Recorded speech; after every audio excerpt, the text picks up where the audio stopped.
welcome to, first of all, welcome to this workshop on quantum information in field theory and holography. This is the second installment in this theme, first of which was held last year in August when, unfortunately we were greatly affected by COVID and it was not feasible to have a physical gathering. 1 year on, unfortunately, the pandemic is still raging and we're still, living in crazy times, trying to pretend to be normal and going about our business as best as we can. But we have a very exciting set of speakers lined up over the coming 3 days who will be telling us about the various promising directions their work is taking in this very rapidly evolving and very promising field. As most of you know, it holds the promise of solving the information paradox and many such things. And hopefully over the next few days, we will get a glimpse of the exciting challenges for some of the younger members of the audience to take on in the near future. A couple of comments about the logistics to the speakers at request. First of all, there are roughly 3 sessions a day and 2 talks per session, which are interspersed by breaks. And I would request the speakers to try to conclude their talks in 50 to 55 minutes so that there's room for questions at the end of the talk, like 5 minutes to 10 minutes. After 2 talks, there'll be a break. The first break after first 2 talks is half an hour. And after the next 2 talks, because it's dinner, we'll have an extended break for 1 hour. The Zoom session will be left open for discussion during those breaks. People who want to engage can engage during the discussion session. I would request the speakers, if they can, to be around during the breaks following their talk, the break which is following the talk session, so that they can respond to any questions in case there are any. Unfortunately, after the 3rd session, there won't be any discussion break scheduled, so we can take questions to maybe 5-10 minutes extra. To the audience, my request is please mute yourself during the talks while the talks are going on. Also, I would request you to postpone questions or remarks till the end of the talk or the discussion break, unless there is a very urgent or pressing question which deserves immediate response from the speakers. In that case, please unmute yourself and ask, or use the raise hand button, and the speaker can hopefully see your raised hand, and then it is up to the speaker to take your question or not. Okay. So with these remarks, I would like to thank the speakers for coming and participating in this conference in this truly testing times, where it is very difficult to keep scientific communication alive without physical interaction. But hopefully, this is the way out. So with that, I would hand it over to Arpan. Do you want to add anything, Arpan? No. Fine. Okay, then we invite our very first speaker, Shira Chapman, who is at Ben-Gurion University, and she's going to talk to us about her. Can you share your Shira? Can you go ahead and share your slide? Yes, just a second.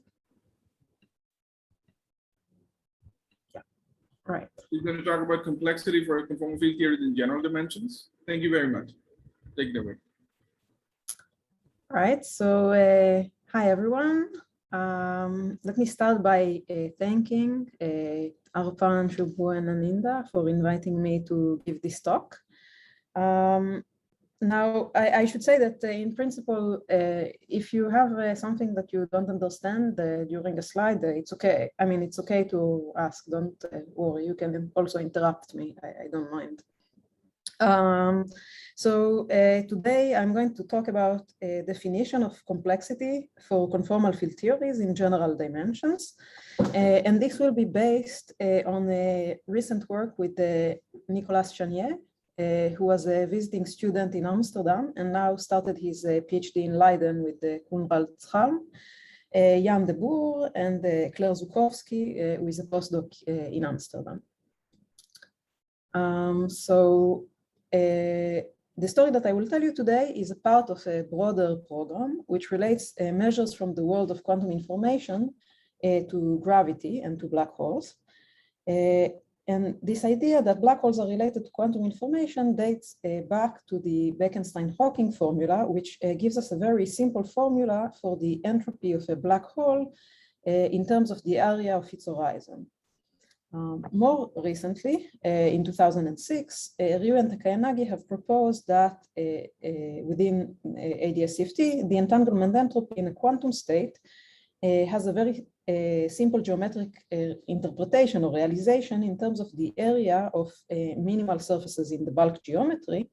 And this has led to numerous interesting developments, including monotonicity theorems, studies of thermalization, chaos and scrambling.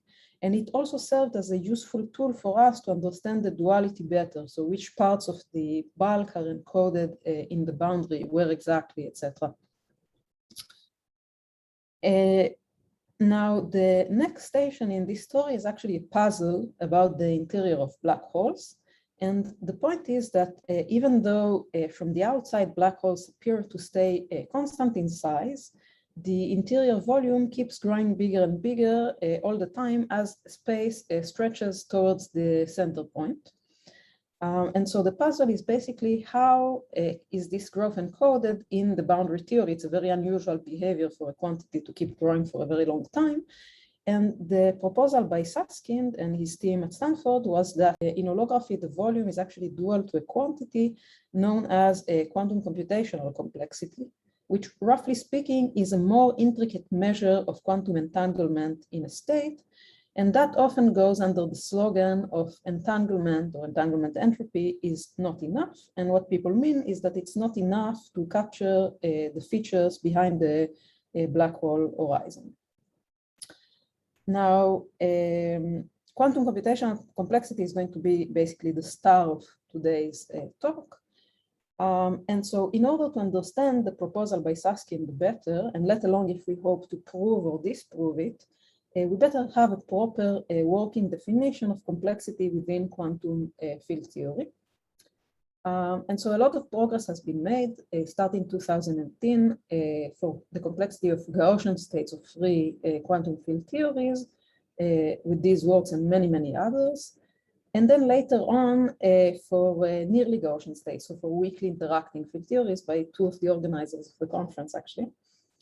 And then also quite a bit of progress was done in two-dimensional CFTs using the full Virasoro algebra as gates along the circuit. And these are works by Capura Magan, Florin Heller, Erdmenninger and her team, etc.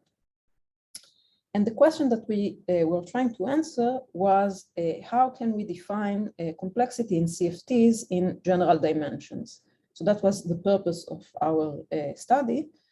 And before I continue, let me tell you why general dimensions are important, why we should study general dimensions separately from d equal to 2. And one hint towards that is that in holography, in d equals to 2, the holographic complexity proposals behave very differently for d equals to 2 compared to d bigger than 2. So here I give just two examples. So for example, the complexity of formation of the thermophile double state. In d equals 2, it's a fixed constant, but in d bigger than 2, it grows with the entropy.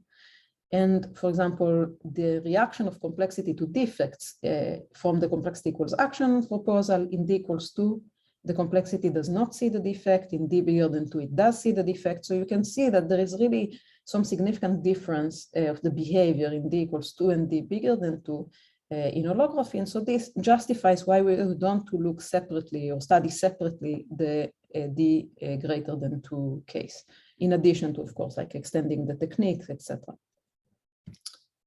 All right, so that's going to be the outline of my talk. This was just an introduction, so some overview. And the first part is going to be an overview of complexity. So I'm going to define complexity, the basic definition for discrete system, and then I will talk about continuous definitions of complexity due to Nielsen. The second part is going to be about our results of complexity in conformal field theories, the higher dimensional case, and a comparison with the existing results in 2D. The third part is going to recast our result under a framework from representation theory known as quadrant orbits. And finally, I will present the relation between the circuits in CFT and time-like geodesics in AdS. I will give a nice interpretation for the complexity metric and in terms of distances between time-like geodesics in AdS. And finally, there will be some future direction and a summary. So, okay, so first thing first, let me start with the definition of complexity. complexity of a quantum state is defined as the minimal number of simple unitary operations that one must put together starting from a simple unentangled reference state in order to obtain a given target state of interest. So the easiest way to break down this definition is for a spin chain. And what one does is typically start with a simple unentangled reference state with all spins pointing up, a very simple state, and apply simple universal gates to construct a quantum circuit of interest. When I say simple, I mean gates that act on a small number of qubits. And when I say universal, I mean gates that can approximate to arbitrary precision any state that I'm interested in. So for the example of a spin chain, this is an example of a universal set of simple gates where I include gates that act on a single qubit, like the phase shifter gates and the Hadamard gates.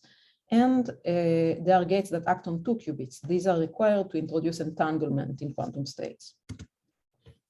And now the task or the thing that we would like to do is to approximate the target state with unitary operations built from these gates, acting one after the other and trying to get to the target state. But since the gates in this case are discrete, one cannot really get to the whole continuum of states, but we can get arbitrarily close. That was the point of being universal. So one has to introduce a tolerance to explain how close we want to get to the target state. So actually we build a state that is epsilon away from the target state. And the complexity is, as we said before, is simply the minimal number of gates required for this construction. For example, you can see in the circuit on the left-hand side, we are trying to build this combination this quantum state, and this is done minimally by 3 gates. In this case, you reach the target state exactly, but that's a coincidence.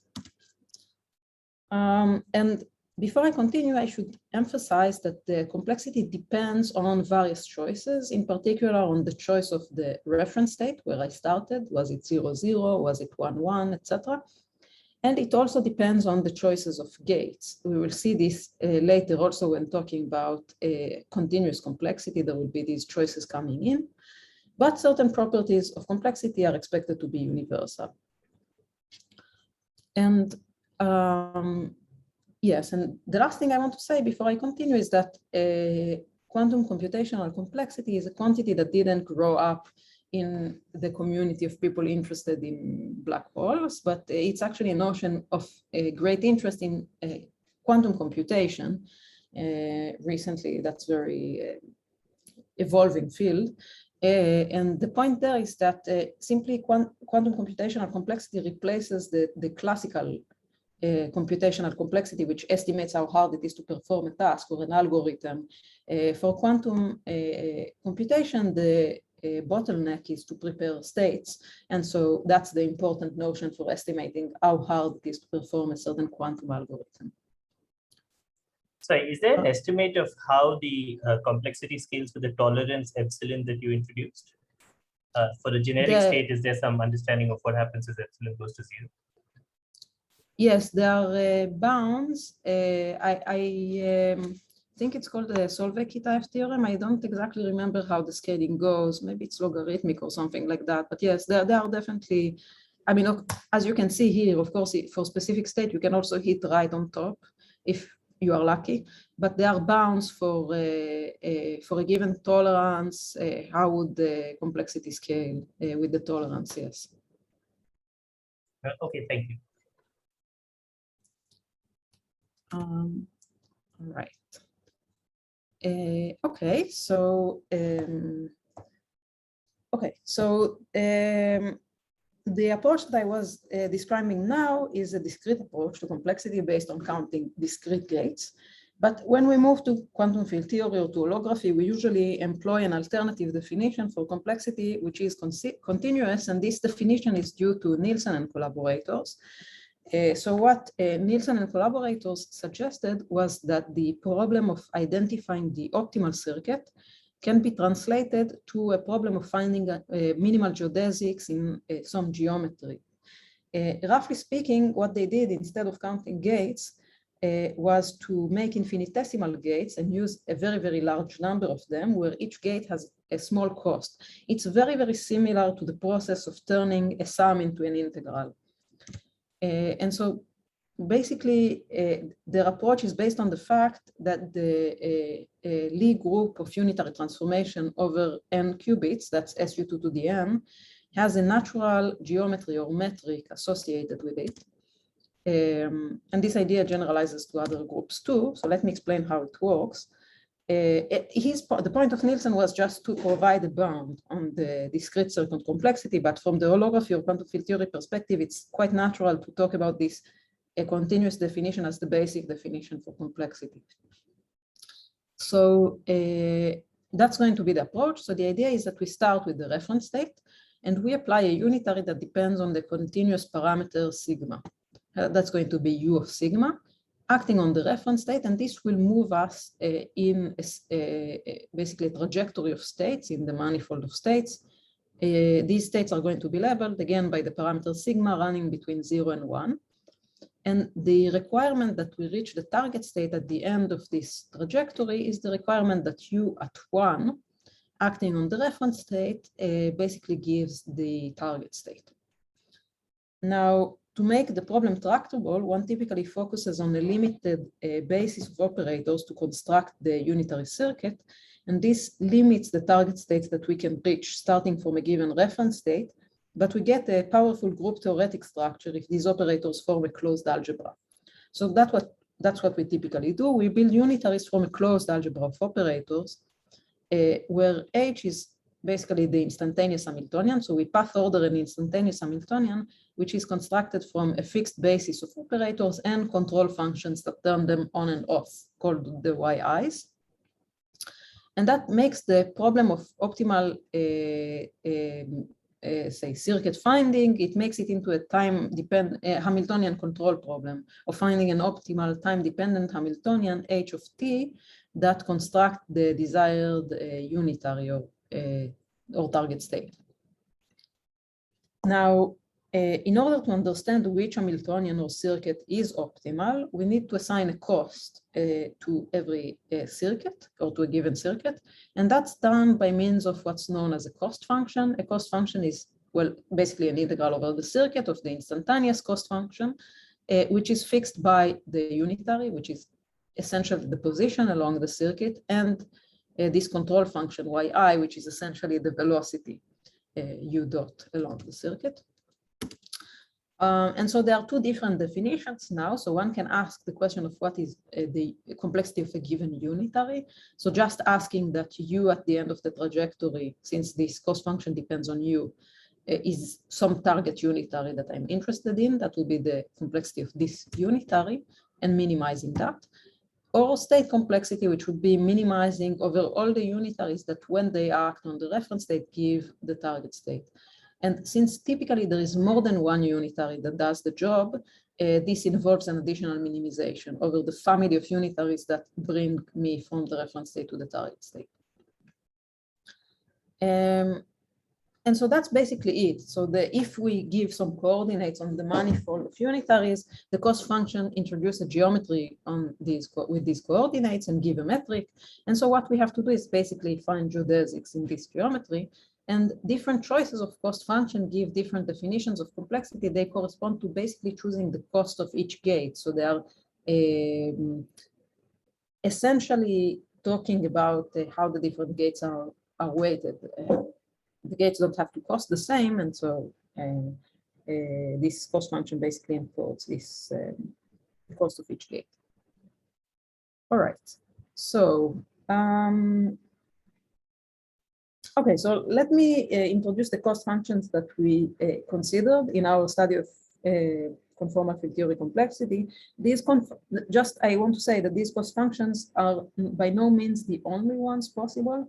In fact, the technology that I'm going to present allows you to work with whatever cost function you want, but inspired by the previous work on 2 dimensions, we decided to focus on those 2 cost functions, and I will tell you their advantages and disadvantages. So the first cost function is this F1 cost, which is essentially the expectation value of the velocities.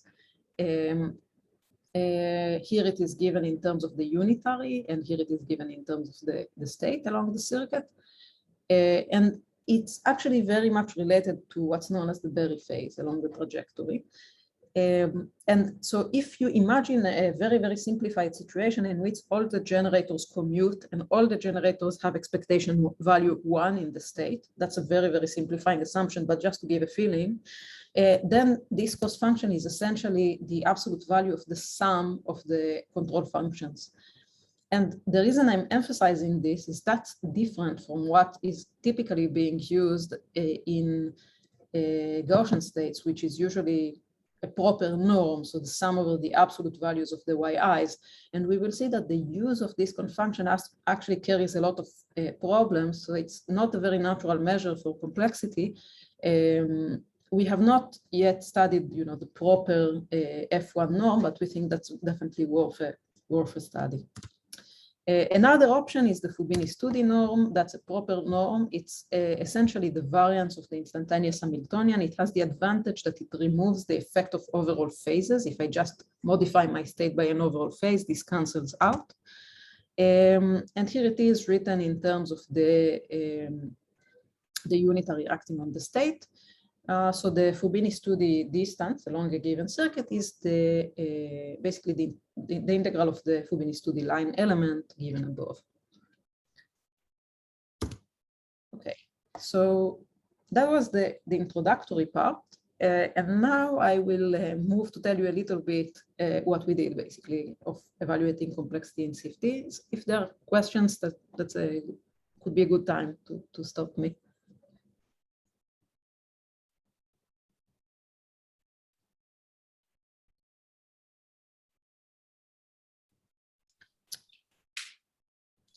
I think you can continue.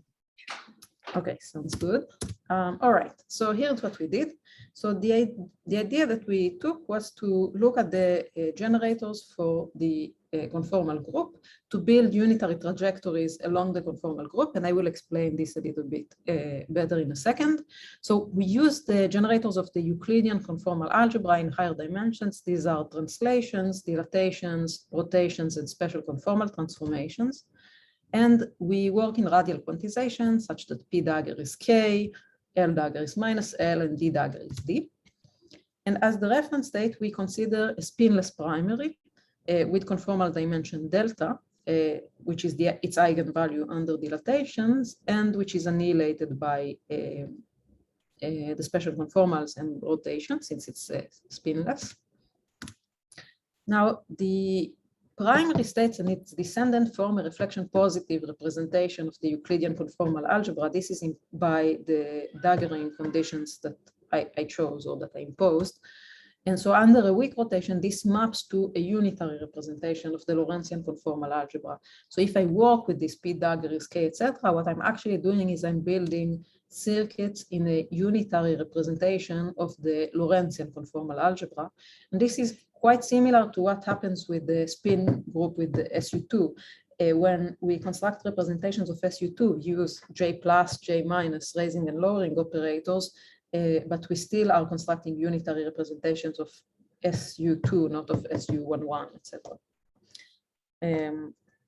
All right, so a general circuit is going to be, as before in the introduction for the continuous approach, a unitary transformation acting on the primary state, and the unitary transformation. Sorry, just a clarification before you go further. Did your set of gates only include the elements of the conformal group, or do you also have elements that can change the conformal representation? No, so just like in the 2D works, at the moment what we know how to do is only move within a conformal family. So it's only elements of the conformal group. Okay, I will have some comments about that in the discussion, but that's what we know how to do at the moment. So it's very limited, of course. Okay, so yeah, I will say something about that. I mean, within this setup, you can already verify some connection to, for example, volume and action, but I will, okay, I will come back to this. So the unitary transformation, as was just commented, is constructed from the generators of the conformal group, the translations, dilatations, rotation, and special conformal. And since special conformal and rotations annihilate the state, the only two factors which will actually appear in the complexity are going to be these alphas, the generators of translations, and these gamma D, the generators of dilatations. But imposing unitarity fixes the imaginary part of gamma D in terms of alpha, and so the only part which is left free is its real part. So I come back to this in a second. And to be unitary, one has to be within a certain closed domain, which is defined by this inequality. Now, the state is unmodified up to an overall phase by exponentiating the Hermitian generators D and IL mu, and these form an SOD cross SO2 stabilizer group of SOD, 2. So actually, these will be modded out when we look at distances between states. And so one can evaluate the Fubini's 2D metric in this language and obtain an expression in terms of alpha. As you see, the overall phase, I told you, the Fubini's 2D metric cancels an overall phase, so the real part of gamma D does not make an appearance. And this is simply a left invariant metric on the coset space, SOD, 2, mod SOD cross SO2. Now, a few words about this metric.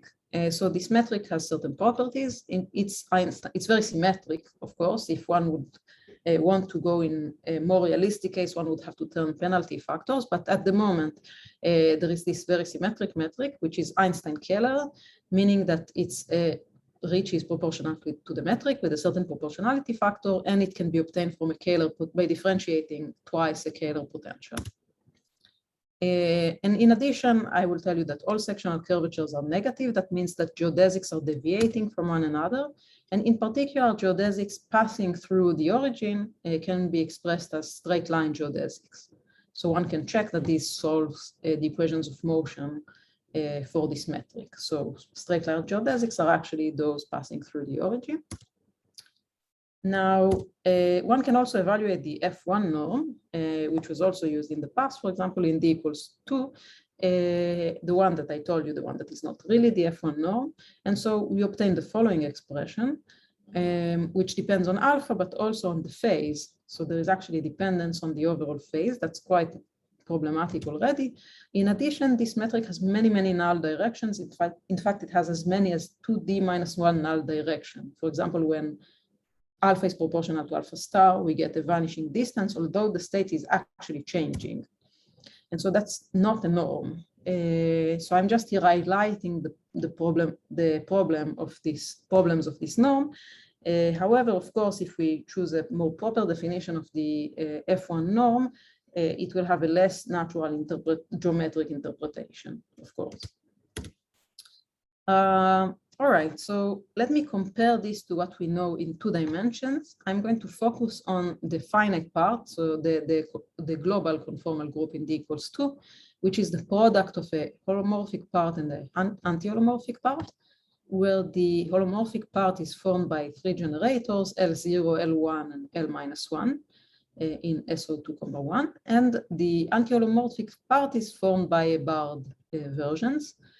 As before, we work in radial quantization, so there will be certain hermiticity relations that make sure that we work in unitary representations of the Lorentzian conformal group. And the reference state will be a direct product of holomorphic primary and anti-holomorphic primary states, highest waist states with dimensions h and h bar. And as before, the state is unmodified up to an overall phase by exponentiating the Hermitian generator L0. That's an SO2 stabilizer subgroup of SO1, 2. So these are the unitary circuit formed by exponentiating these 3 generators with most general function. Zeta of sigma is actually the one that is important, is in front of the L-1, replacing the translations of before. And so the Fubini's 2D metric is given by the following expression, where unitarity implies that zeta has to be within the unit circle, and simply this is the metric of 2 copies of the Poincaré unit disk. And the F1 norm has all the same problems of before. It vanishes in some non-trivial direction. It depends on the overall phase, etc. Now we can compare our approach to what was done previously. So previously, complexity was considered within the full Virasoro group, and it was characterized by the diffeomorphism, which encodes the unitary operation of the group. And so the complexity matrices were given in terms of this diffeomorphism function, where theta is a coordinate on the cylinder, where the state lives, and sigma is the parameter, again, along the circuit. F is the function that the diffeomorphism that the circuit implements. C is the central charge, and H is the conformal dimension of the state that we started with. And so this was done for the F1 cost function by Caputa-Magan, Erdmanger, etc., and by Florin-Heller for the Fubini-Studi norm. Now, the diffeomorphism that corresponds to our circuit, the global part, is actually the exact following diffeomorphism. And if you plug it into these two cost functions, you will recover exactly the norms that I wrote before. So the Poincare unit disks, in the product of two Poincare unit disks. And a final comment is about spinning states. In 2 dimensions, we can use the holomorphic factorization to treat spinning cases where H is different from H bar, and we can recast them in the higher dimensional language. And so here we see that there is a part which is proportional to the conformal dimension, the total conformal dimension, which is actually the part that we have in higher dimensions, and the part which is proportional to the spin, which has some antisymmetric products of the circuit vectors. And this part we don't know yet how it generalizes to higher dimensions. Okay, so you have all these cost functions. So what is actually the complexity? So for a given state, alpha of t, which is parameterized as follows, a target state, the complexity is given, it's not a very nice expression except in 1 and 2 dimensions, but it's basically a square root of another circuit vector alpha tilde, which was parameterizing the straight line geodesic. And the relation between alpha and alpha tilde is given by the following expressions, which one has to invert analytically in d equals 1 and 2, but numerically in higher dimensions. So in particular, in d equals to 2, if we want to construct the following target state, that will be the complexity is going to be a sum of 2 hyperbolic arctangences of the circuit parameter and with the conformal dimension in front. So in particular, when we talk about scalar states where H is equal to H bar, or in higher dimension, it's always scalar state. The complexity is actually proportional to the square root of the conformal dimension. That could be something that we might want to test in holography, as I will show you in a second. All right, so just a quick question, Shira.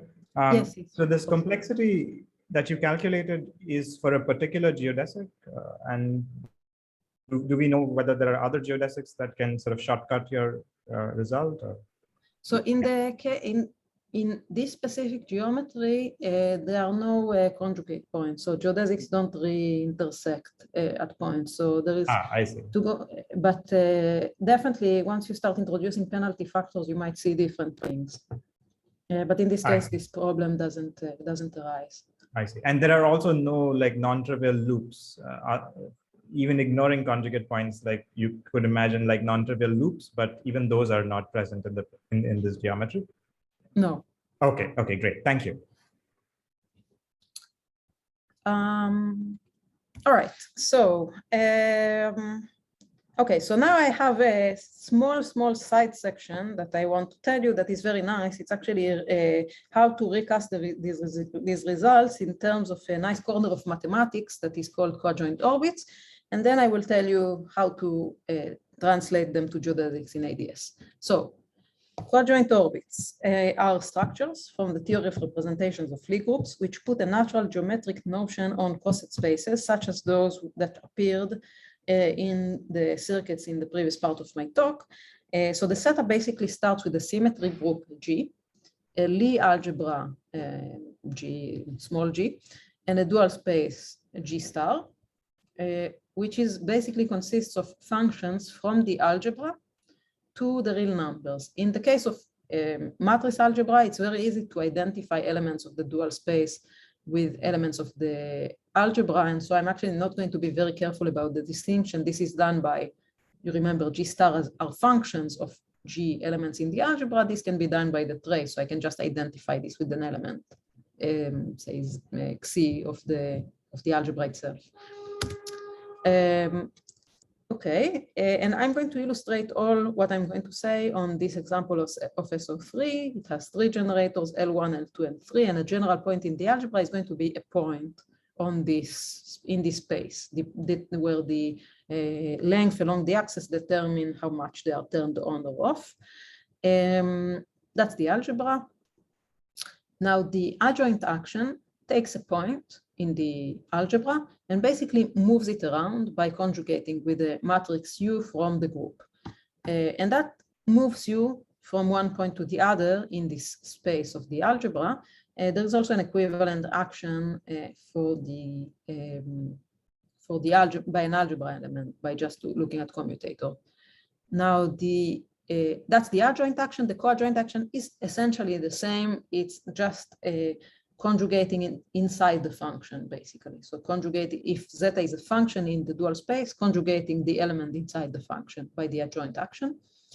And so if we look, for example, at an element which has components J1, J2, and J3 along the different axes L1, L2, and L3, it's a point on a sphere of radius J square. And one can easily prove that the adjoint action doesn't modify the radius of this vector. So J square stays the same. And that means that by operating with the adjoint, I cannot move everywhere in the group, but I stay on a constant size sphere. Two operations, so different group operations move me in 2 different directions on the sphere, and one operation does nothing, rotates me around the zeta axis. So this generates what's known as a symplectic manifold that is a coset space G mod H, the operations that move me modulo the operations that don't, in this case SO3 mod SO2. Now, the theory of quadrant orbits puts very natural geometric notions associated to quadrant orbits, and you will see that they fit very, very well with the framework that we were talking before. So I need a few definitions for this. I need a Maurer-Cartan form, which is U minus 1 du. If you think of U as the unitary along the circuits that we were talking earlier in the talk, that's basically what is the instantaneous Hamiltonian. This extracts the instantaneous Hamiltonian along the circuit. There will be a quadjoint orbit representative telling me where I start. In a sense, that's the reference state. And there will be a stabilizer subgroup, so operations which don't modify the reference state, essentially. And so I will actually be looking at the coset space, those of all the operations of the group, the conformal group in our case, modulo those that don't modify the reference state. And so now it turns out that there are a few different geometric notions that are associated to those coset spaces. For example, the geometric action, which is simply feeding into, you remember the representative is actually a function of the dual space, so feeding the Maurer-Cartan form into this function. That's some sort of gauge field, basically, which is supposed to give me the geometric action. And there is also a symplectic form, which is feeding the field strength, essentially, d theta into this representative, which is, again, the reference state.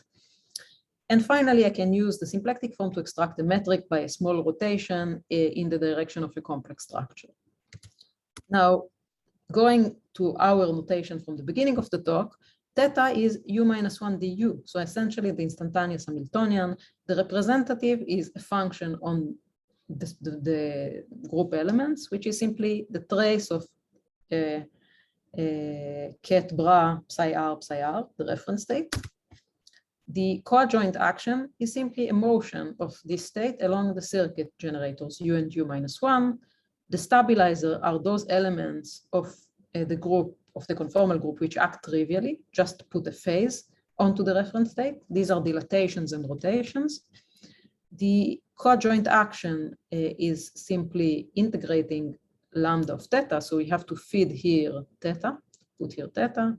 And so if we use cyclicity, we find that this is no other than the F1, which we were saying before, and some similar logic and manipulations using these definitions showed you that the Fubini-Studi metric is no other than simply the metric on the coset.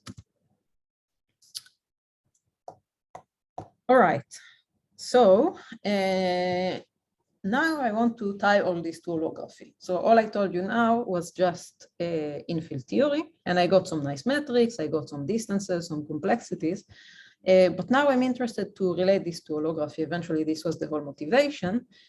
So it turns out that every circuit is actually mapped to a time-like geodesic in AdS, and distances between states, infinitesimally nearby states, have a very natural notion of distances between geodesics. So, you know, the time-like geodesics in AdS can be viewed in embedding space as the intersection of a plane that goes through the origin of the coordinate system with the hyperboloid, which represents AdS in the embedding space. And this notion is actually invariant, again, under SOD cross SO2, SOD2 rotations, which move the two vectors forming this plane, and SOD rotating all the other directions. They don't change, actually, the plane, and so they don't change its intersection with the hyperboloid. And so one can use this notion of geodesics via plane intersection to define a metric or a symplectic form on the phase space of geodesics, which is basically going to be the momentum wedge deposition of each geodesic. And this symplectic form can be mapped to the symplectic form, which is the one which corresponds to the complexity metric from the Fubini-Studi distance. This is done with some conventions on time-like geodesics from these two papers. So let me just write effectively what it is. So that's the state, alpha, that I'm interested in. It turns out that the matching geodesic is the trajectory of a particle of this mass, as we are used to in holography. And that's basically the explicit form of the trajectory in terms of the circuit parameters. So you see everything is, this is in embedding space. Of course, you can use it to extract the trajectory in global coordinates. But the embedding space has two special directions, time-like direction x0 and x0 prime. And you see that all the functions here, r of t, e, b, everything, are functions of this alpha, which is parameterizing the state, and delta, which is parameterizing the starting point. So this is a precise definition of the geodesic corresponding to a given circuit. And so we can draw two geodesics, for example, the blue one and the red one, and ask what is now the interpretation of the Fubini-Studi line element that we were looking before. And this was actually a very nice proposal by Bartek that he sent us after our paper went on the archive. So we looked at it a little bit, and it turns out that the complexity metric from the Fubini-Studi metric is actually a sum of the minimal distance squared and the maximal distance squared between these two nearby geodesics. The drawing that you see here is quite exaggerated because, okay, these are not two nearby geodesics, but just, you know, so you can actually see what's going on. This is the top picture of the cylinder, and this is from the side. All right. One more comment or hint comes from, so, okay, so now that we know all this, it's of course very tempting, we haven't done that yet, to try and see how these geodesics, the addition of a massive particle, how it influences the complexity conjecture. Even without back reacting the particle of the geometry, you can add its contribution to the action, and so you can see how it modifies the action, for example. So you could ask questions such as, does the influence of a particle on the action or the volume is similar to the influence on the complexity of the state of the matching conformal transformations in the boundary. So it really gives you a very nice framework to start to test whether the holographic conjectures make sense, although it's not the most general states, etc. Okay, and so one small hint to what might possibly come out of this comes from the direction of kinematic space. That's more familiar to many people, I guess. So kinematic space is the space of space-like geodesics in AdS. which is a different coset space of SOD, 2. And there is a formula known as the Crofton formula, which computes a length of curves inside AdS in terms of an integral over the space-like geodesics that intersect the curve. So what we would like to ask is if there is a time-like version of this like kinematic space formula, for example, for the space of time-like geodesics, is there a Crofton-like formula for lengths or areas in terms of, I don't know, surfaces pierced by time-like geodesics, for example? And is there a connection of all these ideas to the complexity equals volume? And that we don't know yet. Yeah, but I think that's basically it. Let me summarize. So we computed the circuit complexity of CFTs in general dimensions. The circuit started from a primary state and moved along a unitary representation of the Lorentzian conformal group. And we used two different cost functions, the F1 and the Fubini-Studi, and these respectively matched the geometric action and the metric for a quadrant orbit of the conformal group. Now, this analysis highlighted a nice connection between quadrant orbits of the conformal group and time-like geodesics in anti-de Sitter spacetimes with possible implications for the holographic complexity proposals. And while some of these things are known in the mathematical literatures, here there are really explicit formulas that relate the boundary state to the bulk geometry, and we think this will lead to interesting development in the context of circuit complexity. Of course, one step would be to also play with all the parameters that enter into the complexity definition in CFT, because we have chosen one definition that is particularly symmetric. There are many definitions depending on penalty factors, etc., that need to be explored. All right, so future directions. One that was mentioned or actually asked about is that we would like to know how to move outside a given conformal family. This we don't know at the moment. We could ask questions about a more realistic complexity metric, for example, adding penalty factor or considering the real F1 norm.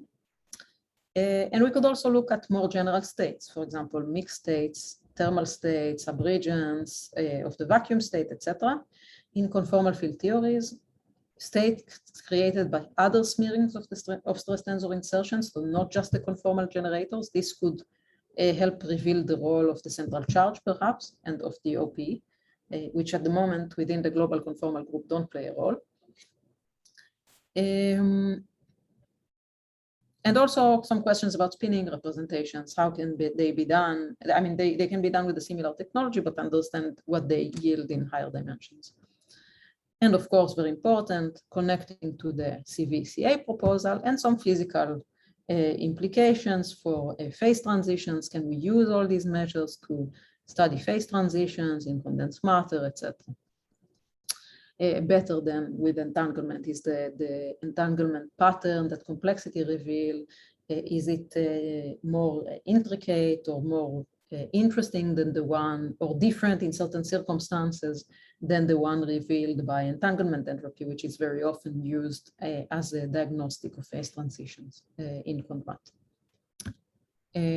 Yeah, so there are many different interesting directions to explore. And yeah, I hope maybe next time I will have something additional. Yeah, that's it. So thanks for listening. And yeah, please ask me questions. I see that there are already like some things in the chat. I will read them now.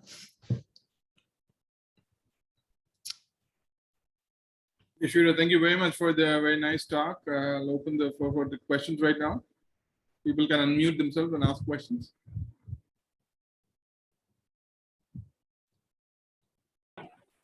Yeah, so I have a question. You initially said that the growth of the volume inside the black hole is related to the growth of complexity on the boundary. So Yes. in your analysis, how is this reflected? So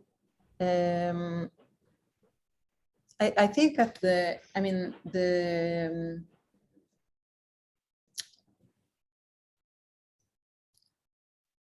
Right. The point is that you have to take some state that is not okay. So when you talk about growth of complexity, you talk about growth according to some Hamiltonian, right? So the system is involved with some Hamiltonian. The system is not the ground state of this Hamiltonian. It's some excited state or some I don't know, quenched state. And the Hamiltonian needs to be complicated enough, so it needs to evolve, you know, scramble the system fast. It needs to be chaotic. What I'm giving you at the moment is some framework without referring to the dynamics of the system. If you would like to see, you know, a linear growth, you would have to attach this to some specific dynamics of the system. But we haven't done that. I mean, I think it should be possible, but we haven't done that. Okay, thanks. Okay, are there any other questions? So let me ask one question. So you mentioned about this crafting formula, which applies only for you know, curves which are intersecting a space like you know, curves intersected by space like geodesic. Just a naive question. If you take that formula and hopefully that formula is written in terms, cast in terms of the AdS covariant distance function, sigma. Mm-hmm. And usually there is a simple analytic continuation to go from space-like to time-like. If you just raise a sigma by I sigma. That trick doesn't work? I don't know actually. But that's a good idea. I will think about it. Yeah, just an observation that if you can write things in terms of the AdS covariant distance function, maybe just an idea. Okay. Mm-hmm.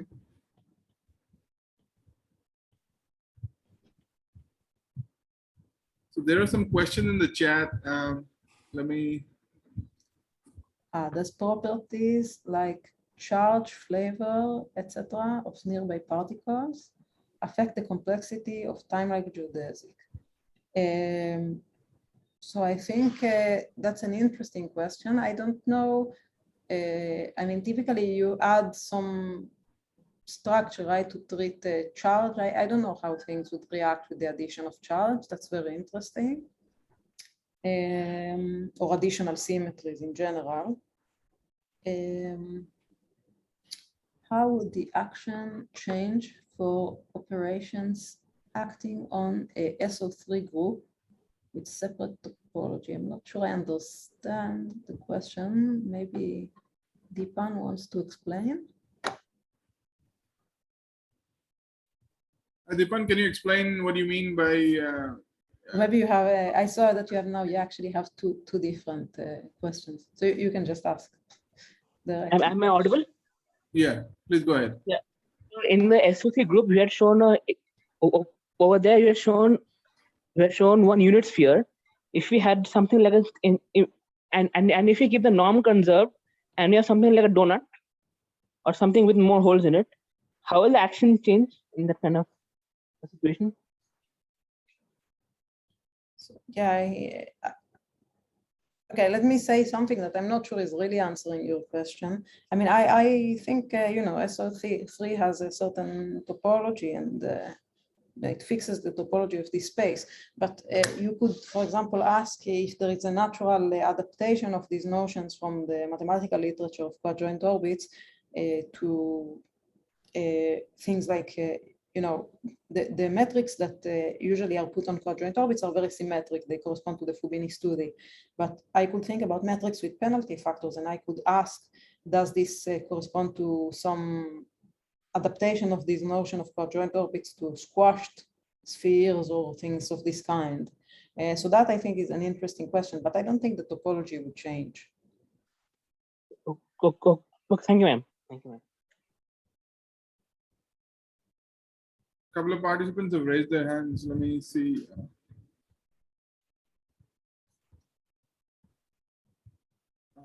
Shamdatta, do you want to ask a question? You have your hand raised. Hello? I already asked my question. The first question was by me. Okay, then Pawel, you can go ahead. Hi, Shira. Hey. Thanks for this very nice talk. I just wanted to understand if I wanted to make sure if I understand your conclusions correctly, because I guess like I totally agree with the setup on using the symmetry of CFT to build circuits. And then you in your work, you analyze this F1 and then this F2 norm. And then if I understand correctly, it seems like from F2, we have a nice Fubini study metric, whereas from F1, the Nielsen geometry looks like there's some problems with it according to your analysis. But then you use this F1 norm to write the quad-joint orbit action. And then this action is nice, and it you know, it was a nice part of your talk. So I just wanted to understand, like, with this, what's the relation to complexity? Are you saying that for just the usual Nielsen complexity for this setup should be used with F2 or can be used with F2, but then there's some maybe with this quad joint orbit action or in this setup with F1, we need to define some different notion of complexity, not Nielsen complexity or something like that? No, so I think it's this specific definition of the F1, you see, because the problem is that this F1, the way, how is it defined, right? It's defined as the projection of the state over the derivative of the state along the circuit, right? In an absolute value. And if you rewrite this in terms of the yi's, okay, and take a 100 million simplifying assumptions, this is the absolute value of the sum of the yi's. And if you think about that, that's not a very natural distance function. Think about, like, if I'm in R2 and I use the Manhattan norm, I usually use absolute value of x plus absolute value of y. I don't use absolute value of x plus y. Okay, no, that part I understood, but my question was just, what's the role of this geometric action, the second part of your talk, in complexity? Are you proposing that, you know, because it's clearly, it's not like a Nielsen approach, right? You're not computing the length of a geodesic with this geometric action. So I wanted to understand what was the second part of your talk about, like, what's the relation of that part to complexity? You're saying that I think the F1 is not the F1 defined, you know, not a la Nielsen, but you know, with this one that we are talking about, that is actually the one that is nicely related to quadrant orbits. Yeah. I'm not sure it has a very nice interpretation in complexity. I feel like it's yeah, it has like you saw, it has problem. It has a nice geometric interpretation. It's a question whether the proper one has a nice geometric interpretation, but I'm guessing very likely not. It's somehow it's a phase count, right? It's counting some modification of the phase along the trajectory, and yeah, it depends. If for some reason, I mean, I guess in some circumstances the phase would be important, right? For some interference experiments, so you would want to do something with the phase. I don't know, but typically, an overall phase, it's not very physical. So this kind of, it takes into account mostly the phase. And that's a weird property to count as because this would be important if I try to ask the question, I want to build a state with this specific phase, but it's a weird question, a bit of a weird task to decide to do, right? Okay, so maybe I just didn't understand your second part of the talk. Like, what, maybe we can discuss this later. What was exactly the relation between this distance and this geometric action, or everything I said, everything I said about AdS was about the Fubini study. Okay. So then this part, maybe I missed it. No, everything I said about AdS was the Fubini study. Okay, thanks. Maybe that clarifies. So I have a question. So are you saying that the Fubini study metric actually becomes the metric in AdS space or something? It becomes the distance. It becomes the sum of distance squared between minimal distance and maximal distance squares between two nearby geodesics. So every state is like a geodesic, and the distance between two nearby states is given in terms of the distance between two nearby geodesics. Now it's AdS, so there is a time-like direction. So you have to define distances in a careful way. But what I mean is, so let me go back maybe.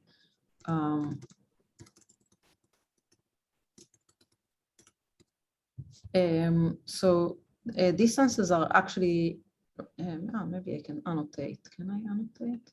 No, I cannot. So sad. Okay, no, I just mean, sorry. You see there are two geodesics, for example, that represent two states, and the Fubini-Studi distance is the maximal distance squared plus the minimal distance squared between two geodesics.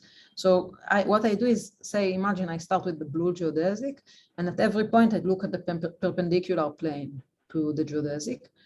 And this perpendicular plane intersects the other geodesic in some point. So at every time there will be perpendicular distance between the first and the second geodesic. Since they are time-like, they don't escape to infinity. So there will be a maximum to this distance. Of course, there will be also a minimum. They can meet, but they can also not meet. They can be a bit far from each other. And so it turns out that this maximal and the minimal distance, sum of those squared, is actually the Fubini-Studi. Okay, so is this a bulk-to-bulk geodesic?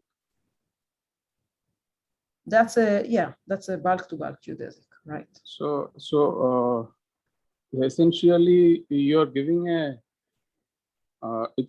you're giving a dual to a bulk-to-bulk propagator in a certain sense, which is not usually defined in the usual AdS-CFT dictionary, right? Sorry, you got in the usual cut. AdS-CFT I never know. dictionary. Maybe I got cut. Can you hear me? Yeah. So can you hear me now? Yes. Hello. So in the usual AdS-CFT dictionary, you don't have a dual CFT description of a bulk-to-bulk propagator in any sense. So is this a sort of dual description of a bulk-to-bulk propagator in some sense? Maybe you have to take into account that this is in a limited setup where I start, with a primary state and I put on top just conformal transformations. But yes, that's what I'm saying, right? Okay, so well, I don't know. I mean, it's not actually accurate. It's not every bulk to bulk. Well, it's a time-like geodesics that start at minus infinity and ends at minus infinity. I mean, it's not that every 2 points in the bulk that I want to connect, if they're space-like from each other, I can give it an interpretation. Okay, thanks. Okay, so if there are any further questions, we can postpone them to the discussion session. Hopefully, Shira will be around. If she can be around, that would be great. In an hour. Yes. Okay, great, thanks. So the next speaker is Pawel from University of Warsaw. And Pawel, can you please go ahead and share your presentation?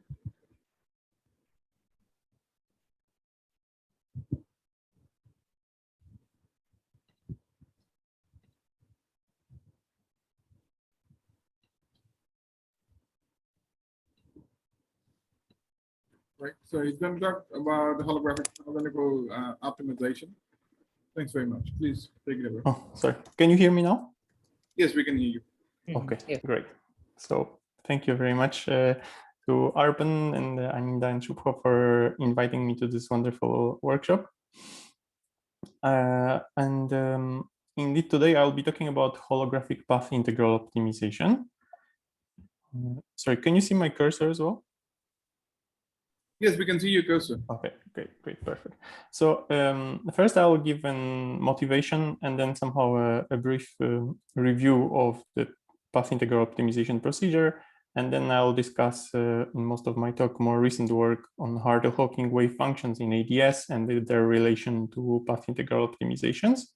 And then finally, I'll conclude and post some open questions. So this talk will be mostly based on these two works with Tadashi Takeyanagi from the Yukawa Institute in Kyoto and my student Jan Boruch, and the second work also with my postdoc Dongsheng Ge in Warsaw.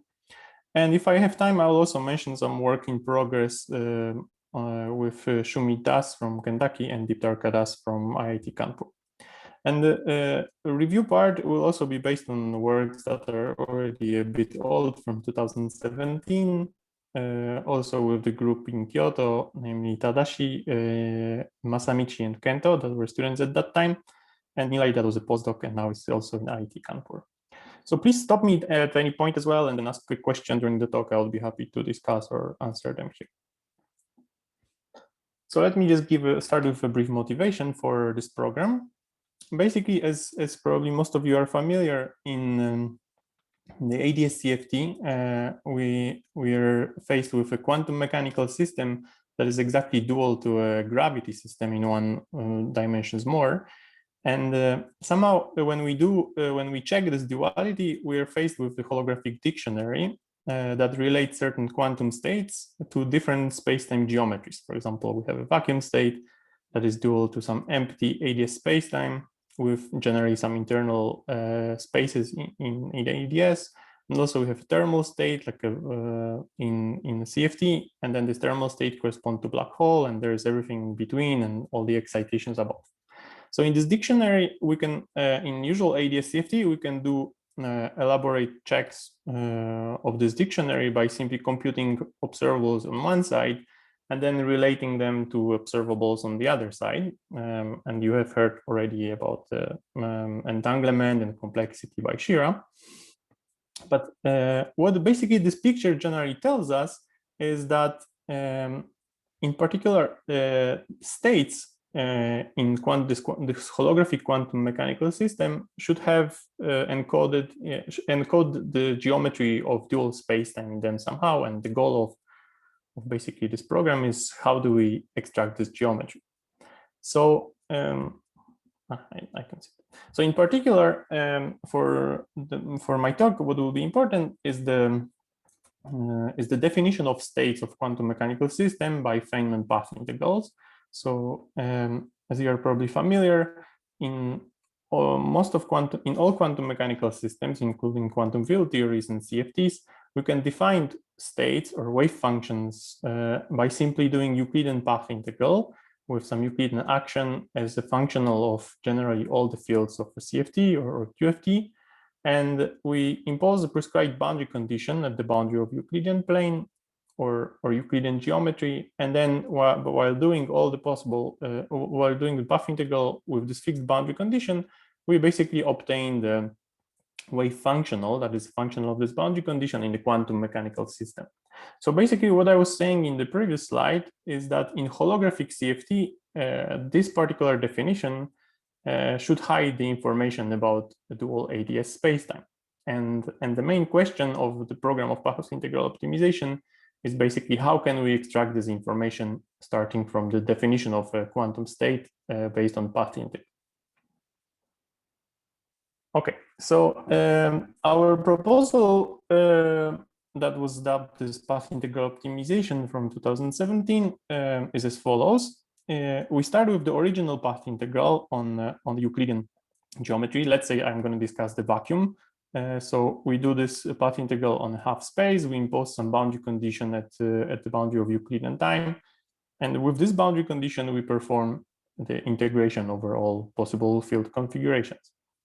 And the intuition to this program somehow came from the tensor networks. So you can think about the path integral as basically some continuous version of a discretized tensor network where each of this kind of small plaquettes is one tensor network obtained by a path integral, by Euclidean path integral in this kind of region. And as in the tensor network, we want to, like, generally these wave functions are a bit complicated. We cannot compute them exactly. So we can actually do some efficient approximation of the state by simply introducing some coarse graining procedure or introducing some small number of tensor networks that will still keep the information about quantum state accurate. So we can compute, for example, entanglement or correlators from the tensor network approximation.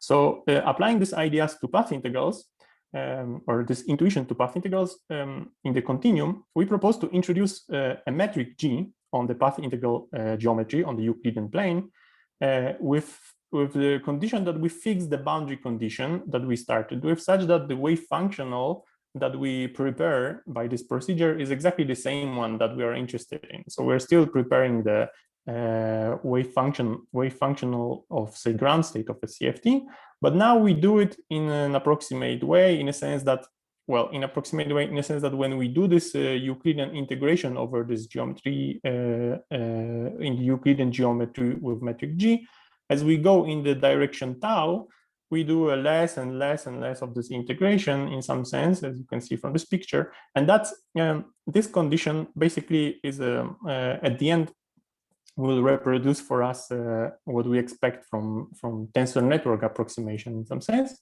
So and basically the important step in this procedure is somehow the optimization. So I wrote here that the optimized path integral prepares this kind of continuous tensor network, and the optimization is done. It's an important part of this procedure, and the optimization is done by simply comparing wave functional with the same boundary condition computed in metric G and then computed in the flat geometry.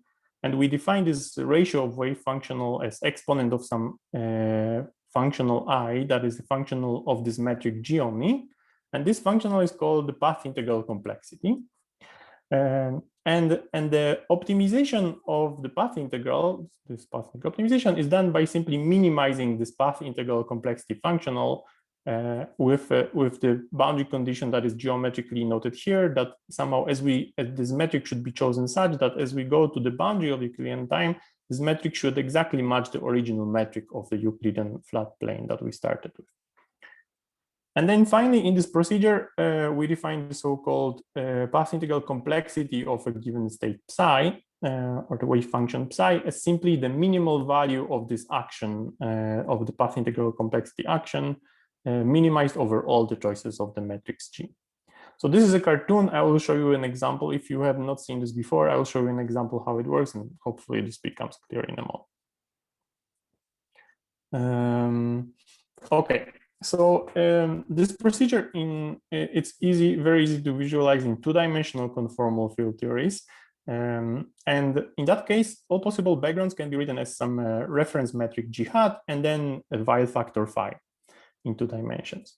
And then, as you're familiar probably from your string theory courses, the CFT action is of course invariant under the Weil rescalings. So classically, when we just put the metric in this form, the action of the CFT does not change. It's the same as in the metric G hat. On the other hand, on the quantum level, this is not true with the measure of the path integral. So the measure of the path integral of a CFT, after we computed with the Weil rescaling of the metric, is related to the metric in the reference, the path integral metric computed in reference geometry times the exponent of the famous Liouville action. That is a functional of this Weil factor phi and also background metric G hat. So in other words, this Liouville action is given here. It has the kinetic term for this Weil factor phi. It has also the exponential potential with some coefficient mu that is usually referred to as cosmological constant. In general, it also has a coupling between phi and the curvature of the background metric G hat. And also, if we have some boundaries, there's a boundary Liouville action that has the boundary cosmological constant and the coupling between the phi and the extrinsic curvature in that geometry. One thing one should notice is that this action is completely universal in 2 dimensions in a sense that it's proportional to the central charge. So by definition, this object doesn't care if we are at c equals 1 or c equals to infinity, which makes it very compelling and interesting from the point of view of applications to, say, holography in AdS free. And in these 2-dimensional CFTs, this path integral complexity then is defined simply as the difference between the Liouville action, the general Liouville action phi, and S, and the minus the Liouville action at the value of phi being 0, which is simply just subtraction of the volume. Okay, so then the path integral optimization is the minimization of this path integral complexity action. And what that means is simply just we choose the metric G such that it solves the Liouville equation. And the Liouville equation actually is a general constraint on the geometry, on this 2-dimensional geometry, that tells us that the Ricci scalar of this geometry, the full geometry, should simply be constant negative with this mu being positive. In other words, all the optimal backgrounds that we use to prepare the states by Euclidean path integrals are hyperbolic with constant negative curvature. So in other words, these continuous tensor networks that I'm talking about, by this path integral tensor networks, they all have constant negative curvature in the Euclidean case here. In particular, in our work and most of the examples, when we choose the flat reference metric, so basically if we choose the metrics on this two-dimensional surface to be while flat, then we get the famous Liouville equation. And then the boundary condition that I was showing you here, that these two metrics match at tau equals to 0 or say epsilon here, corresponds to basically choosing this while factor at the boundary to be 1 over epsilon squared. So this is such that we match our original cutoff at the boundary. And let me also comment that in our paper in 2017, we worked with this mu equals to 1 that we can always do by simply a constant shift of the wire field phi. But actually in the holographic part of my talk and the second part, mu not being equal to 1 will also play an interesting role. Sorry, I have a question. Yes. So is this kind of sort of a thinning of degrees of freedom as you go down the tau axis, or is it related to RG or something like that? No. What do you mean? You mean from this picture? I mean, yeah, in this picture, as you go down in the second diagram, is it sort of a thinning of the degrees of freedom as is done in RG? You mean the coarse graining procedure that is done with the coarse graining procedure, yeah. Oh, it's a coarse graining procedure. Okay, fine. Thanks. Yes. Okay, thanks. So let me just show you these three canonical examples. 4 canonical examples. For example, for a vacuum of a CFT, we just do this path integral optimization on upper half plane. And then the geometry that satisfies these requirements is simply 1 over tau squared. This is the Euclidean time here. And that simply is nothing but the hyperbolic geometry of the upper half plane as an optimal geometry of this path integral optimization procedure. When we do it on a strip, this is, for example, for preparing the thermophile double state using the Euclidean path integral, we do it on the strip geometry between beta over 4 and minus beta over 4. This is where beta is the inverse temperature. Then the solution of the Liouville equation with this boundary condition is 1 over cosine square. So it goes as 1 over epsilon square at each of these boundaries. And actually, this is again in this coordinate tau. This looks like a time slice of the eternal black hole if we somehow relate this tau to the radial direction. On the other hand, for the primary state, when we do this path integral on a disk with a so basically or on the cylinder with an insertion, generally for some primary operator at the center of the disk, then we can find the solution of Liouville equations with the correct boundary conditions and also some parameter A that is related to the dimension of the primary operator by this formula. So H is over and C, H is the chiral dimension of the primary operator and C is the central charge. And again, I have a small clarification. This is Ananda here. Yes. In your path integral optimization, in your path integral optimization, you said that you are minimizing the Liouville action. So you're working on the equations of motion, but how do you know it's a minimum and not just an extremum? How do I know it's a minimum and not just extreme? Actually, so in all these cases, we check that these are minimas. So you can check explicitly that this action. Yeah, well, it's not like exactly we do the fluctuation, but we check that this action is simply that this solution minimizes the action. But if you did not check fluctuations, how do you know it's a minimum? I mean, it could be a saddle point. It could yeah.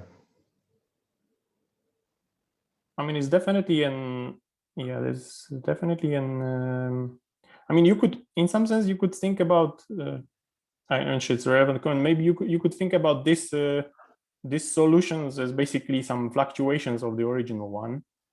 For example, on the like this excitations as fluctuations of the no insertion, and that you can also check. But actually in all these cases we were checking that that the solution is minimum, but sorry, I don't remember exactly. Like I'm pretty sure we did not do the fluctuation, but we checked that this was the minimum. I see. Okay. Sorry, I can check this. Another concept. Yes. Sure. Another conceptual question that I had was, you're at no stage you're saying that the central charge is large or anything. I mean, there's no. The AdS space that optimizes the path integral is could be as quantum as possible. I mean, in the sense that if I thought of it as originating from some dynamical gravity theory. So in fact, indeed, like for the simple states, like the vacuum of the thermofield double, the central charge did not appear anywhere. But actually, in these primaries, you can see this 12 over H over C. Here we use the assumption about central charge being small or large, and actually, if we want to think about this this geometry as a time slice of, say, conical singularity, the proper relation should be actually that this A should be like maybe square root of 1 minus 24H over C. So in order to have this matching, actually this A is rated by the expansion, you know, in the large C, and in some sense that's where we would really need the quantum Liouville to get a proper optimization for these solutions. Okay. This is actually also related to the No, carry on. Finish your comment. Yeah, I just want to say this is also related to certain problems that will be important for the second part of my talk. Basically, how to generalize this procedure in some sense to the quantum regime, but I want to mention it. So you had an epsilon in your picture, and this epsilon you took it to be small. So what does small mean here? You mean, sorry, what that small means? Yeah, so here, for example, there's a cutoff. So epsilon here is small.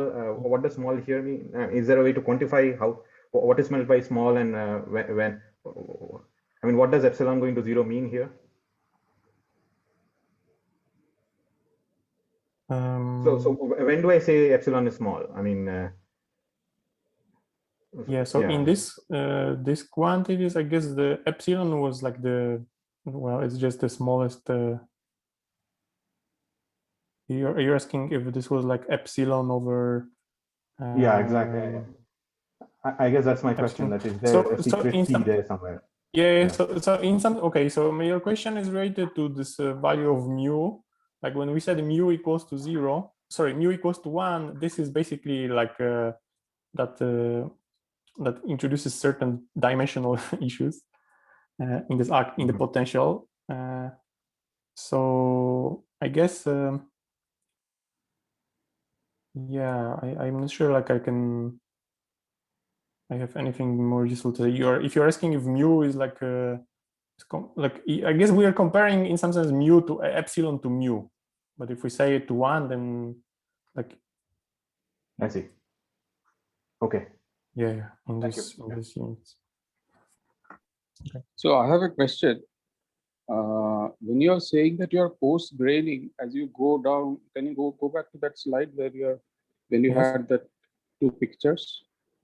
Yeah. So as you're coarse graining as you go down tau, what does it exactly mean? I mean, in this procedure, it means like you can think about it as doing, say, in some sense, less of the path integration in this region than you should do originally. Okay, so what I mean here is that I do the Euclidean path integral with certain boundary condition, and then this path, like basically the amount of doing the path integration in this as I go in tau is given by this metric. And why is it related to the? Maybe you can postpone your question till the discussion question. It looks like it's maybe it's better if we pick this up in the discussion. Okay. Okay. Fine. Thank you. Pawel, you can go ahead. So thanks. So let me basically just mention a few properties of this two-dimensional complexity. One of them is that basically it is if you should think about it as a relative complexity between some reference metric G hat, so basically tensor network continuous tensor network prepared on the metric G hat versus the one that is weighted to the Weilby scale. and this is given by this functional I. So so one of the consequences of this relative complexity is that actually it can be negative. So the complexity between metric G1 and G2 is minus the complexity between relative complexity between G2 and G1. And another property of this is that when we sum the two for three reference metrics, G1, G2, and G3, their sum is actually simply G1 and the relative complexity between G1 and G3. So it's actually a triangle equality.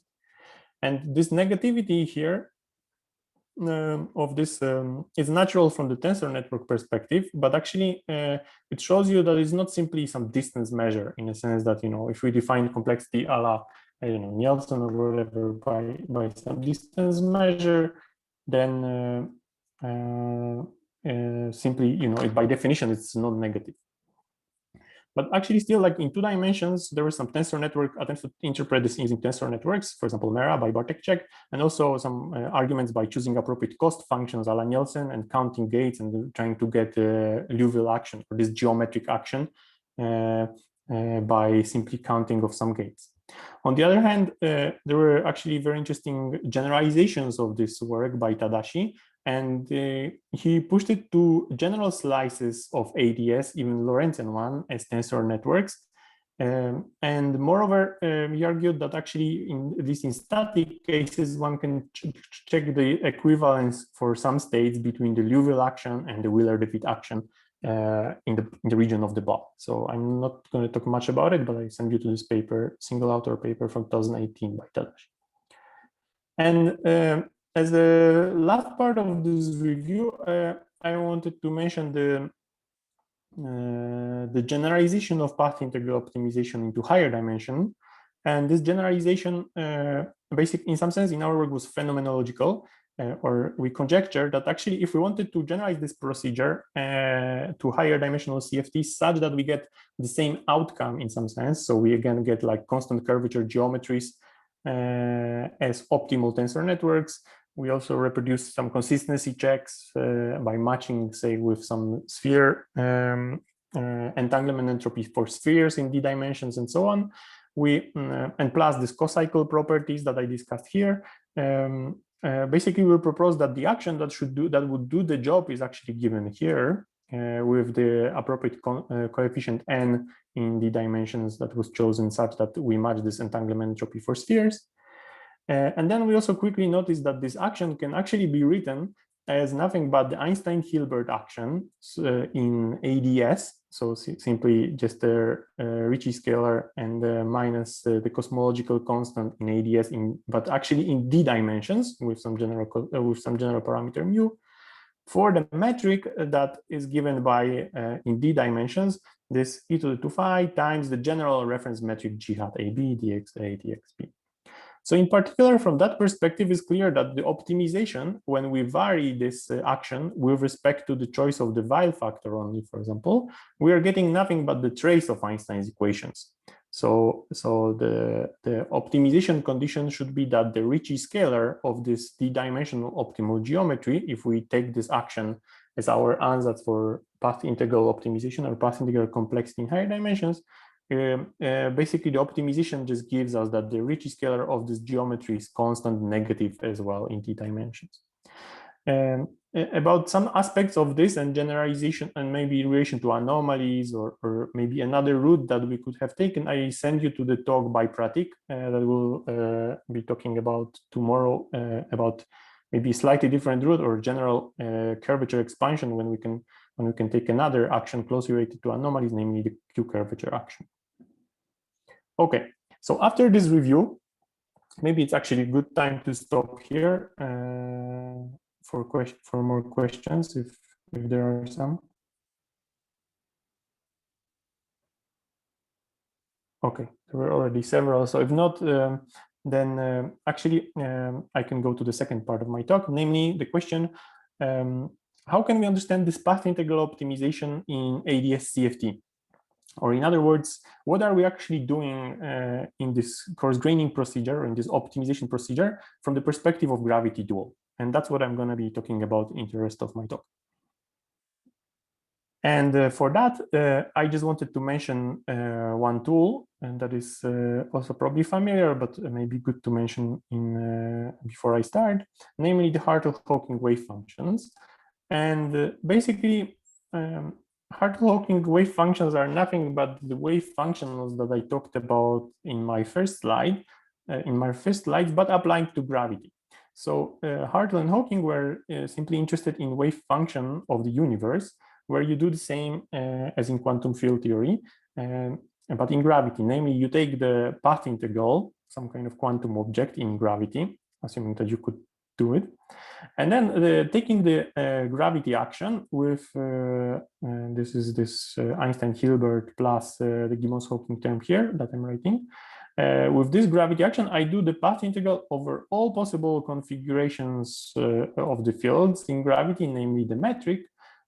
In general, you could actually do it also with additional fields in gravity, but for a particular boundary condition, so at particular gravity slice, of course, in the usual case, you are interested in some time slice on which you impose the boundary condition Hij. By doing this path integral, you compute nothing but the wave functional that is a function of this boundary condition on this metric Hij. And of course, I'm not going to talk about the properties and problems of this definition. In most of my talks, like how do you actually properly define this measure of gravity and so on and so forth. For my talk, what will be important is actually mostly the semi-classical or actually classical evaluation of this Hartle-Hawking wave function with gravity action here. But maybe things that are good to remember is that in that setup, basically, in the setup of Hartle and Hawking, the classical Hamiltonian constraint on the gravity, basically imposing the Hamiltonian being the gravity Hamiltonian as a function of the extrinsic curvature on the surface with metric Hij, as well as the Ricci scalar of that surface, and in general cosmological constant should be 0. This should be satisfied for that geometry. And in addition, actually, the quantum constraint, this will not be important, but maybe for those of you that are also familiar, what we do is that this Hamiltonian constraint, in some sense, we can think about the Schrödinger equation for this Hartle-Hawking wave function as simply a Hamiltonian constraint that becomes a quantum operator in gravity once we define certain ordering and so on ambiguities in this thing. Basically, this wave function of the universe satisfies the Wheeler-DeWitt equation simply by taking Hamiltonian on this Hartle-Hawking wave function being 0. Okay, so this is just some recap slide, and now I want to introduce the new idea. This was proposed in this work with Jan and Tadashi in 2020 already. And basically, we want to consider, for the moment, we want to consider AdS geometry. And in this geometry, we want to compute Hartle-Hawking wave functions with boundaries.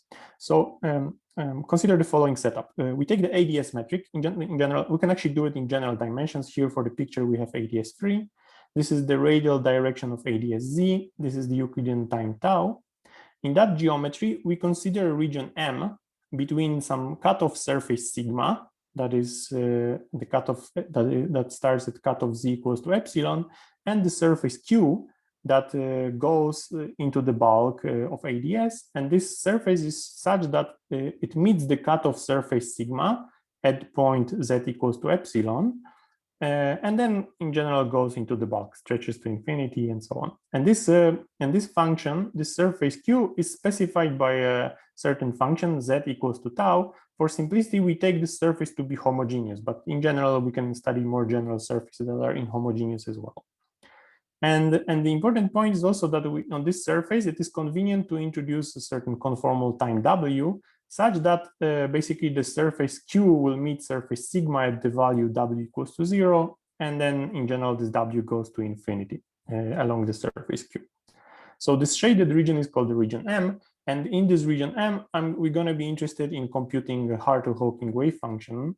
So in this setup, as I mentioned, this is a Hartle-Hawking wave function with the boundary that we usually don't have in, say, the standard computation of Hartle-Hawking. But in addition, the second novelty is that we will introduce a certain family of Hartle-Hawking wave functions that will be labeled by parameter t. And parameter t will be simply a tension introduced on the surface Q. So these wave functions that we are considering, there will be functions of this, there will be functions of the induced metric on Q. And also they will be labeled by parameter t, where t will be just, in a moment I will define as a tension term in the gravity action. And we will choose the metric on the surface Q in such a way that in most of my examples here, maybe except the ones later at the very end, this metric can be written as basically Weil flat. So we'll be only interested in the Weil factor e to the 2 phi on the surface Q. So in particular, in this conformal time, in this coordinate W, the metric on Q will have the form e to the 2 phi times the flat metric, where this e to the phi will be simply related to one of inverse function, 1 over f, where f is this embedding function for this homogeneous surface Q. And the second part, the important thing, will be also the boundary condition for this Weil factor, namely such that, you know, it comes from this function f, that, as I told you, this function f should meet surface sigma at point z equals to epsilon. So in particular, when w is equal to 0, this Weil factor should go as 1 over epsilon squared. So this is the setup. Are there any questions about this? That's, yeah, so you're trying to duplicate what you got from the field theory side, right? I mean, this will be the second late part of my talk and my claim, but like for the moment, I just want you to consider this setup. Yes, but you are jumping ahead of. Yeah, okay, fine. Okay, great. And then, of course, we will not be powerful enough to compute these Hartle-Hawking wave functions in the full realm of quantum gravity, and we will be interested in classical or semi-classical saddle point evaluation of this the family of Hartle-Hawking wave functions by simply computing the gravity action with the tension term on shell. So in other words, we'll be evaluating these Hartle-Hawking wave functions in the region M by computing gravity with the tension. So this is just actually n is d plus 1, so d-dimensional AdS gravity with the Gibbons-Hawking term and the usual tension term proportional to the volume that is added on the surface Q. And then after we compute these Hartle-Hawking wave functions, again there will be wave functionals of this field phi, and they will be they will be defined for arbitrary values of phi. And then we will introduce the so-called maximization of Hartle-Hawking wave function by simply taking this family of wave functions and maximizing them with respect to phi. What that procedure will give us is actually it will produce, it will be equivalent, maximization with respect to this phi will be equivalent to imposing the Neumann boundary condition on the surfaces Q. So in other words, basically the equations that will determine surface Q that maximizes Hartle-Hawking wave function, this family of Hartle-Hawking wave functions will be given by these Neumann boundary conditions or its trace. So in other words, that the extrinsic curvature on Q will be a trace of the extrinsic curvature on Q will be proportional to the tension term. And this is very much in the spirit of these beautiful works by Tadashi on AdS BCFT, for those of you that noticed. Okay, so now comes the proposal. What we would like to propose is that actually this maximization, this procedure of computing Hartle-Hawking wave functions in region M and their maximization, they should be thought of gravity dual of this path integral optimization procedure. So in particular, I will show you that the metrics that we obtain this way by these two procedures actually coincide. And the second step is that actually this gravitational action in the region M with appropriate modified Hayward term will play the role of our path integral complexity functional from the CFT, so this Liouville action, plus finite cutoff corrections. And I will show you precisely what this finite cutoff corrections means. And also in particular, we'll see that this gravity action in the region M will naturally satisfy also these cocycle properties of this path integral complexity action from the field theory, namely that can be negative. It's like anti-symmetric, and then it satisfies the triangle inequality. And finally, I told you that we will define all this story for arbitrary, this will be a family of wave functions for arbitrary values of the tension parameter T. And then we will see that our original story, like the minimal, so out of this family, the families that we obtained from the CFT with the value of the parameter set mu equals to 1, they will correspond to precisely this tension equals to T0 of this Euclidean path integral optimization procedure. But actually for arbitrary tension, we will have a nice understanding of this holographic geometries or the slices Q as simply unoptimal tensor networks from the gravity optimization procedure. And I will show you that in explicit examples. Okay, so I can now go to explicit examples, or maybe there are some questions, comments at this point. Okay, so if not, let me just go for the vacuum example. So in the vacuum, we simply start with AdS geometry, and then we consider this region. This is an AdS Poincare, and then we evaluate the gravity action on shell in this region M. And then the region M is defined by the range of parameters Z, the coordinate Z, between the epsilon, that's where the surface sigma is, and actually this function f of tau that specifies surface Q. So once we put this, once we compute the induced metric on Q, we can introduce again, we can introduce some parameter W that puts this metric in diagonal form. And in this coordinate W, this Weil factor of that induced metric is simply related to 1 over f of W in this coordinate, in this conformal time. Let me also point that somehow well, not secretly, but implicitly in this geometry, I told you that we are interested in Hartle-Hawking wave function that, that is a functional of only metric on Q. Of course, implicitly by choosing the bulk geometry in a particular way, we are also choosing a metric on sigma. So for example, in this case, actually the metric on sigma at z equals to epsilon is chosen such that it's simply flat, 1 over epsilon squared. But in general, actually this procedure could be done such the metric on sigmas are also arbitrary. So, but for this part of the talk, we are choosing them to be flat in this geometry such that basically this choice of the metric tells us what's the gravity dual to this particular reference. Okay, so once we compute this gravity action with tension, we get basically some divergence that comes from the bulk part, but also sigma, and also some functional in D+1 dimensions that is the functional of only of this Weil factor phi. Let me stress that this computation is exact. There's no approximation. We can evaluate this analytically. And this function g of phi is actually, it has this form. It depends on the tension, but also depends on, it is kind of non-linear in sense of kinetic terms of phi, in a sense that it has the square root and also arctangent, blah, blah, blah. This is, maybe it's not illuminating, but this can be done exactly. And one thing that is interesting is that we can check that when we go to the so-called UV limit from this action, namely when we take the value, basically the Weil factor e to the 2 phi, when we take it to be very large, or in other words, when we take e to the minus phi, that is that in the UV limit becomes epsilon, then we can actually expand this action in this limit where phi dot is much smaller than the potential, and we can check that this in this UV limit, simply the action becomes nothing but this conjectured action that we propose in higher dimensions. With the particular reference metric on metric sigma given by 1 over epsilon squared.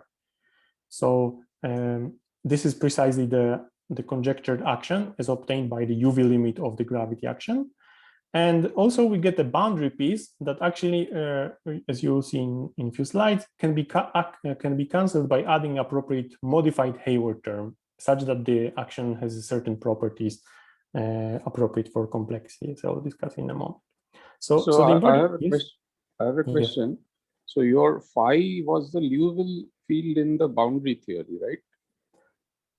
Oh, sorry, maybe I misspoke. Yeah. So phi here. No, in the boundary theory. In the boundary theory. So in the boundary theory, I used field phi to denote the Liouville from path integral optimization. And Yeah, that's in the what bulk, yes. In the bulk, I'm also using the same Weil factor, so e to the 2 phi to denote the boundary metric here. Sorry, to denote the bound metric on Q as e to the 2 phi times to the surface Q. Yes. Yeah. So I mean the phi here is actually determined by the sort of the nature of the surface that you have here, right? Because it is related to f of t, f of tau. Yes. The phi here is just the field that specifies this geometry Q. This geometry. So this is the correspondence that the geometry is related to the. Okay, yes, that's the claim. But thank you very much for this clarification. Maybe it was not clear from what I was saying. Okay, great. So so in particular, we have the semi-classical wave function. Hartle-Hawking wave function is just exponent of this functional, and now we can maximize it by computing simply the equations of motion or saddle point with respect to phi. And this saddle point with respect to phi is actually related. Well, you can check that explicitly this equation is nothing but the condition that the slice Q, the surface Q, should be a constant mean curvature slice of the bulk geometry, namely that the trace of the extrinsic curvature should be proportional to the tension. This is actually nothing but the trace of the Neumann boundary condition on Q, and we can find exactly the solution that satisfies these boundary conditions and solves this equation. And this equation and this solution, this function f of w, precisely solves the Neumann boundary condition given before, the full Neumann boundary condition. So in other words, what we find is that the Hartle-Hawking wave function in the region M is maximized by the surface z equals to f of t, where this surface is proportional, say in the original time is proportional to t, and then it depends on the tension parameter. Maybe it's better to see it on this in the left picture here, that basically Hartle-Hawking wave function in the region M goes between the sigma and the surface Q that is a line. So basically this function is a linear in Euclidean time t, in Euclidean time tau. And then it's a family of surfaces where this tension parameter goes between between t equal to 0 and t equals to minus d minus 1 over L, where L is AdS for the surface sigma. This range of t is actually closely related to this angle between the Q and sigma, and you can see that actually this angle is just square root of 1 minus t squared over d minus 1. So it can only go between 0 and this pi half here is obtained in the appropriate way.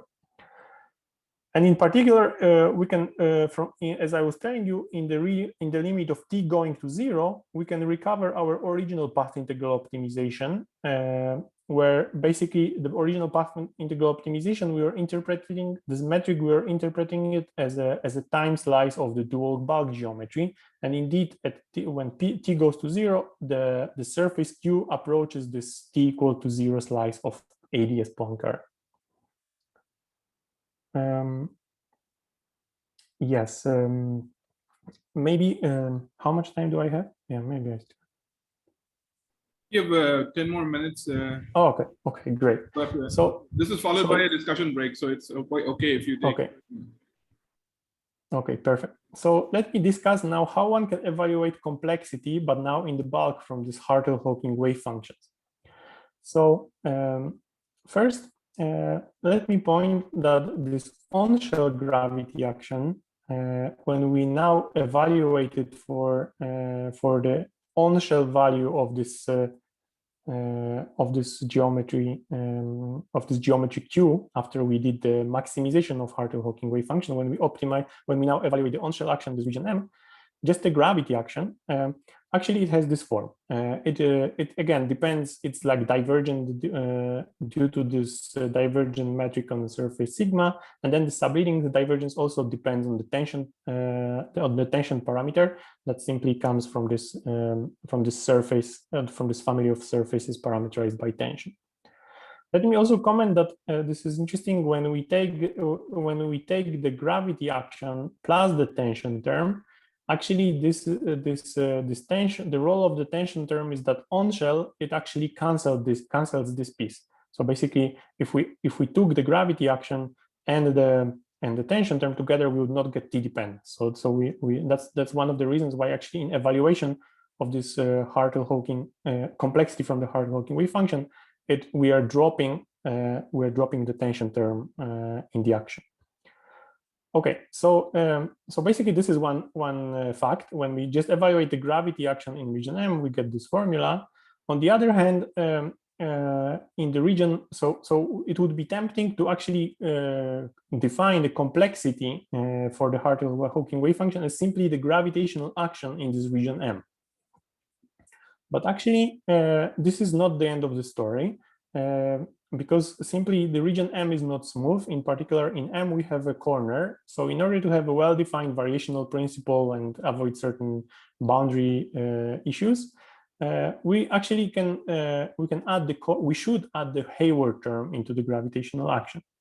So in general, actually, the Hayward term is defined in terms of the angle between the two surfaces, let's say sigma and Q. And in most of the standard literature, actually, we define it in terms of the external angle theta between n and sigma. But actually, it is there is in terms of the variational principle. Actually, we can add an arbitrary constant phi to this Hayward term, such that basically from the perspective of variational principle, any constant here does the job. So in particular, from the perspective of complexity, we would like to have, so this boundary problem that I was mentioning is that if we wanted to define the gravitational action with the Hayward term as our complexity from Hartle-Hawking wave function, we would like to have a property that if Q goes to sigma, then the action simply vanishes. But actually, because of, in the standard Hayward term, this would not be the case, because we would still have this singularity with this angle here. We would still have this topological piece here. So actually, if Q in the standard Hayward term, if Q goes to sigma, we would still get a constant. So actually for that, the reason I was talking about the modified Hayward term is that we are, instead of taking the usual Hayward term, we are actually choosing the Hayward term in the complexity action with that contains the angle to be θ0, which is the internal angle between sigma and Q. That corresponds to basically choosing this constant phi0 to be minus pi. And actually this form of the action has two nice properties. First, as I already mentioned, it has the property that this if I define now complexity as the gravity action in the region M plus this modified Hayward term, it goes to 0 when Q goes to sigma. But another nice property is that when we take the boundary limit of this gravity action, namely this UV limit that I mentioned to reproduce the path integral optimization action in higher dimensions, it precisely cancels this. It precisely cancels this piece. This modify. It comes exactly with the opposite sign, such that when we take the UV limit, we precisely reproduce the action with the boundary pieces. Okay, so that was maybe a bit technical, but important information about this holographic path integral complexity. And we can actually reproduce this story for much more than we could actually in the CFT side. So for example, we reproduce it for all the geometries in AdS3 that we studied, namely for BTZ black hole, this thermofield double, and then excited state by basically that are different variations of this bulk metric in which we compute again the metric between the boundary and the surface Q. And again, the maximization of Hartle-Hawking wave functions corresponds to the setting the constant mean curvature condition for Q. And then there are the solutions are of this type. So maybe you can recognize already by setting different betas to I betas and so on. We can reproduce all these geometries from path integral optimization that I talked about before. But notice that this is again the family for the tension going between, this is in AdS3, going between -1 and 0. And the geometries that I talked about in the first part of my talk are obtained precisely for t equals to 0 from these formulas. Actually, this gravity procedure is much more powerful in a sense that it's immediately defined for arbitrary dimensions and arbitrary geometries in AdS. So we can simply compute it, for example, for higher dimensional black holes, but also we can go down to JT gravity as well as Lorentzian geometries and so on. So in our longer paper, we simply took the definition of this holographic path integral optimization. This holographic maximization of Hartle-Hawking wave functions, and we we studied it in various setups. So we produced various interesting results in higher dimensions by reproducing our previous optimizations from CFT for this universal, say, empty AdS. But we also produced new solutions for JT gravity and higher dimensional black holes and this Lorentzian geometry. Okay, so let me just make one more comment. And the comment is that I was trying to argue, well, I reviewed at the first part of my talk that actually we, from the path integral optimization, from the field theory perspective, we were interested in solutions in geometries that have basically constant Ricci scalar. On the other hand, from the gravity point of view, I told you that on the surface Q, we imposed the Neumann boundary condition. So let me just explain how to reconcile these two facts by simply, because I showed you that we simply get matching metrics. So let me just explain how these two things are compatible. And this comes from the fact that in all our computations, we take surface Q as a probe in the on-shell solution of gravity in AdS, D+1. What that means is that we don't take the bug reaction from Q on the metric, and we just compute, we start with the gravity like I showed you in the Poincare AdS D+1. We start from the solution of Einstein's equation. So in particular for the surface Q, if we dot it to the normal components to surface Q, we derive nothing but the Hamiltonian constraint on Q. And then as I was arguing, the maximization of Hartree-Hawking wave function gives rise to the Neumann boundary condition, or imposed Neumann is equivalent to imposing Neumann boundary condition on surface Q. What that means is that this is precisely the Neumann boundary condition, but in particular, that means that you can, as a consequence, you can compute that this combination that appears on the left-hand side of the Hamiltonian constraint that is always satisfied in the bulk is actually also constant. So this k squared minus kij becomes proportional to t squared.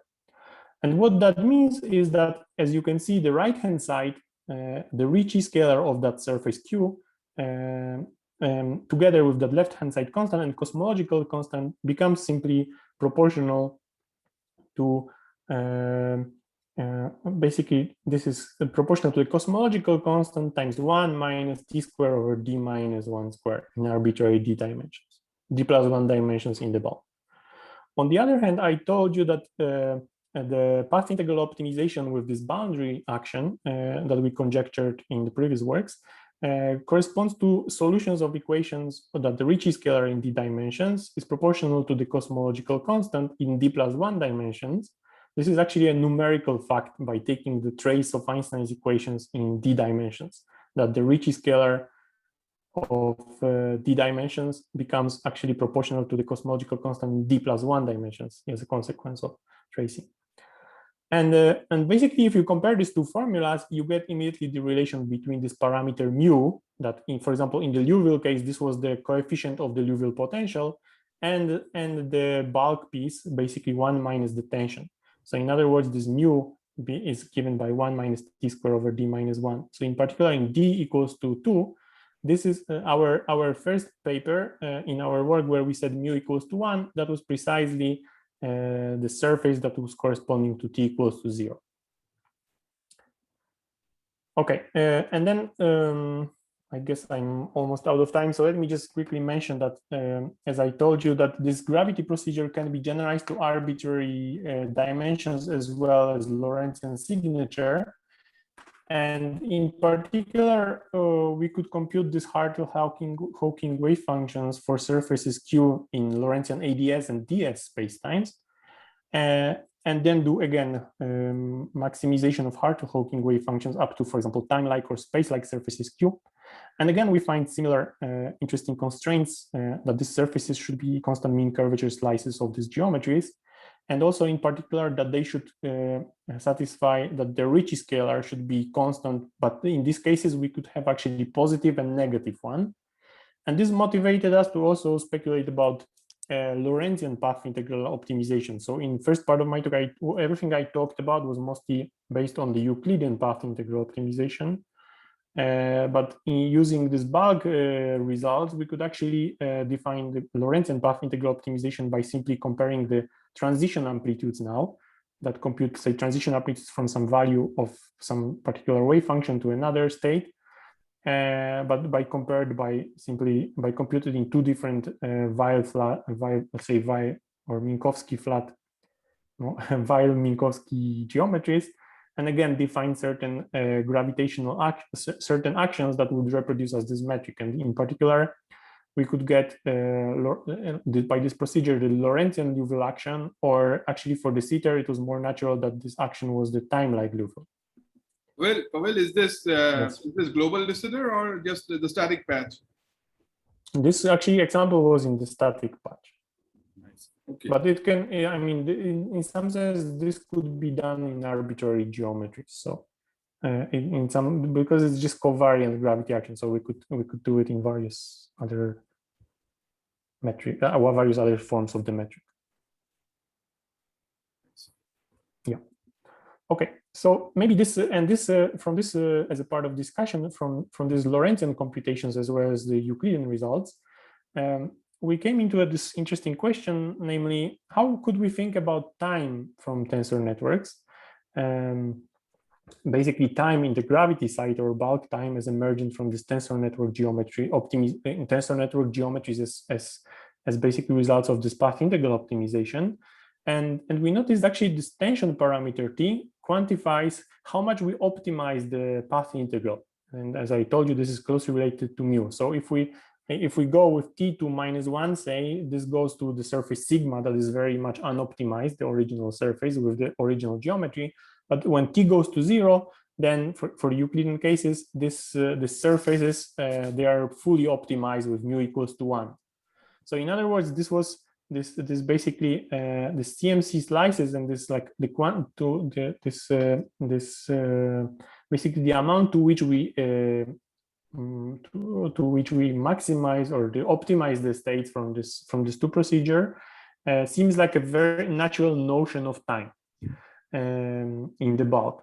And in fact, actually, we can easily check that in the Euclidean case, we can slice AdS D+1 geometries in the D slicings, in the particular this hyperbolic slicings, such that for each value of this each value of this coordinate rho, we basically get a different geometry that is our solution of path integral optimization in the holographic path integral optimization.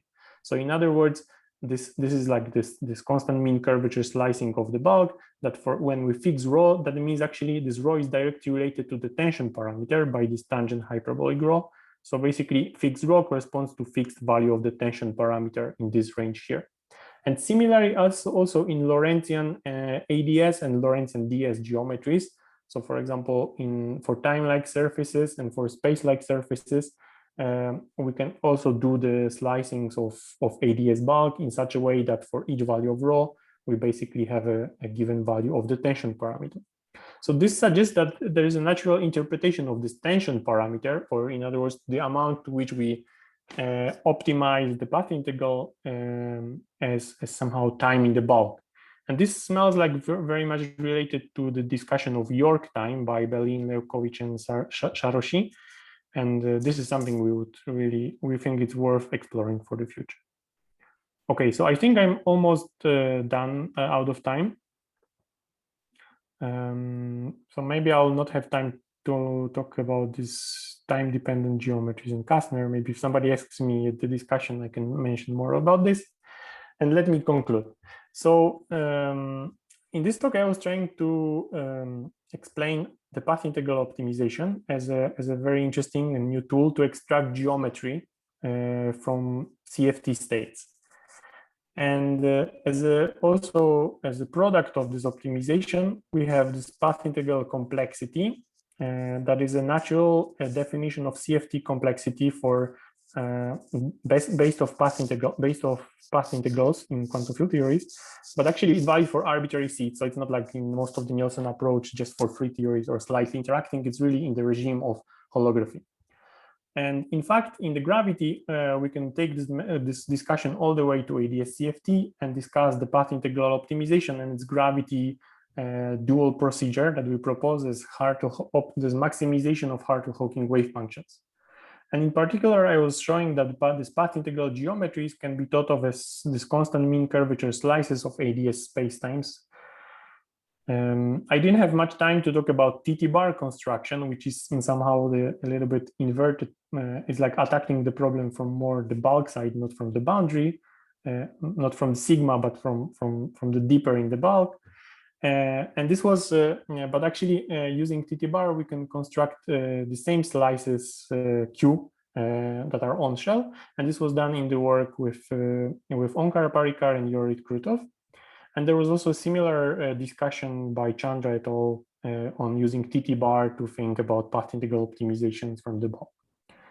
And finally, I mentioned about tension as time from tensor network and relation to York time, that I think we have now a lot of data and information from various perspectives that we could put on the table and discuss between these two approaches.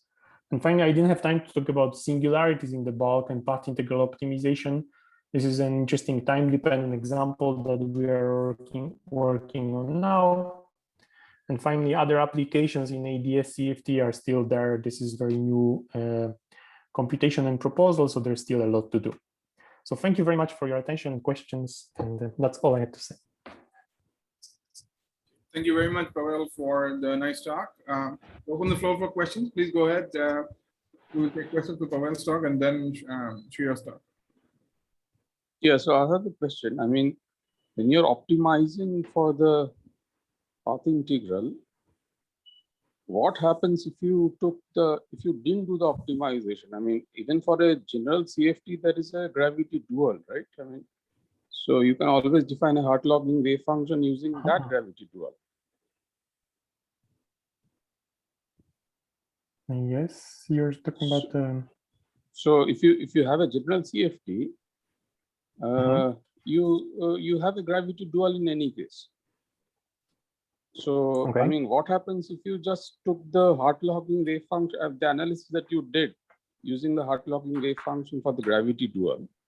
What would happen if you didn't do the optimization and directly work with the gravity dual of the original CFT? That would be even more better, right? You mean without doing the optimization, just working with the gravity dual to the Hartloging wave function to the original state? Yeah, original CFT. Yeah. Yeah, I guess you can. You can do that, and there's many computations that use this fact. But I guess somehow the motivation that was like from the start in my work was very different, right? It was not. It was really motivated by this tensor network approaches. We really wanted to do some optimization of wave functions in field theory, and then extract from it this path integral complexity. And then we found these geometries that were related somehow to slices of the bulk. If I secretly replace the tau with the direction, with the radial direction in the bulk. So maybe I was not very clear, but my motivation. So this was already a setup from field theory, and my motivation for this Hartloging wave function was simply that now, given this field theory procedure, what is the gravity dual in some sense, or what should we be doing on the gravity side, such that we reproduce these results from the optimization procedure? So even though I think your question is well defined, I think like our motivation was already, how do we understand this field theory optimization from the gravity perspective? Yeah, but when you're optimizing, you're somehow kind of truncating the theory in a certain sense. Not exactly truncating or post-graining the theory, right?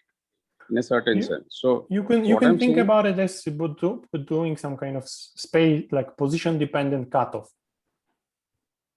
Right. So this cutoff that we are introducing on the metric G, it really depends on this direction tau. At tau equals to 0 is like the original cutoff of a CFT, but once we go deeper into the tau direction, we are choosing slightly different cutoff, but still, like for this tensor network interpretation, for example, we need to choose that each of these plaquettes counts the same way as tensors, right? So such that we relate the volume of this geometry to some kind of number of tensors, we need to impose that some volume of this plaquette is like epsilon square or something like that, that we count them in the same way. maybe I didn't have time to clarify this, but it seems like your questions were related to that. Yeah, so I'm not understanding exactly the exact motivation. I mean, if you can do it for the original CFT, why do you do it for an optimized CFT? Because original CFT is a real thing, right? I mean, so yeah, I think Pawel, I mean, let me point like that. Actually, the wave functions that we prepare, like there's this geometry that we are the basically introducing geometry is in some sense just a trick to extract these geometries from the path integrals. That was the original motivation of the whole program. But as I stressed at the very beginning, the wave function that we prepare in this doesn't matter if we introduce this optimized geometry or the original geometry, the boundary conditions on all the fields of your theory are exactly the same. So we make sure that the state that we are preparing is the same state. It's a vacuum of a CFT or excited state of a CFT, not some excited state of some strange theory. So what we are preparing with this geometry trick is still the original CFT vacuum. Okay, that's very important.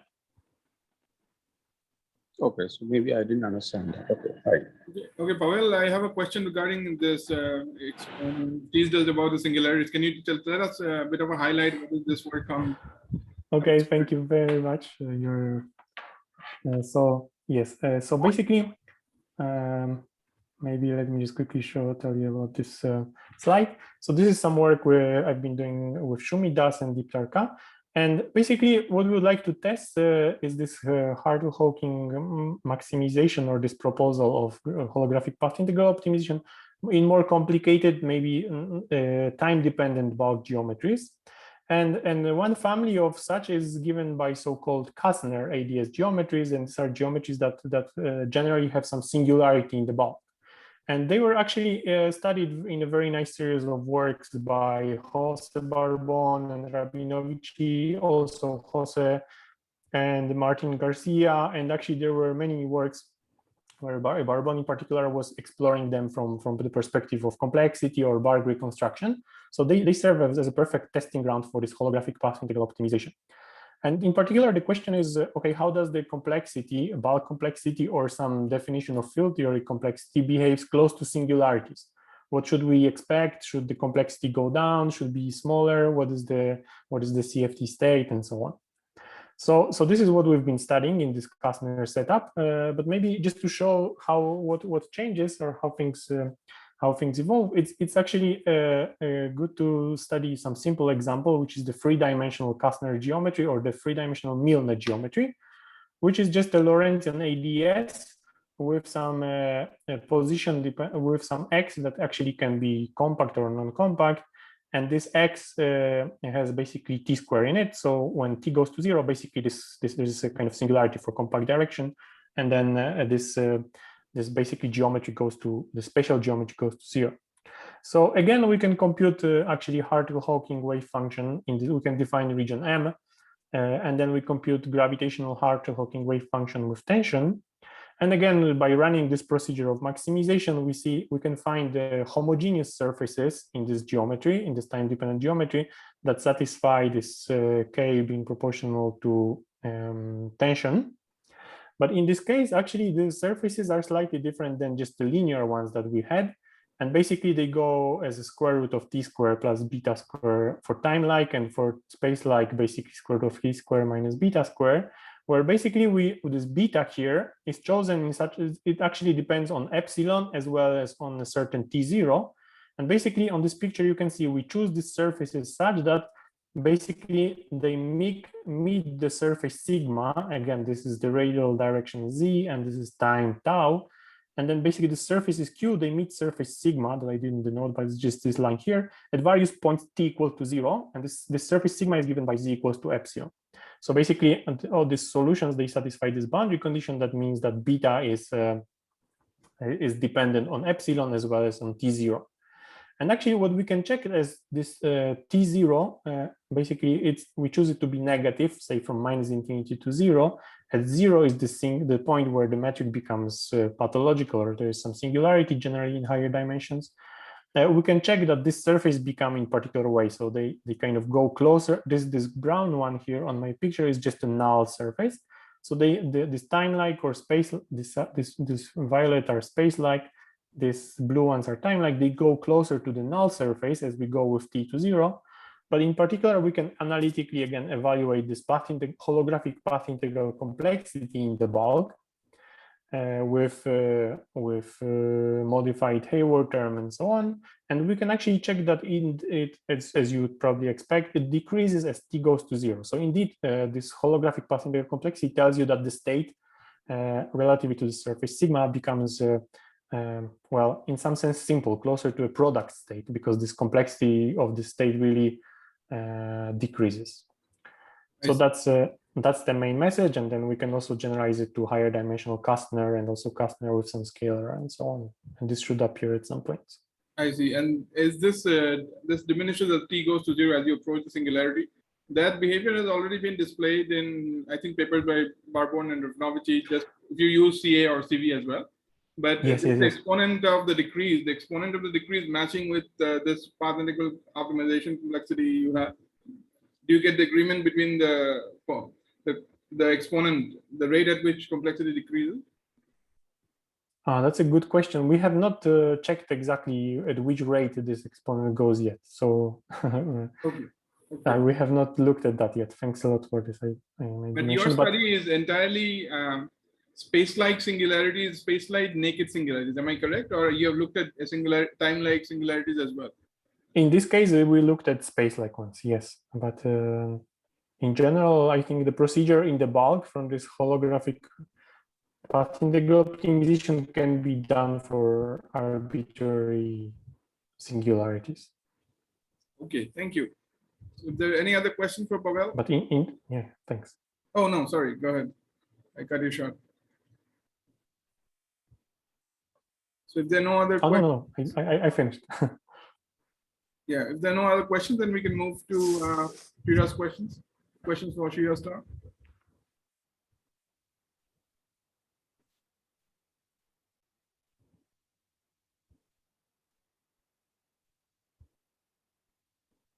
So if nobody has questions, I can ask a naive question actually to Shira.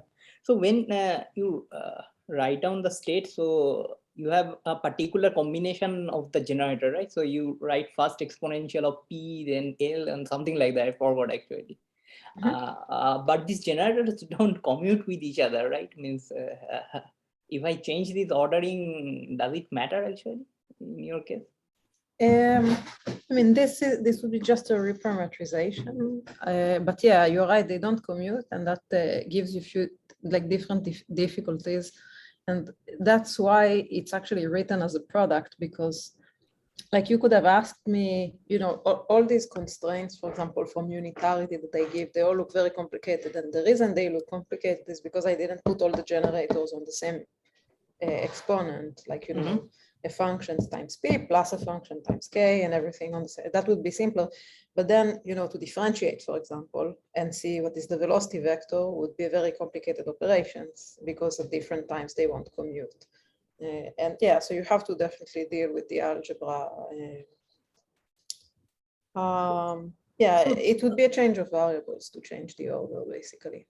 Oh, I see. So metric will change. What you say that that will be just a change of variable from the metric that you have written to the newer one. It's like not actually. Yeah, you can. Sorry. Not actually I mean, not a change that cannot be done by a coordinate transformation. Oh, I see. No, you can think, for example, very simple. You can think if you commute P and D, right? So let's see.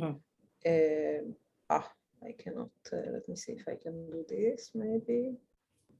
I cannot share a whiteboard. It's mysterious. Okay, well, then I say it by heart. So imagine that I have e to some function D, e to some function P. Commuting them is very simple, right? What it does is rescale basically give a phase to the function of P. Right, because D and P has some very well-defined scaling under D.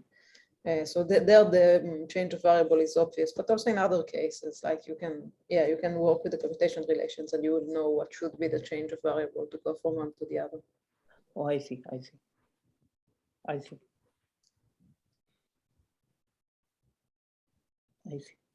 And one more thing is that so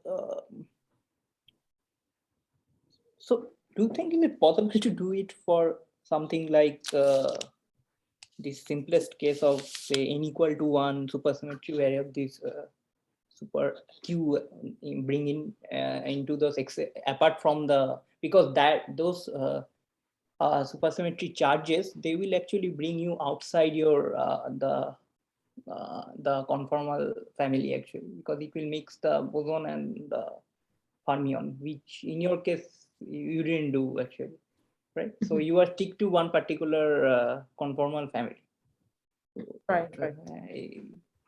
Is that that kind of, this is like naive thing, if that kind of thing is possible actually, means is it I'm just thinking aloud as something like that. No, I think that's interesting. I mean, I don't know. Yeah, I'm not an expert actually of like, can you use the SUSY generators to build unitary circuits and things like that? But I mean, in principle, it would be interesting. I also don't know whether they will have some unitary representation always or not, but right.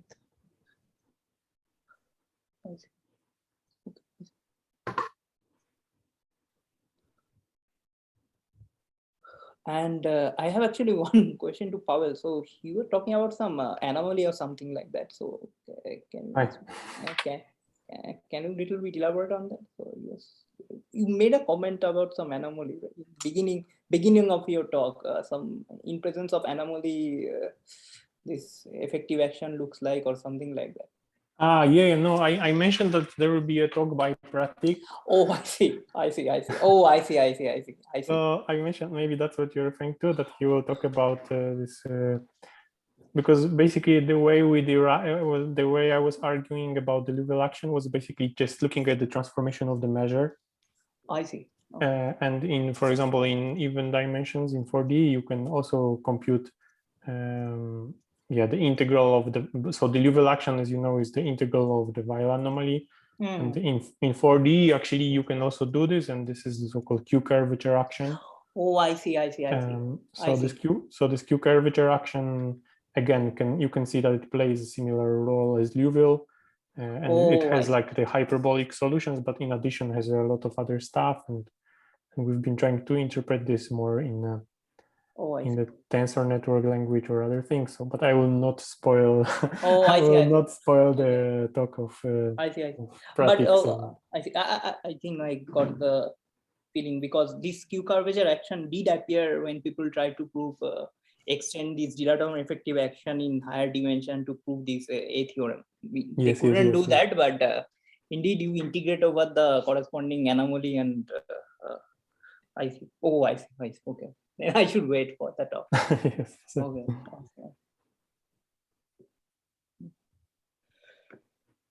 Are there any more questions?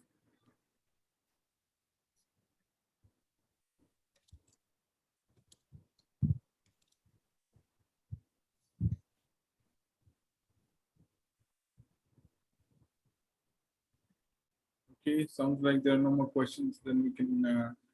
The next session will start at 5:30, which is around 8 minutes from now. Till then, the discussion floor is open. People can engage in discussion among themselves if they feel like. And I thank the speaker for the first session, Shira and Pawel, for their nice talks. Thank you very much. Thank you for the organizing. Thanks. Let's start our the next session. So we'll start with Gaurav from IIT Hyderabad, and he will talk about holographic complexity in little string theory, GT bar and TT bar deformation. So, okay, thank you. Let me share the screen. Can share the screen.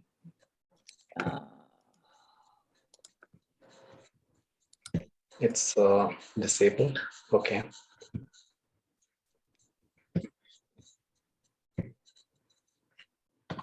Yeah.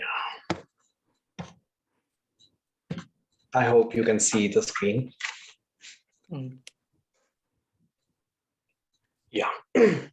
Okay, so first of all, I'd like to thank the organizers to give me an opportunity to present my work in progress done in collaboration with Shubho and Sujyoti from from IIT Hyderabad. So my talk will mainly focus on the lesser known variant of the holographic duality, which is the LST-M3 duality. And that had also been the subject matter of my previous talk in the same workshop. This time, however, inspired by the recent work of Sumangshu and his collaborators, who successfully incorporated new effects into their setup, we set out to explore novel effects using the holographic complexity as a probe.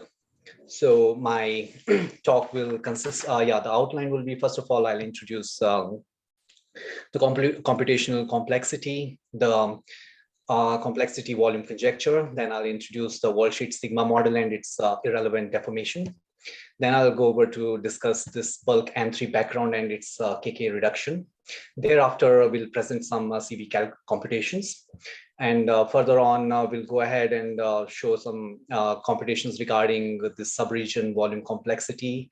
Finally, we'll show the complexity volume calculations we've done for the WADS, warped ADS3. And finally, I'll conclude and present some future outlook. So yeah, the quantity which we are interested in this talk is the computational complexity. The notion is borrowed from the literature of the quantum information theory and computer science. It normally quantifies the degree of performing a computational task. In order to make it well-defined, we need a few ingredients. So these are the system, the set of states, for example, the chain of, for example, the classical or quantum spins or qubits.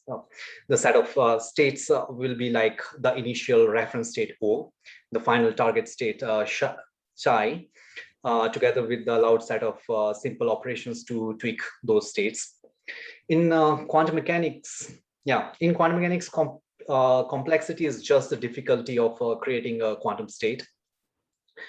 Therefore, the complexity of state psi is just the minimum number of simple operations which, when applied on the reference state O, to obtain the target state psi. So in classical mechanics, complexity scales just like the entropy with the number of degrees of freedom. But however, in quantum mechanics, there's a marked difference. The complexity scales exponentially with the number of degrees of freedom. Because the reason for this gap in the behavior of quantum complexity with respect to entropy in quantum mechanics is because of the exponential growth encountered due to the phenomenon of entanglement, where a typical quantum state, the wave function, where for a typical quantum state, the wave function can be tuned in a number of ways because, for example, for a qubit system, it can now take 2 to the n complex values in order to specify state. So the holographic realization of the complexity of boundary field theory in the bulk had been proposed by Susskind. And the proposal is that the complexity of the boundary QFT is dual to the maximal volume slice, this one, in the bulk, modulo these constants which are there for the dimensional reasons. The holographic prescription, which tells us that we carry out the extremization of this space-like slice, which is asymptotic to the time slice on which the boundary state is given here, is defined. So, and there is also an alternative formulation, again, coming due to Susskind, which is called the complexity action conjecture. But I suspend its explanation because we restrict to the complexity volume formulation in this talk. However, the CA results will appear in our upcoming paper. The holographic complexity of the LST, which is the little string theory, is dual, and it is dual to the pure M3 background, had been the subject matter of my previous talk in the same workshop, like I said. And that helped us identify the signatures of non-locality in the boundary field theory. But this time we focus on the, This time we focus on additional irrelevant deformations of the LST2 that introduces the signature of the Lorentz violation in the boundary theory. With this purpose in mind, we have the following setup. This setup in which the superstrings propagate in the AdS 3 cross 3 sphere cross the 4 torus with the NS sector turned on and the RR fluxes are switched off. What we have is the worldsheet theory given by the West-Domino-Witten sigma model on the SL2R group manifold. Its bulk contains this stack of K coincident NS5 branes, and they wrap along this direction. They wrap this compact T4 manifold, and then there are also these P number of fundamental strings which wrap around this circle direction, which is the Y direction. And yeah, so the resulting background is the M3, which interpolates between the flat space-time with the linear dilaton region in the ultraviolet, and to the it interpolates between the linear dilaton region in the ultraviolet to the AdS3 in the deep IR.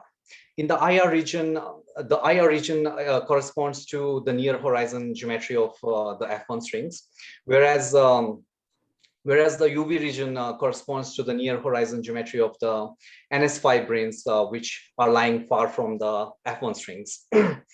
Yeah, so we find this kind of setup interesting because it allows us to study holography in non-AdS type spacetimes and gain lessons from what AdS, from beyond what AdS has to offer, because AdS has already been exhaustively explored.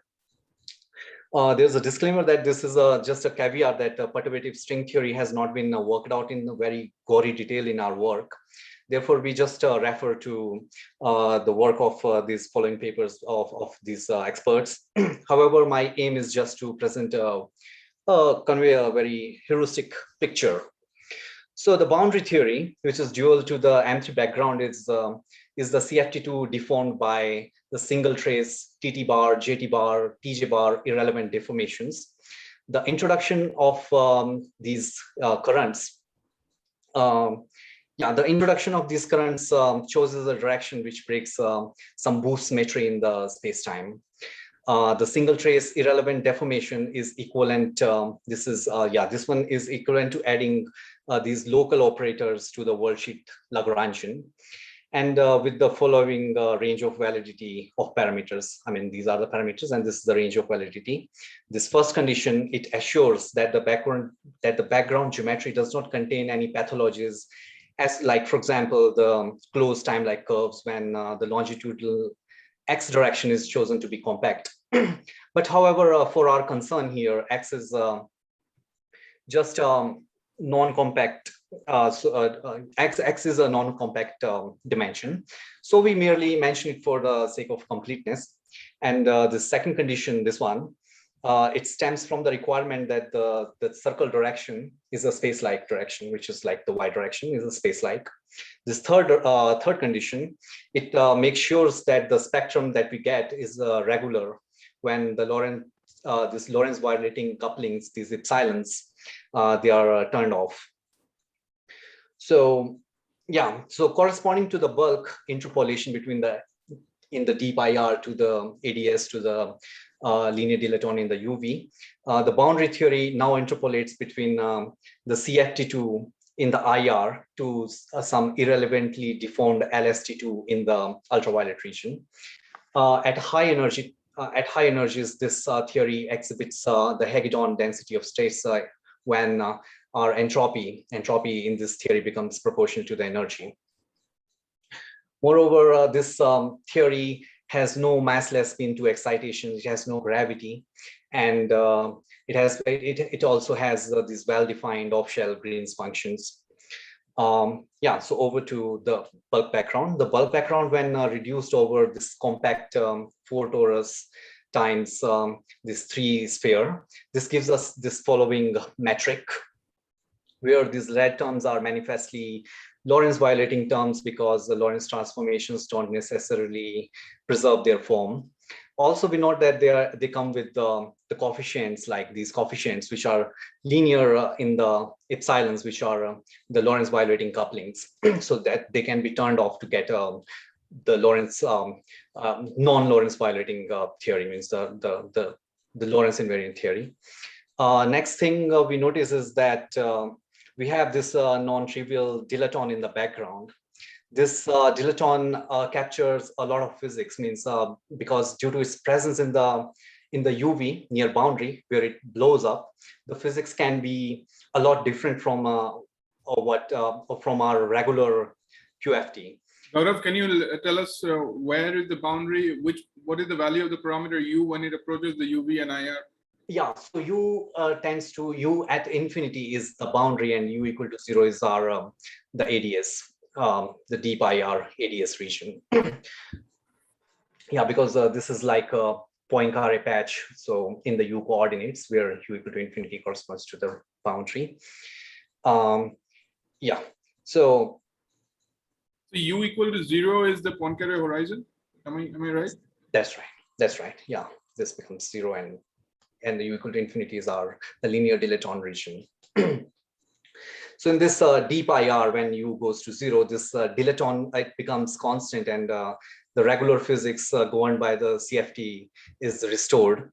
And together we also have this three-form Calabre-Drummond gauge field in the background.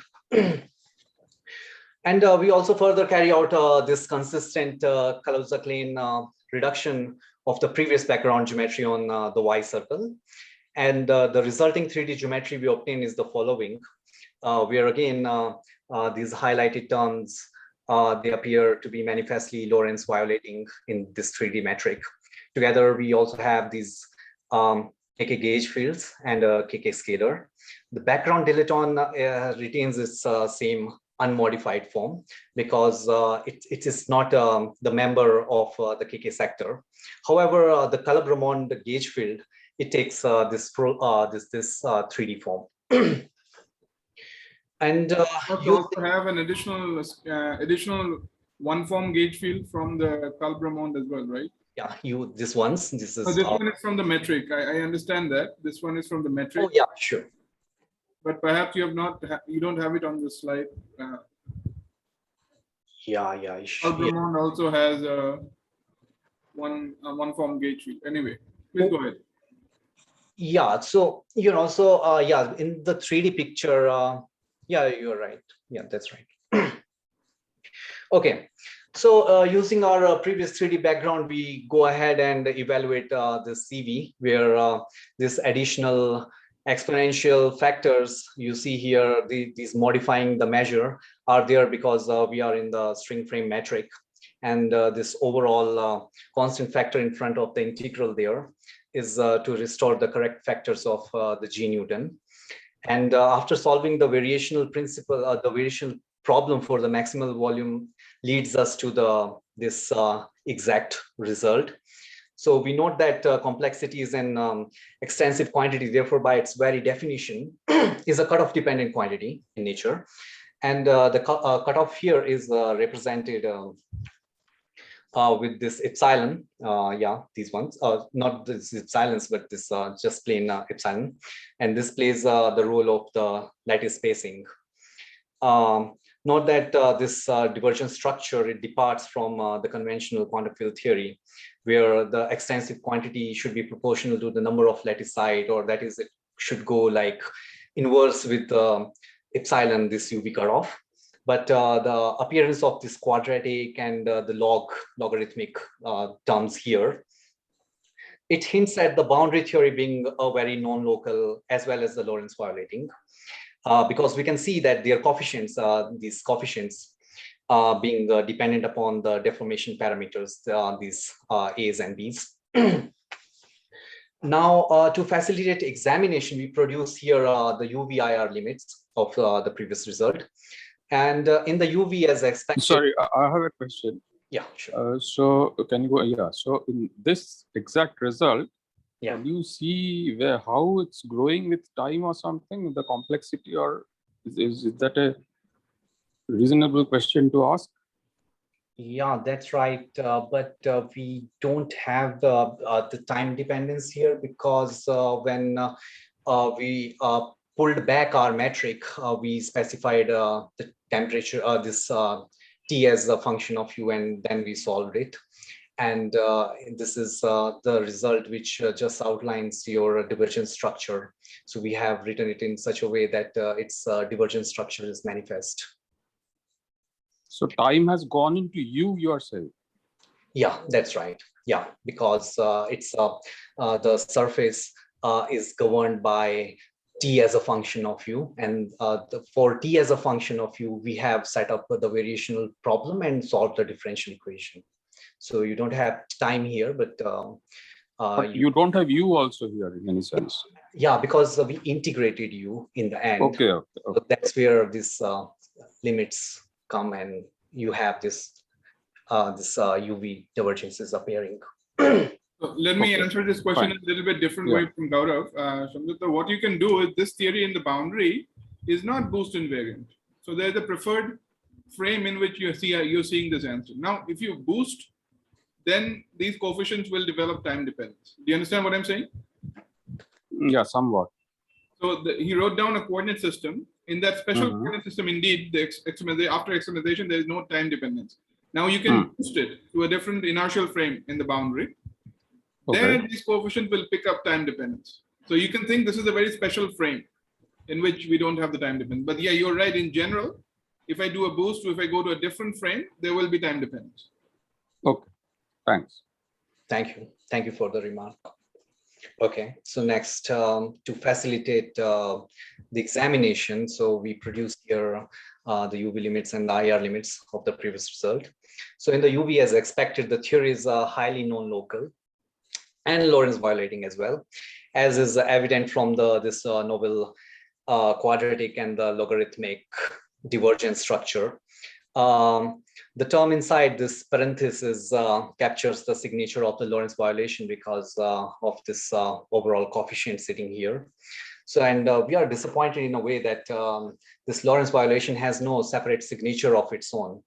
For example, some linear or this quartic divergence, is it just this structure just mimics this formerly non-local signature.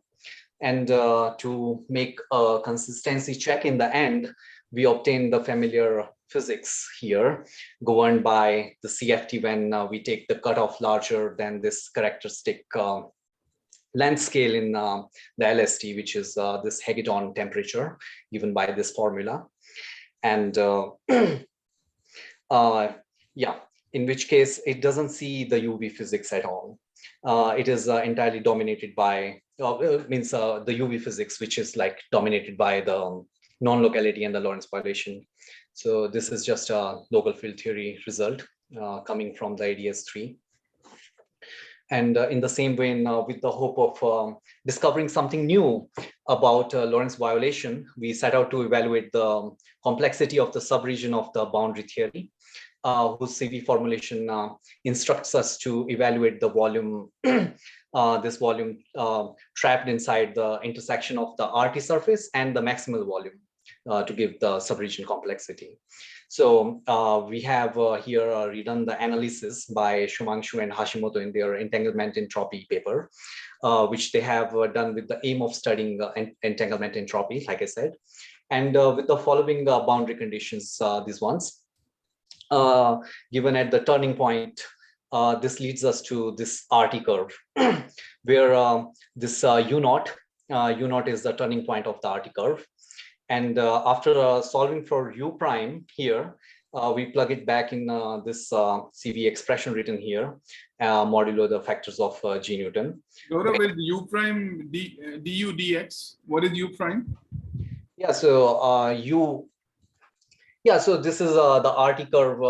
We have again done the codimension too, because our metric is 3-dimensional now. We have only parameter. The only parameter right now we have is the CFT coordinate, this X. So U when on the RT curve, now U becomes a function of X.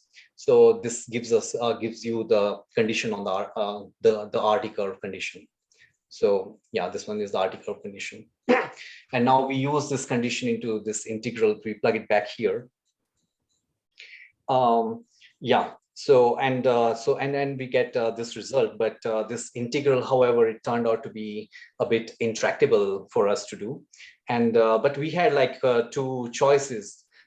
First could be we could have resorted to the perturbation series and solved this perturbatively, but with the intent of not losing any information, we just resorted to the exact numerical evaluations instead, and which gives us the following plots. So here we have the plots for some reasonable values of the couplings. These plots are between the CV and subregion length. Yeah, so in these all of them, this lower, and we have like produced like 3 or 4 of them. The lower region here, this curved region, is produces the quadratic dependence of the subregion CV in the linear dilaton region. This one. And this upper linear region, it corresponds to the AdS region with the linear UV dependence. The effect of turning on the couplings is to shift, this just moves, just to shift this critical transition points towards the right. For convenient comparison, we give here the parametric log-log graph. In order to bring all these graphs to the scale. And we can notice that in this upper AdS region, the slope is 1, corresponding to this 45 degree we expect of the AdS. And in the lower region, all of these curves are parallel. The slope is, you can see it's more slanted. Maybe it's due to the quadratic dependence that we have in the linear dilaton region. Thereafter, as we move towards, you can see that as we move towards the linear dilaton region, we encountered this Hagedorn phase transition, which is in all of them. As we move towards the linear dilaton region from the deep IR, you encountered this phase transition point, and which is also consistent with the result that Sumanshu, Hashimoto, they obtained in their study of the entanglement entropy. The numerical comparisons with their theoretical predictions is here. They predicted these theoretical values, LTH. And whereas using numerical analysis, we obtain these numbers, and you can see they don't, they just agree to a very, they agree with each other with some these minor deviations. It might be due to this resolution of the Mathematica that we cannot, obtain more precise values. But however, it suggests that indeed the subregion complexity is able to capture the same phase transition which entanglement entropy is able to recognize, as you can check against these values of L critical subregion length. I have a question. Yeah. You're saying that this is, I mean, when you do the boost, you get the time dependence, as was mentioned. Okay. So is the complexity not a Lorentz invariant? Complexity is a Lorentz invariant quantity. That's right. But in this field theory, this is not a Lorentz invariant field theory, so it won't be. Yeah, exactly. The complexity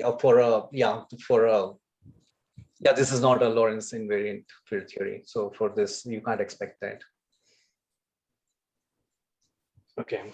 Okay. Yeah. So as a special case of the deformation, when as a special case now, when of the deformation, when we we remove our non-locality and one of the Lorentz violation couplings by sending them to 0, we obtain what is called this null warped AdS spacetime, where this surviving coupling, it acts as the the short of the warping parameter. The analytic evaluation of the volume complexity results in this following nice result. But we notice that the complexity, unlike for the previous cases, it does not suffer from unexpected these quadratic or UV dependencies. But we have the novel feature that the warping factor essentially is dependent upon the UV cutoff in order to make sense. Otherwise, the argument of the sign exceeds 1 and the quantity inside the square bracket, it becomes negative. And this fits nicely with the fact that our dual boundary theory is non-unitary and hence pathological in UV, because energy spectrum, because its energy spectrum becomes complex and the UV cutoff has to be truncated to give a sensible theory. Otherwise, beyond the UV cutoff, for which the complexity makes sense, the bulk will contain some closed time-like curves. Yeah, so and the perturbative analysis in the small coupling reveals this leading pure AdS piece. And this subleading order in warping is the new novel piece which we obtain. And because the dual theory is violently local, one gets these UV divergences of all orders when expanded in the warping parameter. Yeah, now I'll conclude. So the volume complexity, it reveals no novel signature of Lorentz violation in the UV divergence structure when compared to the non-locality. One gets the same type of quadratic and the logarithmic divergences which arose when we just had non-locality. And you can also see the coefficients of the log piece now, they gain some dependence on the Lorentz violating couplings. Subregion volume complexity displays the Hagedorn phase transition. The phase transition point is a function of all of the 3 couplings. The larger the Lorentz violating coupling, the larger is the critical subregion size. The critical subregion length coincides with that of the entanglement entropy in the work of Shuangshu and Hashimoto. The null warped, yeah, so the null warped AdS3 limit answer, it doesn't make sense for the UV cutoff, because UV cutoff being arbitrarily small, we saw that the arguments of the sign and those, yeah, means this under root quantity, it becomes negative. And this fits in nicely with the fact that the dual boundary theory is sick in the UV. It's a unitary. It's a unitarity violating theory, since its energy spectrum becomes complex, and hence the deep UV has to be truncated to give a sensible theory. Because if we go beyond the cutoff for which the complexity makes sense, like I said, the bulk contains some closed time-like curves. And the subregion CV4 null AdS3 displays no phase transition. The leading term in the warping perturbation is just a pure AdS piece. The subleading order in the warping is the new piece. Since the dual theory is wildly non-local, as I said, one gets the UV divergences of all order when we expand it in the warping parameter. In the future outlook, one need to work out the action complexity. And the dimensional KK reduction of to 3D will introduce this time new total derivative pieces into the action, which we usually discard since they do not contribute to the equations of motion. But these total derivative pieces will introduce new surface terms this time, as is also signaled by the work of Myers et al. The warped AdS3 needs it also needs a separate case study of its own, because now that we have some idea about the boundary theory is which is the warped CFT. Usually the warped AdS3 is studied when the bulk is not a is not a dilaton or Calabre-Ramond background, but rather some topologically massive gravity or the new massive gravity, as in the work of Strominger. Perhaps one can also extend the calculations to include the effects of the finite temperature into our metric, because it might not be very insightful from our previous experience from the M3 case. which we have learned earlier, because the finite temperature means putting a black hole in the bulk, but it does not change the deep UV physics at all. So the finite temperature will most likely not contribute any new UV divergences. And finally, LST also gives an opportunity to study the holography beyond the asymptotical AdS context. And we should explore every way we can the bulk. We can use, for example, the bulk to find the correlation functions in the little string theory with JT bar coupling turned on, or using using the GPKW dictionary. And finally, I would like to thank Sumanshu for his valuable insights regarding the LST, and Arpan for the discussion, for his discussions related to the warped AdS tree. Thank you. Thanks, Gaurav, for the talk. Also, I think we have questions in between the talk, and given the interest of time, I think it's better to move on to the next speaker. And if you have questions, we can postpone it to the discussion after Jose's talk. Sure. So we'll move to the next speaker, who is Jose Barbon from IFT Madrid. Thanks. Okay. Let me unshare this. Yeah. Hello. Hello. Hi. So I'm going to make you co-host.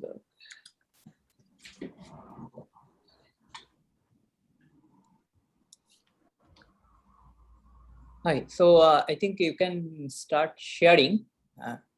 Okay, I will try.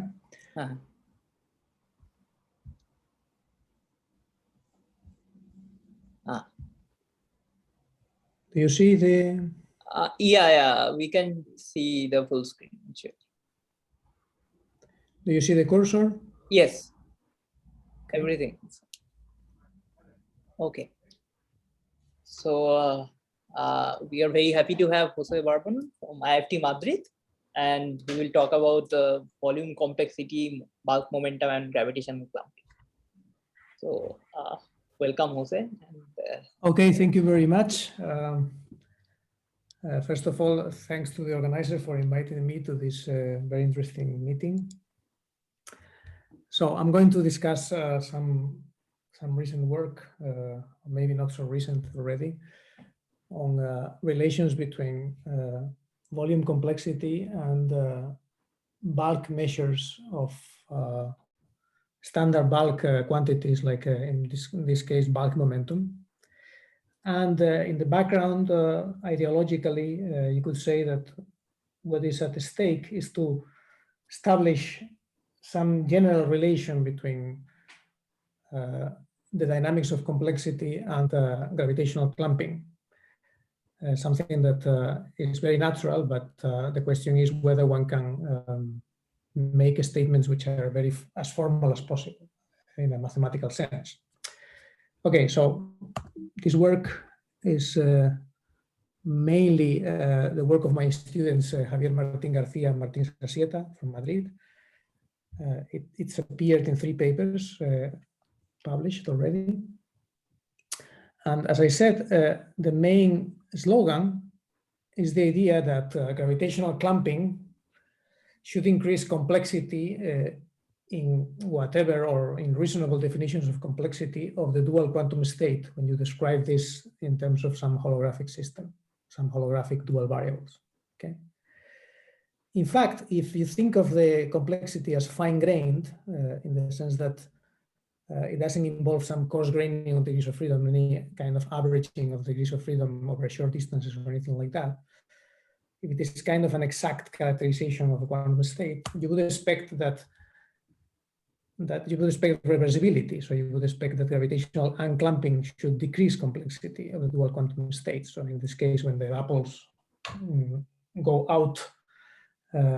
outfall on themselves, you should have a smaller complexity. This indicates that perhaps the quantity in the bulk that measures, or which is more related, and if you like, more directly related to the rate of complexity growth, could be some collective notion of momentum. And this is if you like, the ideology behind the idea that there should be a momentum complexity correspondence. right? Now, there are old avatars of this idea. It's actually very old, from Lenny Susskind in the 90s, at the beginning of the story of holography. The idea that when you describe infalling strings into a black hole horizon, and you describe them in the Lycon gauge, there is a relation between the number of string bits that characterize the description of the relevant modes of oscillation of a string at any given scale. And the longitudinal momentum of the string implies that when the string falls, it tends to grow, okay? When you describe it in Lycon variables. So this was kind of one of first incarnation of a momentum complexity correspondence. There were others implicit in Eric Verlinde's ideas about entropic gravity, although in that case, the emphasis was on entropy rather than on complexity. But if you replace complexity for entropy, you get very similar kind of ideological ideas. More modern avatar is the recent discussion, which we have seen very often in the last few years, of operator growth related to kinematical quantities in gravity duals, mostly in 1+1 dimensional bulk models, or of the kind that you would expect to be dual to SYK low energy sector of SYK model, or JT gravity.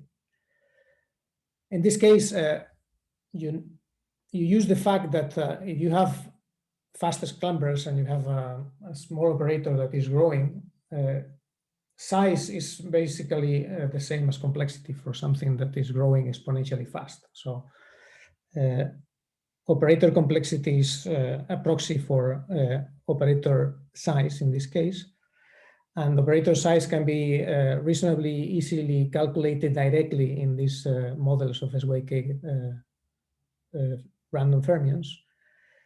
And this can be empirically related to quantities in the bulk, like for example, the Rinder momentum of a particle that is supposed to be the dual state created by the action of the small operator on the quantum system.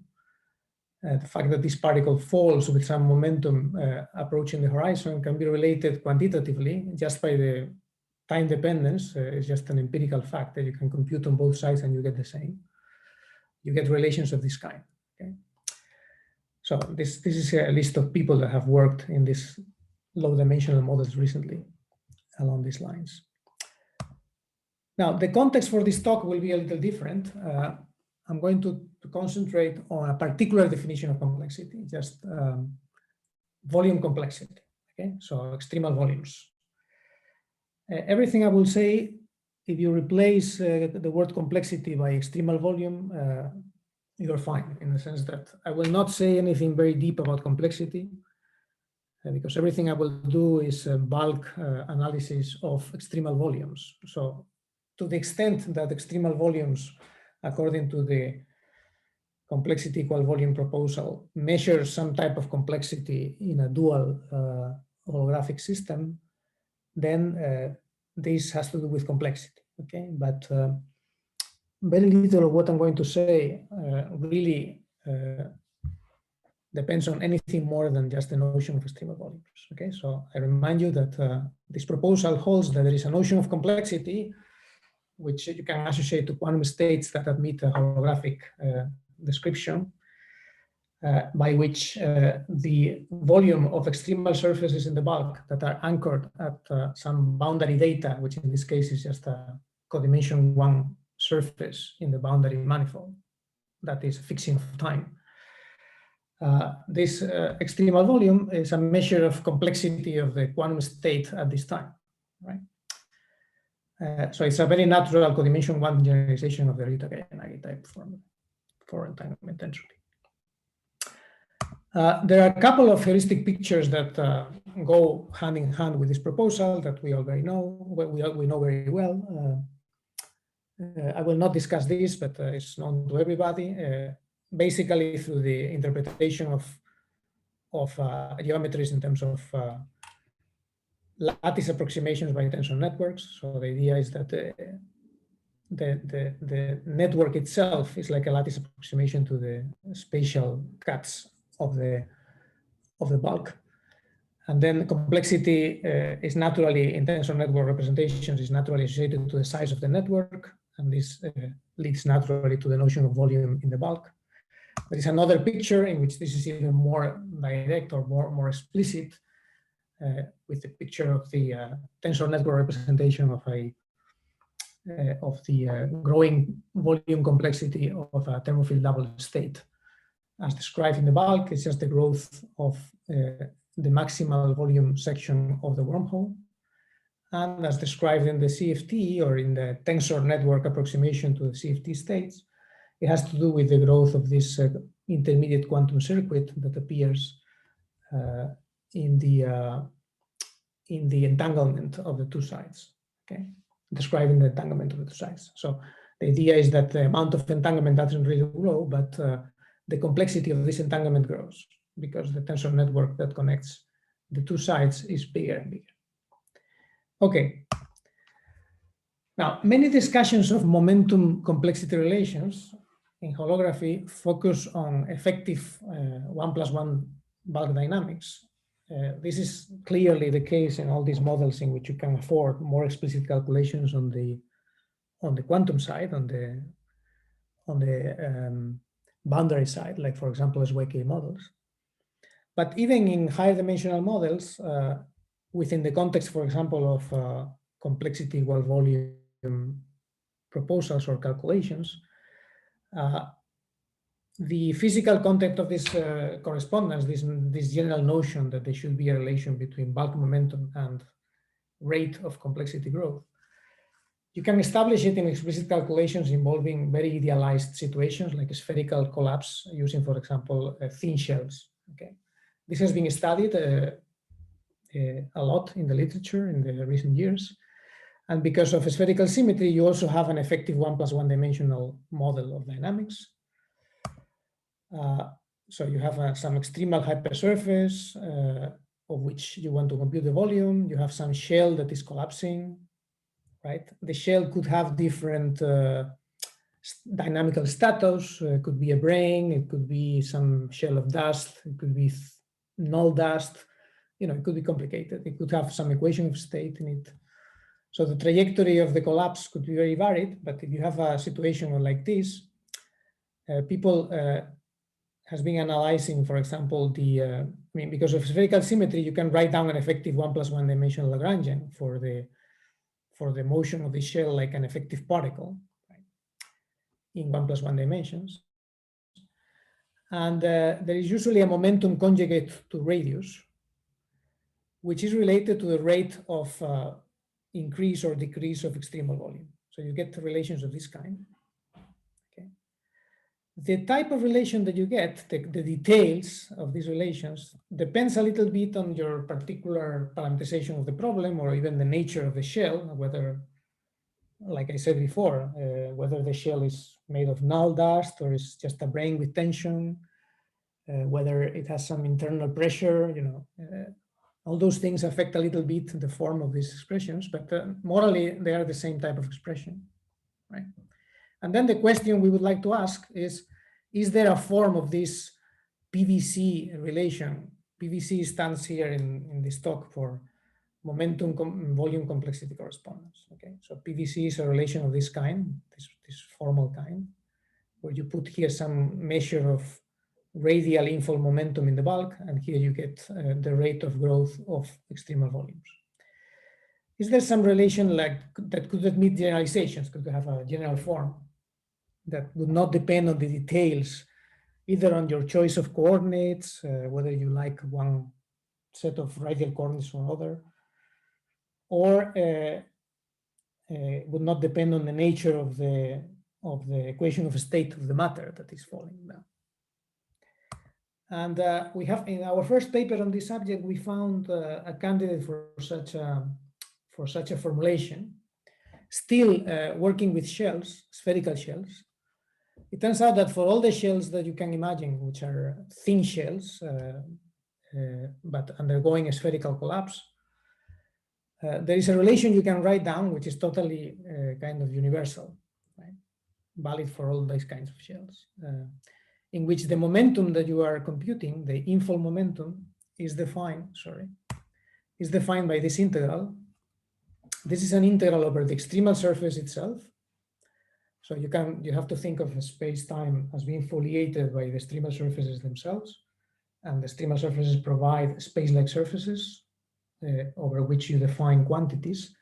And the quantity in question is just the flux. This is the normal vector to the surface, certain flux of momentum that is characterized by some field, which I will call here the C field, the infall vector field, which just picks the momentum component that you have to pick in order for this equation to hold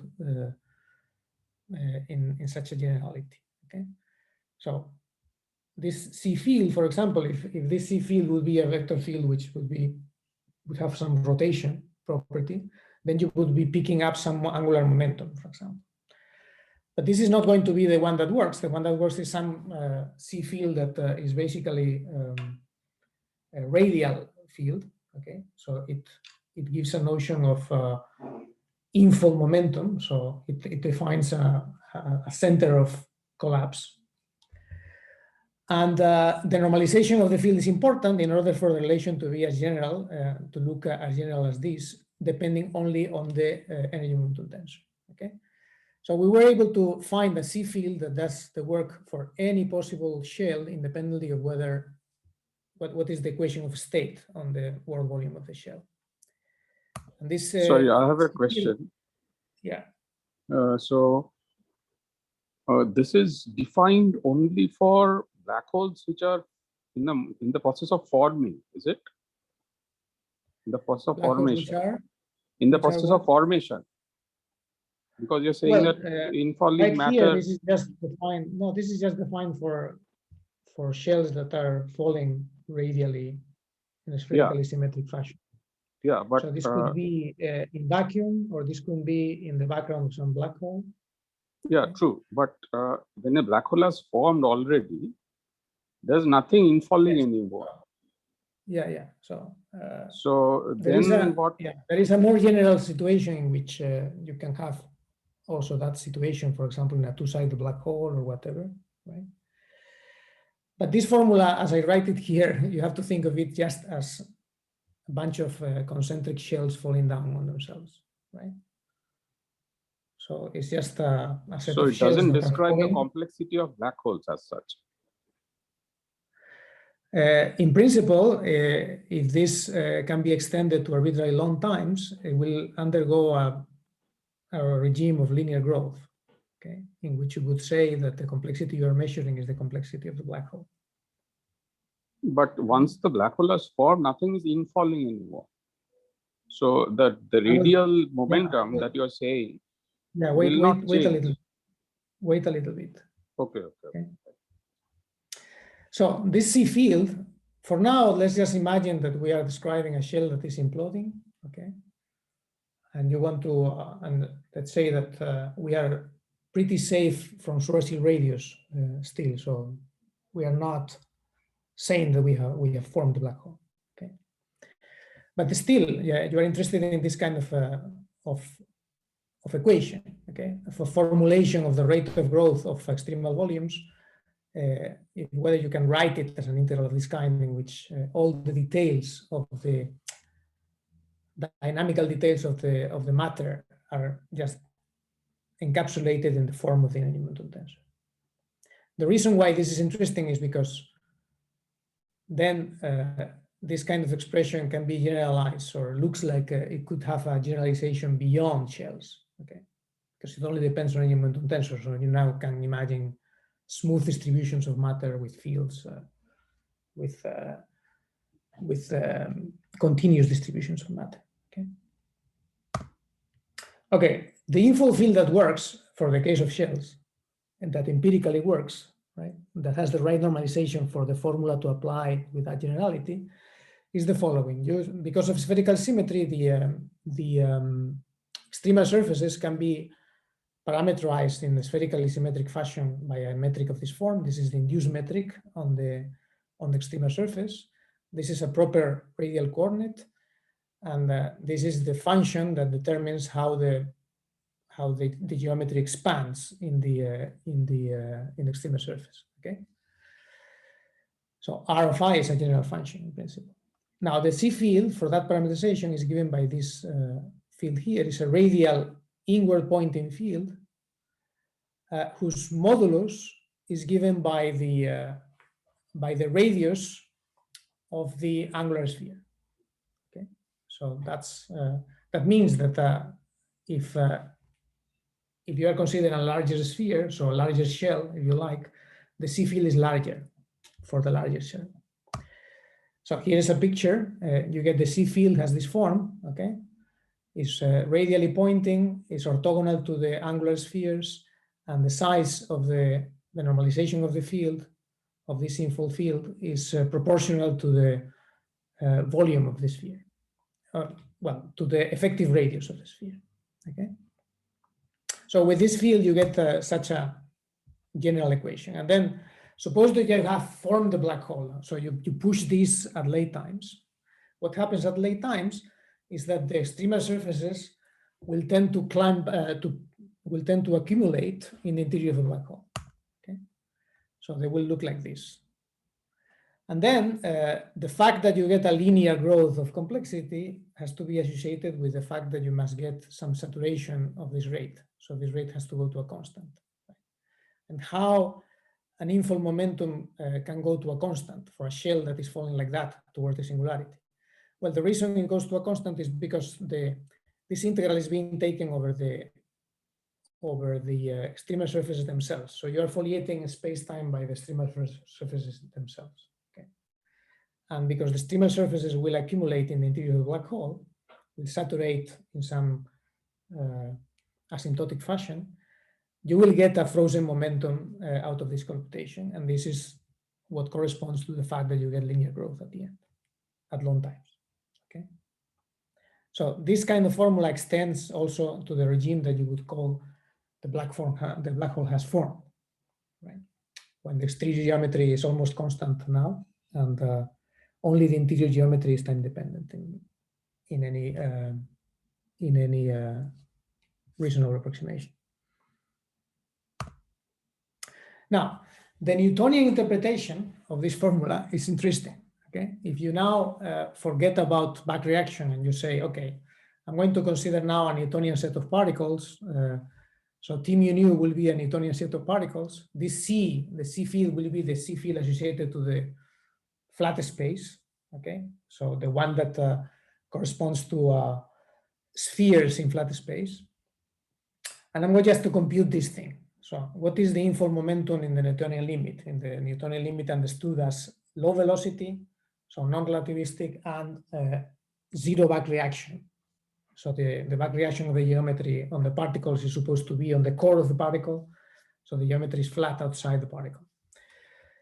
Well, what you get is this quantity here. You get basically minus the sum of the radial positions with respect to some radius, some center, times the scalar product times the momenta. So it measures, it gives a measure of the average radial component with respect to some center of the momentum of the particles. It's just like angular momentum, except that instead of a wedge product, you get a scalar product. It has similar properties as angular momentum in the sense that you can define a notion of intrinsic infold field similar to intrinsic angular momentum or spin, or orbital infold field similar to orbital angular momentum. So it has similar properties with respect to a change of the center of reference. It doesn't have the same properties as angular momentum in the sense that it doesn't have nice conservation properties. Okay, but it has a very interesting.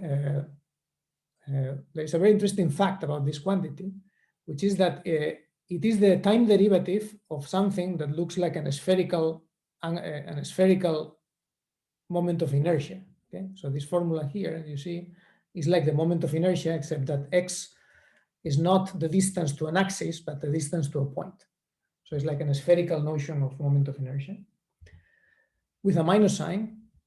If I call this the index of clamping for obvious reasons, because if the particles are more clumped in the sense of this quantity being bigger in smaller in absolute value, then that's a measure of it. Okay. Then it turns out that in the Newtonian limit, P infol is just the time derivative of the index of clump. So you can say that the complexity, the Newtonian limit of the complexity, according to this relation, is directly a measure of clumping. Okay, so it's proportional up to a constant to the index of clumping. So in that sense, we have recovered, if you like, the slogan in the Newtonian approximation. Okay, so the slogan we had before that if you have apples falling on themselves, you should get an increase of complexity.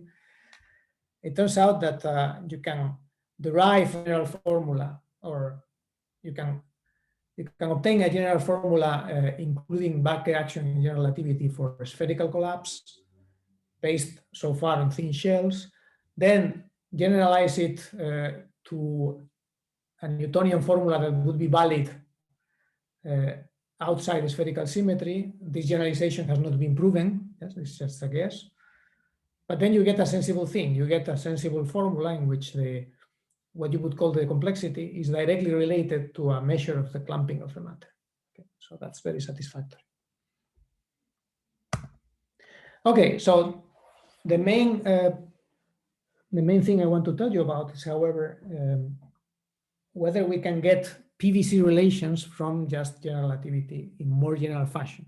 Okay, so again, I call them PVC because in the back of my mind, I want to say that extremal volumes are a measure of complexity, but everything I'm going to say is just about extremal volumes. Okay, if you want to forbid yourself the use of word complexity, you can forbid, because everything I'm going to say is just bulk analysis from now on.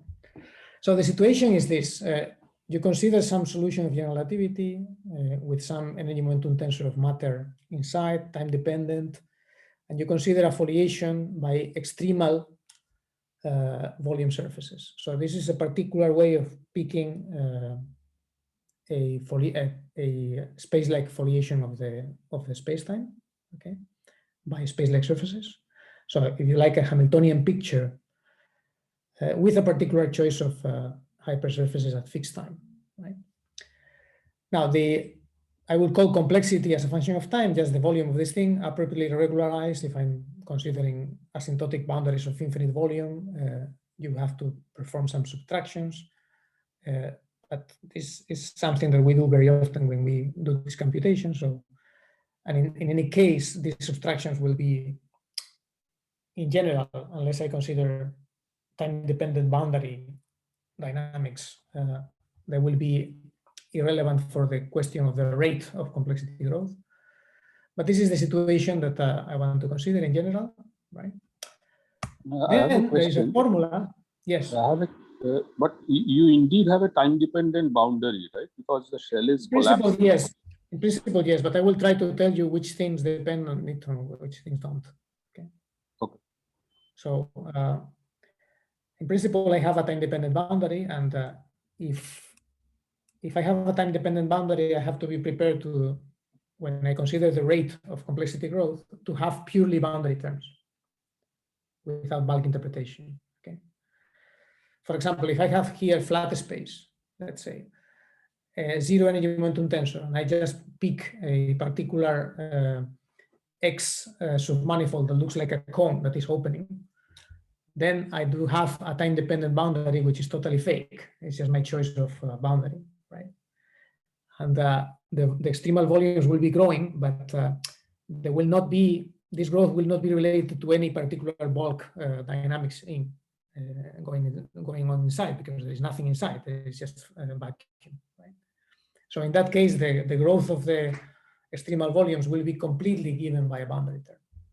But if you think of this as AdS, and you think as the metric being asymptotically vacuum AdS, so everything is going on inside, all the time dependence is well localized inside in a normalizable state, then this is the situation where you expect the rate of complexity growth to be given by some bulk measure of momentum, okay? In which there is nothing going on interesting in the boundary because the extremal surfaces are asymptotic to a situation where the space-time is not doing anything, okay? It's just staying there fixed in time.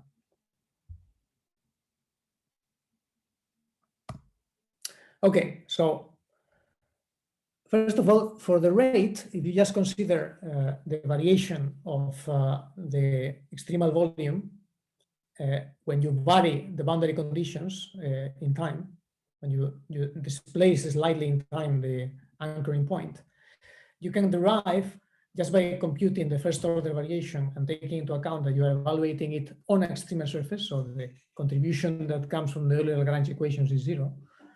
You get just a pure boundary term, and this boundary term can be written as the scalar product of the embedding Vierbein, the Vierbein that is the canonical tangent field on the extremal surface in the radial direction, times the time displacement vector.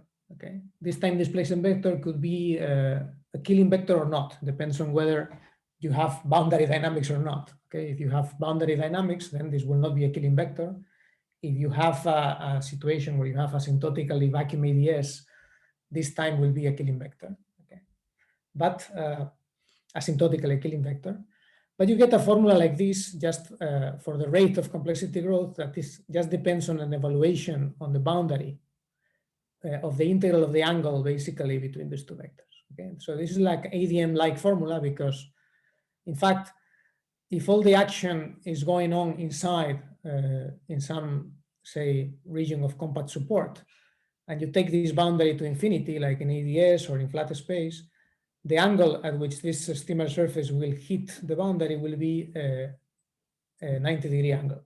Okay, so this scalar product goes to 0. They become orthogonal, but you have to notice also that the integral you are performing on a sphere that is growing, because in those cases the induced metric on the boundary of the sigma blows up.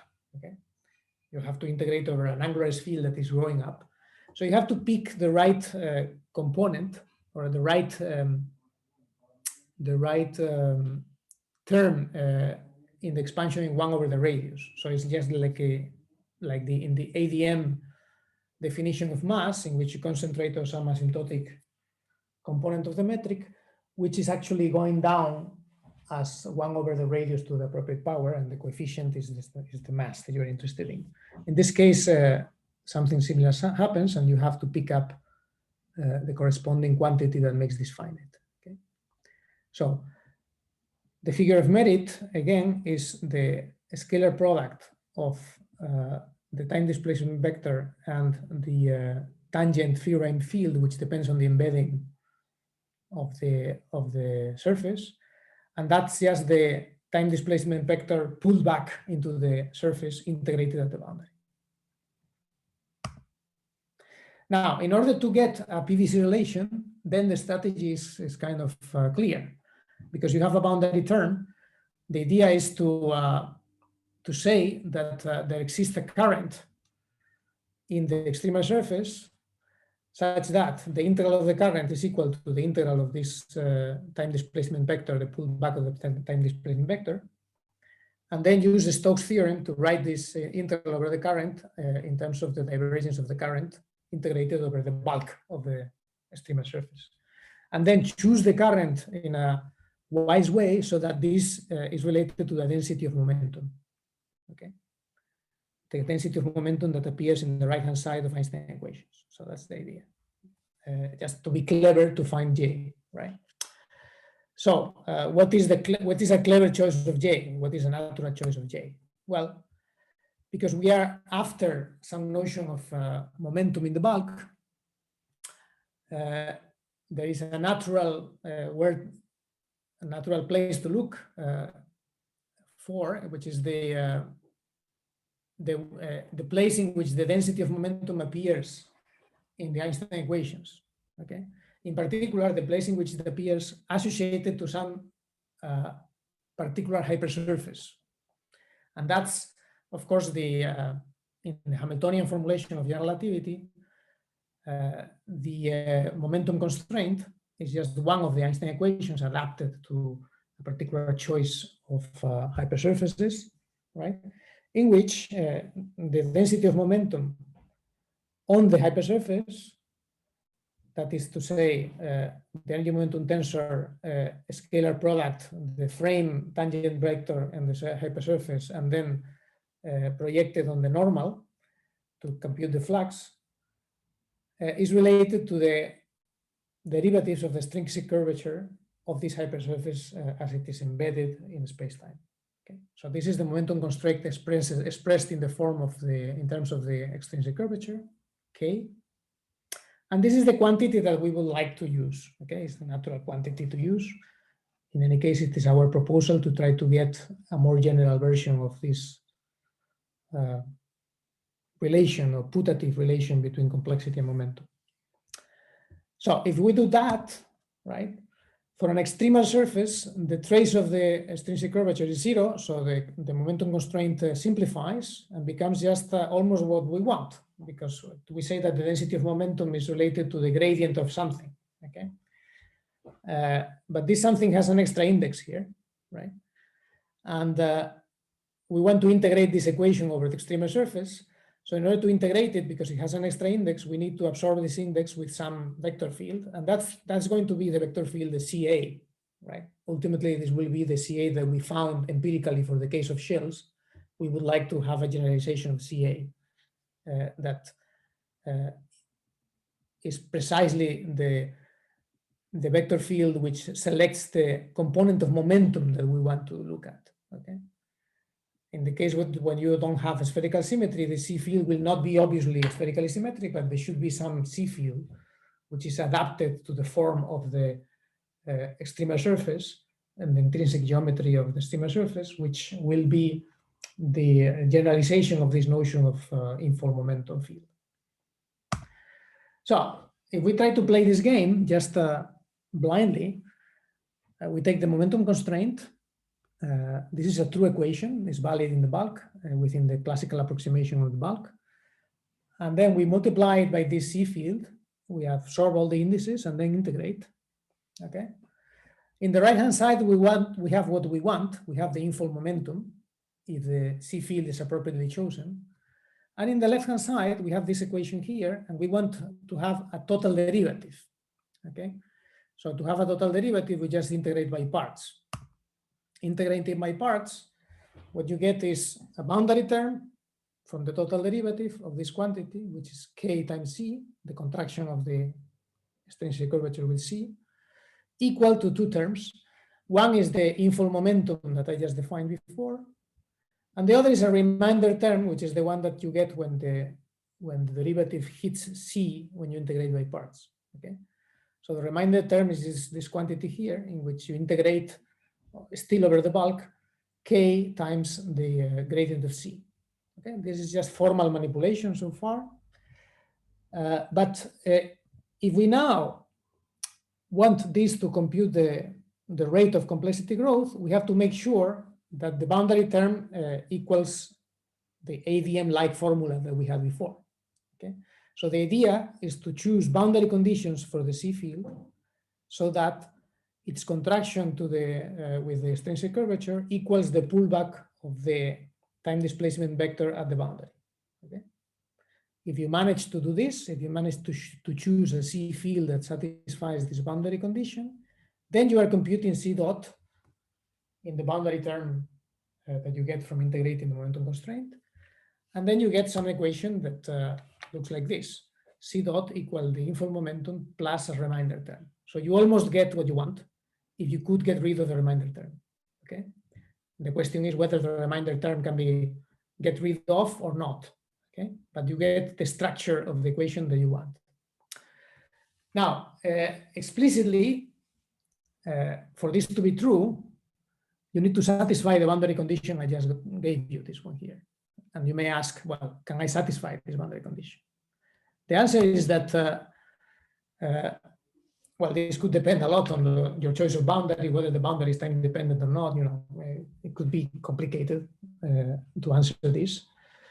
But in particular for IDS or flat asymptotics, so if you take either the standard situation for normalizable perturbations of AdS or flat space, right? Then the right choice of C field is the one that we had already identified for the spherical shells.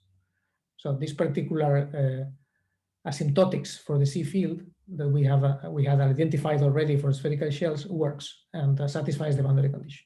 Okay, this can be done by explicitly computing asymptotically in those cases the extrinsic curvature and this induced this pullback time displacement vector on the surface. Then you can see that this choice of C satisfies the boundary condition.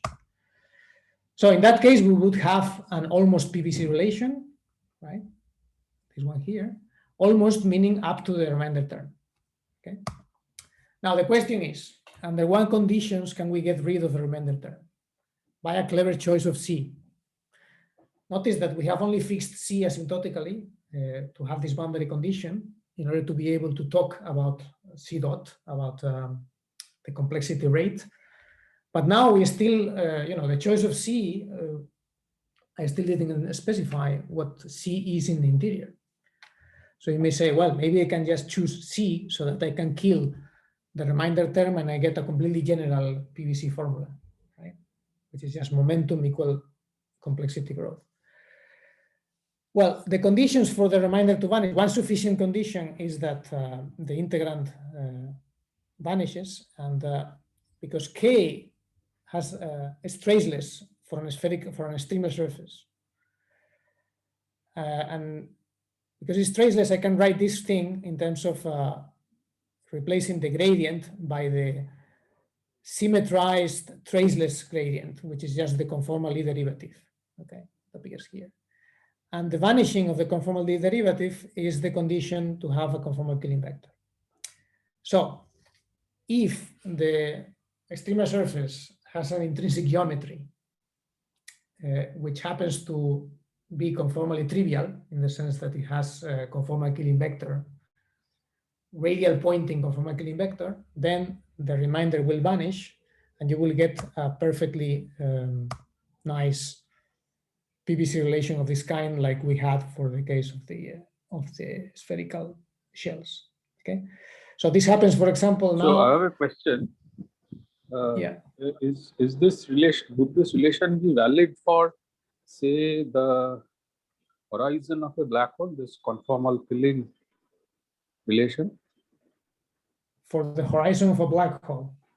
Yeah, I mean, if it is valid for the horizon.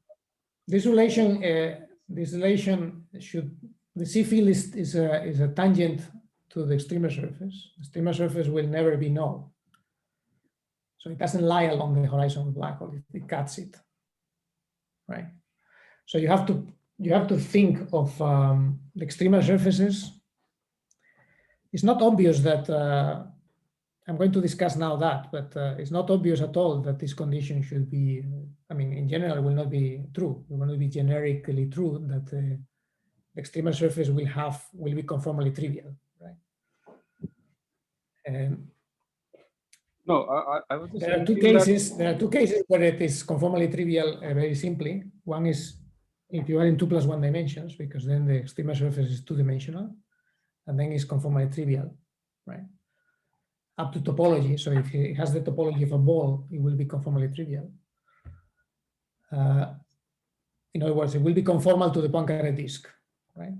And there is a very nice radial conformal Killing vector there. No, I'm still trying to figure out what happens after the black hole has formed. So after the black hole has formed, you're saying that the surface enters the horizon, right? Nothing particular happens. What happens after the black hole has formed is what I tried to express before in the picture in which you have the accumulation of surfaces. The right-hand side of this equation will be asymptotic to a constant as time goes by. Okay, and C dot will be asymptotic to a constant, because the surfaces in which you are computing the integral are accumulating in a particular place, right? and you are just always sampling the same T mu nu. Right? So remember the picture. Yeah, I saw this picture before. Okay, I will go back to it. This picture. You have to think of T mu nu. Now, instead of a shell, I could have some continuous distribution of matter with a diffuminated T mu nu here. Okay, but that will not change the fact that the info matter that is making the black hole, I am measuring it on a set of accumulating surfaces, which are just accumulating here on a particular time, right? So if C dot becomes a constant, then C becomes essentially linearly dependent on time. That's right, which is what you expect when you have formed a black hole. Asymptotically, you expect that. Yeah, okay, fine. I'm just trying to explain why the expectation of the smoking gun that you have formed the black hole, which is that you get linear growth of extremal surfaces volume, is not in contradiction with an equation that relates that to a measure of infall momentum. You would say, oh, how can the infall momentum of the infalling matter, which is going to the singularity, how can that freeze in time? It freezes because you are measuring it on a particular set of space-like surfaces. It's not your favorite foliation of space-time that allows you to go to the singularity, but is the one that is dictated by using the extremal surfaces themselves as your foliation of time. Okay, so this equation is valid, crucially, not in an arbitrary set of hypersurfaces that you may choose as your choice of time, but in a particular set of one, which are the extremal ones. Okay. So I was trying to say that if the remainder can be sort of dismissed, you get a pure PVC relation. And then the question is, how general is that? Okay. Well, you can cook up many states which are not spherically symmetric, which don't have a particular symmetry, but that happen to have an extremal surface which is conformally trivial. Okay. In numerical relativity, you can just find solutions of the constraint equations, the momentum constraint and the Hamiltonian constraint on a surface, and then you integrate them, right? And you can just cook initial value data, which include solutions of the constraints, which have some geometrical feature. In this case, let's say that you want to cook them so that they are conformally trivial. The extremal surface is conformally trivial. Okay, then you have a huge set of states of that kind that will satisfy an exact PVC relation, but this is not the generic state, right? Is the generic is a state that you get. I mean, this kind of relation you can get for spherically symmetric situations. Now, for continuous matter, you don't need thin shells or anything like that. We have to make the derivation in a complete generality. In the spherically symmetric situations, you do get a radial conformal Killing vector, or in 2+1 dimensions. So in AdS3, you can also get a relation of this kind. And the type of, the form of the C field is just like a potato deformed version of the previous C field by the conformal transformation that trivializes it. Okay, so it's normal to appropriate potato-shaped spheres, so pseudospheres, deformed spheres that characterize the way the matter is falling in this particular state. Now, the most important case, which is falling outside this class, is that of gravitational waves without matter. Okay, if only because with gravitational waves, if you have pure gravity, let's say no matter, right, the right-hand side is 0 because this is the energy momentum tensor of matter, because it's the one that enters Einstein equations. And then a relation of this kind cannot assign any growing complexity to a pure gravity situation when you, for example, collide gravitational waves and let them form a black hole. Then you know that asymptotically you will have radial growth of complexity. But along the way, this formula would give you always 0 because T mu nu is 0. Right? So in that case, in the case when you have gravitational waves, it's obvious that the remainder cannot be 0. The remainder cannot vanish, and it cannot be true that the extremal surfaces are conformally trivial. And in fact, they shouldn't be, because one of the things that characterize spacetimes with gravitational waves is that you have a non-trivial Weyl tensor in spacetime. So having a non-trivial Weyl tensor means that you have a non-trivial conformal structure, right? So you don't have a conformally trivial spacetime.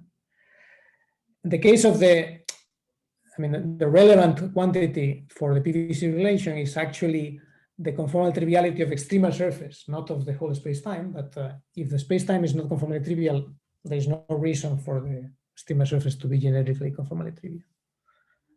Although, as I said, you may cook up many states which are conformally trivial, this cannot be a general thing. So what could be a scenario for example, incorporating gravity waves? Well, as usual with gravity waves, there is a standard strategy, which is just the perturbative one. You can just say, well, in pure gravity, there is no natural notion of bulk local momentum, but there are notions of approximate momentum based on pseudo tensors, pseudo energy momentum tensors, like the lambda Lifshitz one, etc.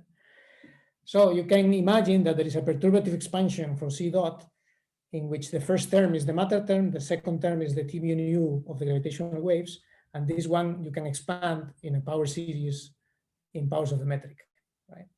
So like the weak field approximation, the weak field expansion. So it is natural to imagine that there is such a quantity, such a representation of C dot in a perturbative sense. Okay, this is to see exactly how this works is work in progress. We are thinking about it. It's not entirely obvious how to do it because you have to perturb the space-time, the background, but you also have to perturb the surfaces themselves. Okay, so it's exactly how it goes is a little bit technical. Another possibility is that there should be some other notion, some more general notion of in-full field that would work even in the case of gravitational waves. Okay, so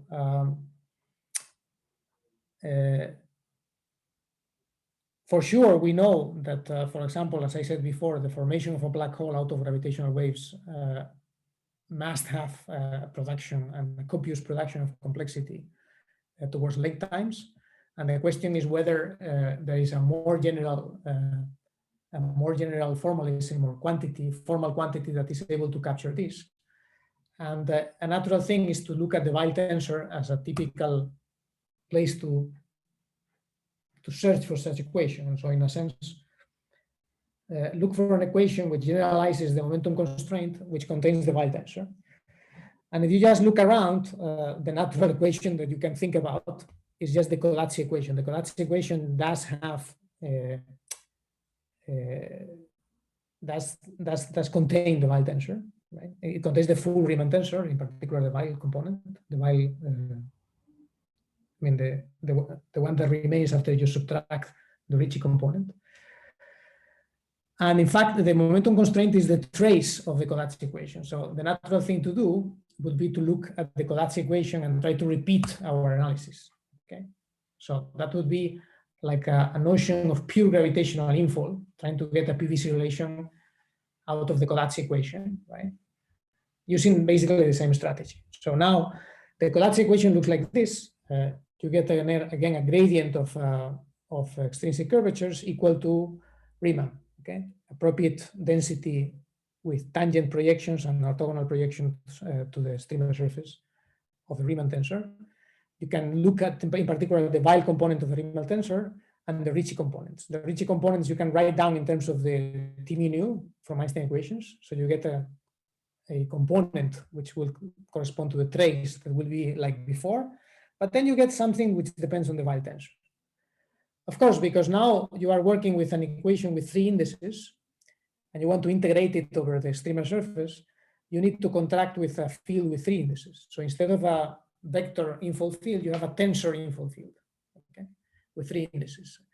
And you have to choose the indices with the same symmetries as the Codazzi equation in itself. So this is not a completely general 3-index tensor, but it has some particular symmetry properties, which I will not dwell on now. And then using the same kind of analysis, you can get an equation of this form. C dot equal an info momentum plus some while momentum plus some reminder. Okay, the info momentum associated to the standard T mu nu of matter is given by a contraction of the info tensor. The while momentum is just a similar, but it contains the while tensor. It's just a particular projection of the while tensor on the info field times the normal vector. And the reminder is just again the same structure, is k times the gradient acting on the info field. So it's what you get from integrating by parts when the derivative hits this object. All right. Now, for this to be true, you need boundary conditions again, and the boundary conditions are similar to before, that the appropriate contraction of the info field has to be equal to the time displacement vector of the boundary, right? And a sufficient condition for the reminder to vanish is that this integrand vanishes, for example, because this is what enters the integrand here, the reminder. Okay. So the question is, under what situations you can find solutions to these equations which apply, for example, where the previous equations didn't apply, right? And let's say that you can kill the reminder, so you can get a pure PVC relation. In that case, it would be a PVC relation of this kind, where you have the matter term, the matter info momentum term, which represents the clamping of matter.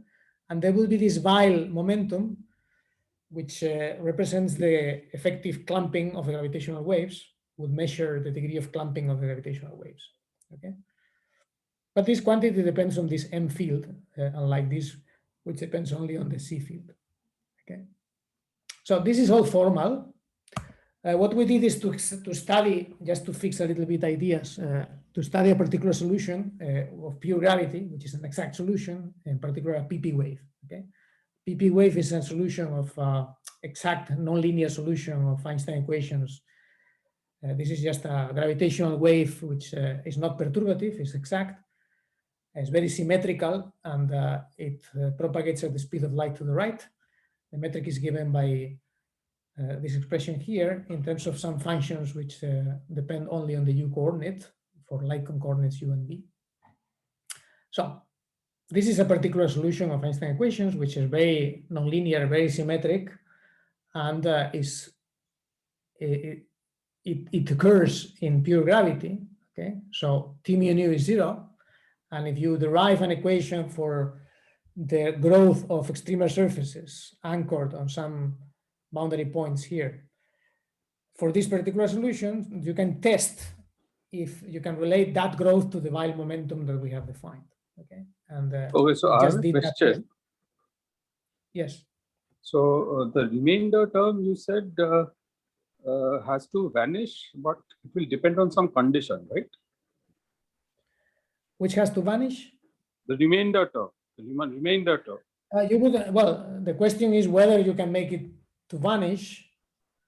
Yeah, to have so, a more nicely looking PVC relation. If the reminder doesn't vanish, the right-hand side is not obviously a momentum, right? Yeah. So, in the previous case, there was this conformal triviality which arose out of this condition, if I'm not wrong. So, is such a similar condition going to arise here? It's similar, yeah. In this more generalized setup, the analogous condition would be this one. Okay. The question is, I mean, we are very far from understanding this these equations or even the physical meaning of M. So far, the only thing we did was to look at a particular case in which you would not be able to analyze it in terms of the C field, the previous formalism with the momentum constraint, but you can analyze it with this one, and you get something non-trivial, right? Okay. So one such example is the PP wave, right? In this particular case, you can compute both sides of this relation. You can compute C dot. P is 0 because this depends on the momentum tensor of matter, and there is no matter here. And you can compute this quantity, this W, right? This W, remember, is just some generalized momentum that picks up components of the Weyl field, of the Weyl tensor of space-time. So just formally, you can compute both sides and you can check that it agrees, okay? You can satisfy the boundary, you can satisfy that the remainder vanish by a choice of M.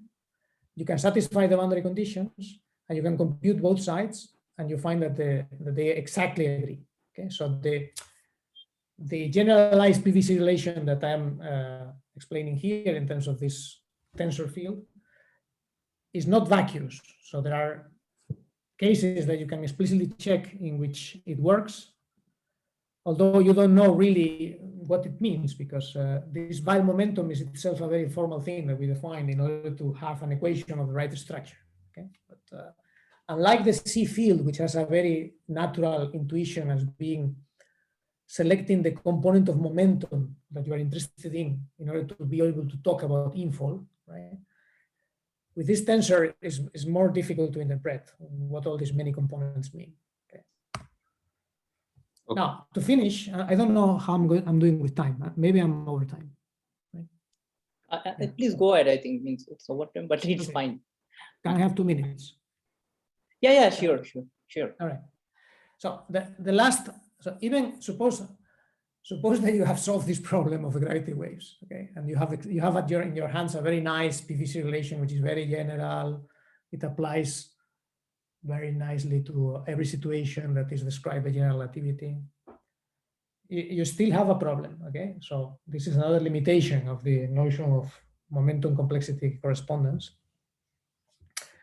And this has to do with topology. And then I'm going to go back to the simplest possible case you can imagine, which is just the two-sided black hole, okay?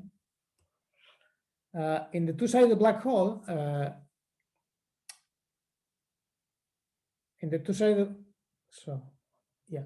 black hole, you have a vacuum solution. So T mu is 0, right? And moreover, because of spherical symmetry, everything is now spherically symmetric again in the two-sided black hole, okay? And if you consider a spherically symmetric situation, you can see that the M field reduces to the C field, okay? So with a lot of symmetry, this M field is constrained to be just determined by the induced metric and the C field, right? So you're back to the situation where it should be enough to have the momentum constraint in that case because of spherical symmetry, right? On the other hand, you have a vacuum solution which shows increase of complexity. It's non-trivial because it has 2 boundaries, but it's not like the one-sided situation where you have a static collapse. But it's a very unphysical state if you want, because it's this very funny cosmology where you have a wormhole that is shrinking from -infinity, then gets to 0 size and then expands again. But suppose that you can prepare it, right? This is a valid solution of Einstein equations. We use it all the time. It's our favorite benchmark for everything. And it cannot satisfy a standard PVC relation because complexity grows. Any momentum tensor of matter is 0. And you get spherical symmetry, which means that the Weyl tensor version of this PVC is not relevant, okay? Because the M field should collapse to the C field, and then you should get an equation which only depends on the momentum constraint. So what is going on here? Well, what is going on here is that the extremal surfaces go through the wormhole, and they have this form of a cylinder. Okay, this is one boundary on the right and the other boundary on the left, and they have beautiful conformal Killing vectors because of spherical symmetry. Right? So there are beautiful conformal Killing fields which are radial, infall going in this right boundary. But what happens to all of them is that as you follow them into the left boundary, they become outgoing. They are not infalling anymore, they are outfalling. Okay, so the notions of infall that are dictated by the requirement of using conformal Killing vectors, and therefore have a very nice looking simple PVC relation, implies that you are measuring infall in the right side and outfall in the other side. If you force yourself to measure infall on both sides, then the corresponding conformal Killing vectors are not compatible with each other. You have another Killing vector which is infalling on the left side, but is now outfalling on the right side. Okay, there are no conformal Killing vectors that are both infalling on both sides. So what happens is that the nice PVC relation, which depends on a given conformal-Killing vector, which has the simplest possible form, namely complexity growth equal momentum,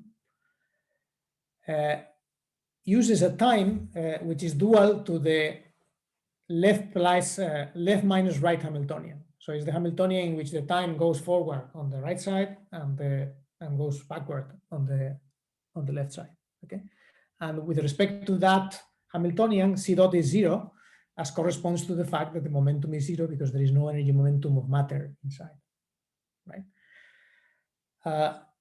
So for example, you get C dot equals 0 also in any situation where you have symmetrical falling shells into the eternal black hole in a symmetrical fashion, infalling on both sides. And in order to get a non-zero C, you need some difference between the notion of infall on the left and the right. So for example, you have a situation where in the right you have infall and in the left you have outfall, right? In that case, you get a C dot non-zero from such a simple situation. But what if you want the standard description in which you want to have infall on both sides and at the same time measure time forward in both sides? Yeah, the standard notion of time that we use in the thermofield double discussion, right? Well, in that case, what happens is that you cannot get rid of the remainder. So in order to describe infall on the left, you pick the right conformal-Killing vector that represents infall on the right, on the left. In order to describe infall on the right forward in time, you pick the right conformal-Killing vector that looks infalling on the right, but they are incompatible.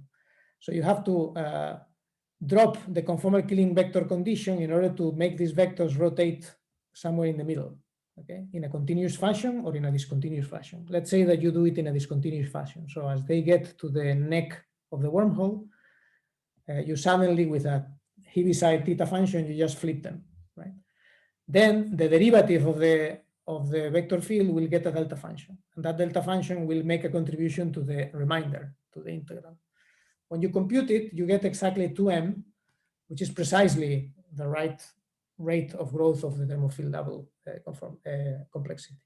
So in this case, in this very simple case, topological abstractions mean that the rate of complexity growth is completely given by the remainder, and it's not given at all by the bulk momentum, because there is no bulk momentum. Right?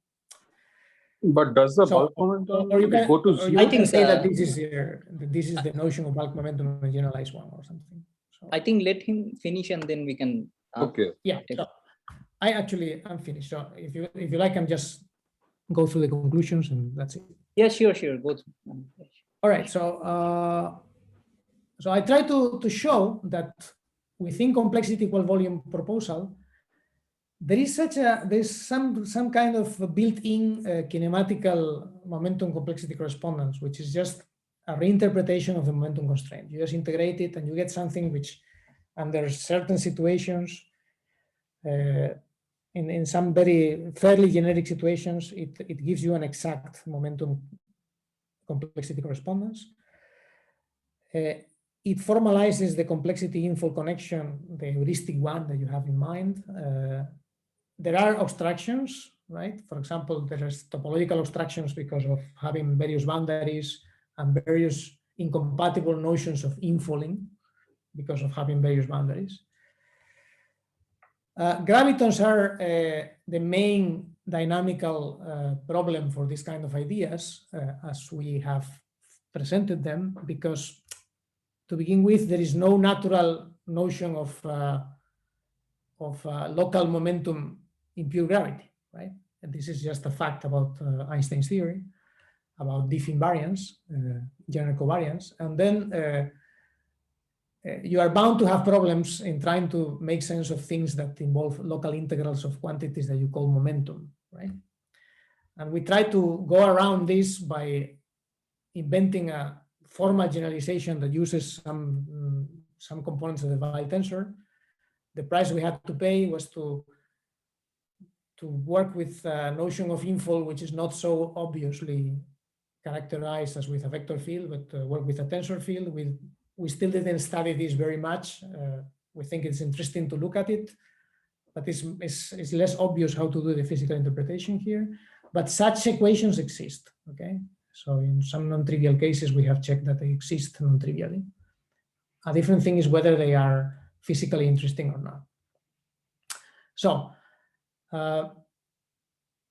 what can we do forward in this problem? Well, everything I said so far is just tentative. So like going deeply into what's the meaning of this type of relations is still work to do about it. Whether one can get the most elegant and the most general form of PVC correspondence. Then there is the question of non-trivial boundary dynamics. When I made the discussion very general, but when you come to calculate something, you always do the same. I mean, you do some background in AdS or in flat space, asymptotically flat space-time. In those cases, the boundary conditions are easy to satisfy. If you now consider non-trivial boundary dynamics, like, I don't know, for example, AdS models of cosmologies with non-trivial time-dependent backgrounds for the CFT, like Kastner AdS, or models in which you have expanding bubbles in the interior which crunch into the boundary. So this kind of more non-trivial things which are related to boundary and non-trivial boundary dynamics of time-dependent couplings in the CFT, etc. In that case, the issue of satisfying the boundary conditions for these infold fields becomes non-trivial, and you have to look at it case by case. And it's interesting to look at this to see if you get extra terms in C dot, which are purely boundary. That's a natural thing to expect, okay? And then there is other structural questions, like, for example, everything I said is for volume complexity. And it's natural to think about whether this has a generalization to the other notions of complexity that have been proposed, which are very different in nature at the technical level, but they are surprisingly uniform with some caveats, but surprisingly uniform in their physical interpretation or in their behavior, like action complexity, etc. It's very non-trivial because everything I said here is so tied to the notion of a particular set of extremal surfaces, which is something which is totally alien in the other versions of complexity, but is very natural in the volume complexity proposal just from the very beginning. Okay, that's all.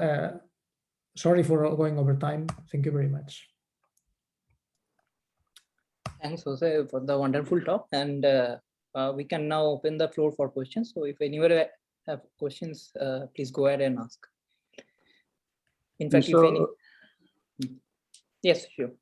Yeah, so the question was, you got the complexity time dependence just from the boundary term. I mean, it for the topological obstruction, right? For the eternal black hole. Okay, the eternal, let's see if I understand your point. In the eternal black hole, you get a relation of this kind. Yeah. Okay. So this is coming. There is no term. There is no standard momentum term because this is pure gravity. There is no matter. So T mu is 0. But you still get the reminder. Okay. And I was trying to say that if you consider C fields which are completely continuous, smooth, and very nice from one side to the other, and as conformal Killing vectors, what you are computing when you examine the boundary conditions is the derivative in time, where time goes forward in one side and backward on the other side. But if you want to compute the derivative in time, where time goes forward in both sides, you have to pick the orientation of the arrows of the C field accordingly. And they have to be infold on both sides. And then you cannot anymore satisfy the conformal Killing condition everywhere. You have to lift it somewhere, right? And if you do it, for example, with a delta function defect here in the middle, when you compute the reminder term, which is there now because C is not exactly a conformal Killing vector, it's a conformal Killing vector except here, right? Because here it jumps, has a discontinuity. When you compute the integral over the discontinuity, you get the right thing. So you get a contribution from like a source term here where the space is growing. The space is growing here. It's like if you think of a tensor network, you're putting here gates, okay, as time goes by. So it's like a source. There's also this Y term, right? I mean, this Y term which has this contribution from the gravitational part. So that would contribute to the bulk momentum. That would not be zero. The Weil term, no. There's no Weil term here because we are working with a C field, not with a tensor field. So the C field doesn't have enough components to pick up non-trivial Weil components, right? The Weil alternative needs the typical situation that you have in gravity waves where space-time has a quadrupolar moment, right? Yeah, here there is no quadrupolar moment. So you're just working with the C field. Yeah. So here, this is just an example where the reminder is there. It's very simple, so you can just live with it, right? But you cannot get rid of it. We don't know how to write the PVC relation for this case using the Weil, because when we try to use the Weil for this solution, it collapses because of the too much symmetry. The Weil contribution is 0. Okay, so remember that in the Weil case, you also have a reminder, right? Yeah. So everything logic is always the same. The logic is you invent an equation that is true. You try to integrate it over the extremal surface, and then you get a bunch of terms. And one of these terms you want to be computing C dot for you. And for that, you have to adjust the boundary conditions of this field that you introduce, right? And there is another term, which is the one you like, which looks like a momentum, right? And there is another term that doesn't look like a momentum that you call it the reminder. And you want the reminder you want to get rid of it in order to be elegant, right? But in getting rid of the reminder, you need to impose conditions on this infill field inside. And the natural condition that you impose is some conformal triviality. Then you get rid of the reminder, right? Now, in the case of the eternal black hole, because it has lots of symmetry, right? The condition on the infill field can be achieved. Okay, you can choose conformal Green vectors, no problem. The problem is that there is a topological obstruction then to the interpretation in terms of C dot, right? Because of this fact that if the field is pointing inwards on one side and is continuous, it will point outwards on the other side, if it is a smooth solution of the conformal Green equation. So this topological obstruction means that the nice PVC relation only applies when the time goes backwards and forwards differently on both sides. If you want time to go forward on both sides, then there is no way of getting rid of the reminder. And the reminder in this case is very simple, so you can live with it. Okay? So I was wondering. You can say it's a source. You can say it's a source term, and you can give it a name and be very happy because you say that you build the space there, right? It's a source for space. I was just wondering if the matter, infalling matter itself wouldn't produce some gravitational waves on its own. Well, if it is spherically symmetric, no. But in general, for a general collapse situation, yes, of course. Yes. So, but the spherically symmetric situation is not generic. So for a generic situation, of course not. So the way I presented this is, I started with spherical shells, which is is not only spherical, but it's shells. Okay. I derived an equation that looked more general than the setup in which I derived it. And then I asked myself, can I derive it without having shells for a more generic matter distribution? And then I presented a strategy for derivation of such equations in which you integrate constraint equations of general relativity and interpret the pieces, right? And with that, I was able to show that if the streamer surface at any given time is conformally trivial, then C dot can be expressed as an integral of a momentum at that time, right? that includes spherically symmetric collapse, totally general spherically symmetric collapse, but spherically symmetric, or general situations not even spherically symmetric in 2+1 dimensions. Beyond that, I don't have a precise equation. I get an equation that has a reminder, and then you can ask, how is the reminder? Is big, is it small? It depends. If it is just made of gravity waves, you know that they are down by a power of g Newton. So you can say, okay, this is as a bleeding effect. You can play these games, right? This perturbative game. But if you want to get an exact theorem, an exact expression, you need some type of generalization. And we try to present such a generalization, but even that generalization has caveats. Okay. So it's an open question whether this type of relations can be totally generalized, under which conditions, with which prices you have to pay. You know, it's an open program. Okay, thanks. Any more questions from others?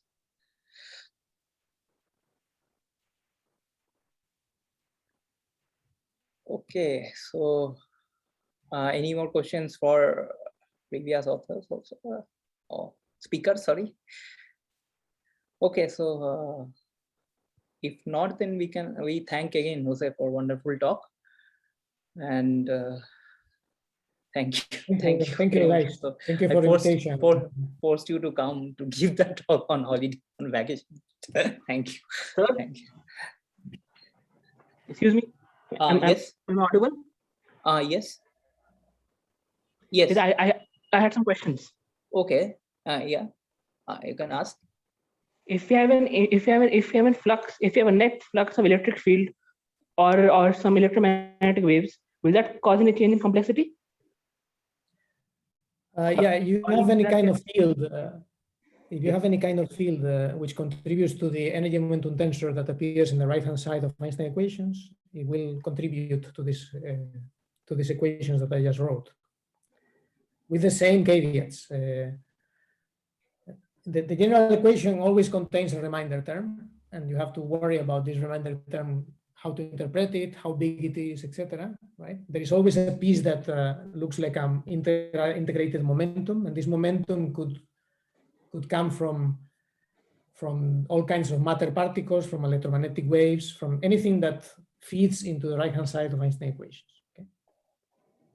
Okay. And then if you have some asymmetry in the problem, then you can kill the reminder term maybe, and have a very nice looking exact momentum complexity correspondence equation. Thank you, sir. And I had one more question. If does the expansion of the universe contribute to any kind of change in complexity within any kind of surface, within any kind of external surface? Yeah, that's interesting. I mean, an expanding universe is not obvious how to think holographically about it. So, you know, you see, all my strategy was based on expressing things in terms of boundary. C dot was a boundary term, and so, for example, if you ask me about an expanding universe with compact sections like the sitter, I don't know how to formulate this thing to begin with. Okay, because I don't know. I mean, you would have to think first of a candidate description of the sitter in terms of holography, and then within that candidate picture, you would try to formulate these kind of questions. But I prefer not to say anything about that. If you have an open universe in which there is non-trivial time dynamics, then formally you can write down these equations, refer to the asymptotic infinity in space-like situation, in the space-like directions. But in general, if the time dependence of the metric is not sufficiently contained in a compact region, like in the case of cosmology, where it is totally distributed, right? Then satisfying the boundary conditions on the C field and the M field in order for it to compute C dot might be non-trivial. I mean, for example, this particular solution that I use all the time, which the C field is proportional to the radius of the sphere, angular sphere, will not work. Right? You will have to work out what is the right C field which satisfies the boundary condition with this non-trivial time dependence all the way to infinity. So yeah. Oh, thank you, sir. I don't know how to answer precisely in technical terms because I didn't study that, but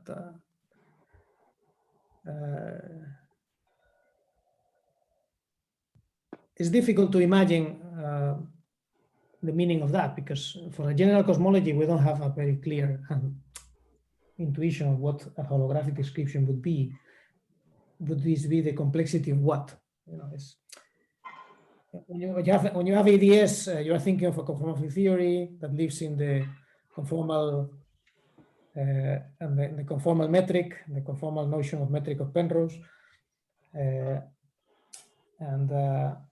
and you think that this conformal field theory has an honest Hamiltonian and has an honest Hilbert space, and then you can imagine the complexity of that state, etc. So all these words find some natural home in that situation. But if you think of your favorite cosmology, all these equations, you can write them down, but their meaning is much less clear. So I have a small, comment or suggestion. Maybe what the way. So it is true. It is true for general cosmology. But what you can consider studying is somewhat of a domain wall. Like you have a de Sitter domain wall in the inside, and then the shell will collapse inside at some point. So maybe in domain wall cosmology, which is inside AdS, you can set it up in that way. Yes, that's true. Yeah, I mean, if you can embed it in AdS in some way. Right. That's good. You can still get some kind of an inflating region inside. Yeah. Then it becomes a question about hypothetical state in a hypothetical CFT. That is true. Yeah, something which is dual to KKLT. Something dual to KKLT. Then it has a likely meaning. But for example, if you ask just formally the question, how many things that I said survive if you have a cosmology, Freeman-Robertson-Walker open cosmology, all the equations survive. It's just that the pieces that I am interpreting as being C dot, the reminder, the momentum, the crucial one is the C dot. That's right. In order to say that that's C dot, I need to pick the info field satisfying the boundary conditions. I didn't go through the details, but in all the examples that I have in mind, in the back of your mind, is always AdS or flat space. All the action is inside. Nothing is going on near the boundary. That allows you the C field to be chosen in this canonical form of the vacuum, which is given by the radius of the spheres. But if something is going on everywhere up to infinity, then the C field has to be recalculated. The boundary condition, the C field that satisfies the boundary condition has to be recalculated. And I don't know what it is. I didn't do the calculation. Right.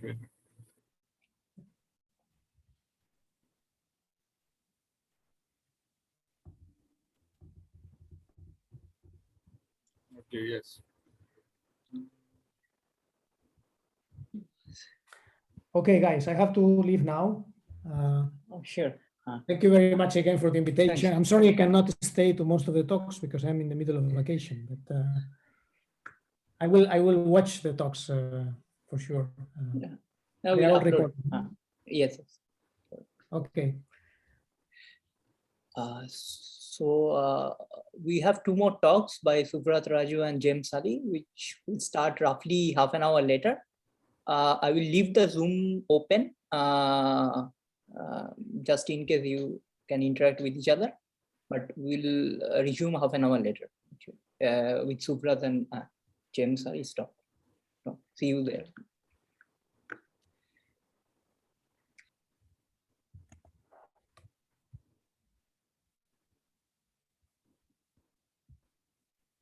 If Gaurav is around, maybe speakers, if you have any questions from Gaurav's, because I didn't get much time, his talk ended quite late. If you guys have any questions, please ask him if he's around. I think he's around.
The speaker for this session, the first speaker is Suvrat from ICTS. He's going to talk about the holography of information in massive islands. Suvrat, please take away. Okay, thank you very much, first of all, to the organizers of the workshop for putting this program together and for inviting me to speak. I have to say that the last time I was supposed to travel officially for a conference was actually to go to IIT Gandhinagar, which was in March of 2020. And that conference got cancelled at the last minute, in fact, one day before my flight, I think. That was the last time I was supposed to travel, and I've never traveled since then, and I've never physically, therefore, visited IIT Gandhinagar. So I hope, things return and I'm able to visit IIT Gandhinagar physically and see all of you in person. But in the meantime, thank you very much for putting this virtual program together. So I'm going to speak today about work done in collaboration with many people over the past 1.5 years. So starting with some work with Alok, Siddharth, and Pushkal about a year and a half ago, and then with Chandramouli and Olga last year, and also more recent papers with Chandramouli, Victor, and Olga, and with Hao, Andreas, Carlos, Lisa, Marcos, and Sanjeev. And there's a review of some of these ideas, which is the third reference here. So these are just some useful references in case you'd like to see more details of the things I'm going to speak about. So the way I organized my talk, and I was asked to finish in about 50 minutes, so hopefully I'll do that. The way I organized my talk is that I thought I would spend about maybe 10 minutes just showing you some pictures and giving you some intuition for what I'm going to say. And then I'm going to talk about, the theme of this talk is something that we call the holography of information. So then I'm going to talk about how that notion of holography of information can be made precise in flat space. This is based on some slightly older work that I referred to with Alok, Pushkar, and Siddharth. And then I'll talk about one of our most recent papers, which is about how this can be understood in AdS using the Wheeler-DeWitt equation. And then I'll talk about the relevance for the information paradox and for the graviton mass. I'm sorry to interrupt, Shubha. It just told me participants can see my application. Could you not see it earlier? I can see your cursor, everything. You could see it earlier also, right? Fine. I think it's now it's fine. Yeah. Okay. Thank you for it. Okay. So fine. Okay. So let me just start by as I said, just giving you 10 minutes of just very general overview. So even if you're not familiar with the story, I hope that this will be a very gentle introduction, and by using just very basic physical principles as to what I'm about to say. So the main one of the main messages that I'm going to try and convey is that in a theory of quantum gravity, information that is, if you think of this as a Cauchy slice, then the information that is present on the bulk of a Cauchy slice, maybe there are some bits or some qubits like these ones here, which are present in the bulk. That same information is also available near the boundary of the Cauchy slice. So this is not the statement, not that it's available in different degrees of freedom, but rather the theory of gravity itself. This information that's available in the bulk is also available near the boundary, maybe in some scrambled form or in some other form where it's hard to get at, but it is available here and near the boundary. And this is what we call the principle of holography of information. Now, I want to emphasize how different this is compared to ordinary, the ordinary way we think about information. And let me just emphasize this by means of some cartoons. You see, usually we think in quantum field theory, and our intuition is trained by quantum field theory, that we can think of a state of the universe where everything outside some bounded region looks like the vacuum, that's this region. And then there's some bump or some excitation that lives inside the bounded region, which is of this kind. And then further, we usually think in quantum field theory that we can change the form of this excitation inside this bounded region. So for instance, if you see here, I've changed the shape of the bump, but you still keep the outside unchanged. Right? And this is kind of a very, it's an intuition that runs through many, the way we think about how quantum information is localized in quantum field theories. So what I'm saying to you about gravity is that the way information is localized is completely different. First of all, you can't even set up the initial state that I described. And if you try and set up some bump in the middle in a theory of gravity, you're forced to have some tails, and the tails extend all the way out to infinity, out to the boundary of the Cauchy slice. And moreover, if you change the form of this excitation in the middle, as you see here, you have to change in some subtle way the form of the tails, and in such a way that if someone examines the tails, they can see how you precisely change the form of the excitation in the middle. So this is very unusual from the way we think about things, and I'll point out how thinking about many things this way helps resolve paradoxes and has several implications. Let me say this in an operational way. I'm not actually going to talk about this operational procedure in this talk, but let me just say it once more to emphasize the same point. Imagine that you have this kind of a universe where there's some excitation, this red ball that lives inside, and it has some shape and some color and something, and you've surrounded it with some grid of detectors. So you have a grid here, every point in the grid, you have some set of detectors. Then usually in a quantum field theory, one would have to wait for signals to emerge from this excitation, from this ball, and the detectors could collect those signals. And if they did that, they would be able to tell, what the color of the ball was, or the shape of the excitation was, and so on. But what I'm going to try and persuade you is that in gravity, this is not the case, but rather this information is just always available outside. So, it might take time for the detectors to process the information, but the detectors can be switched on and switched off for an infinitesimal time interval.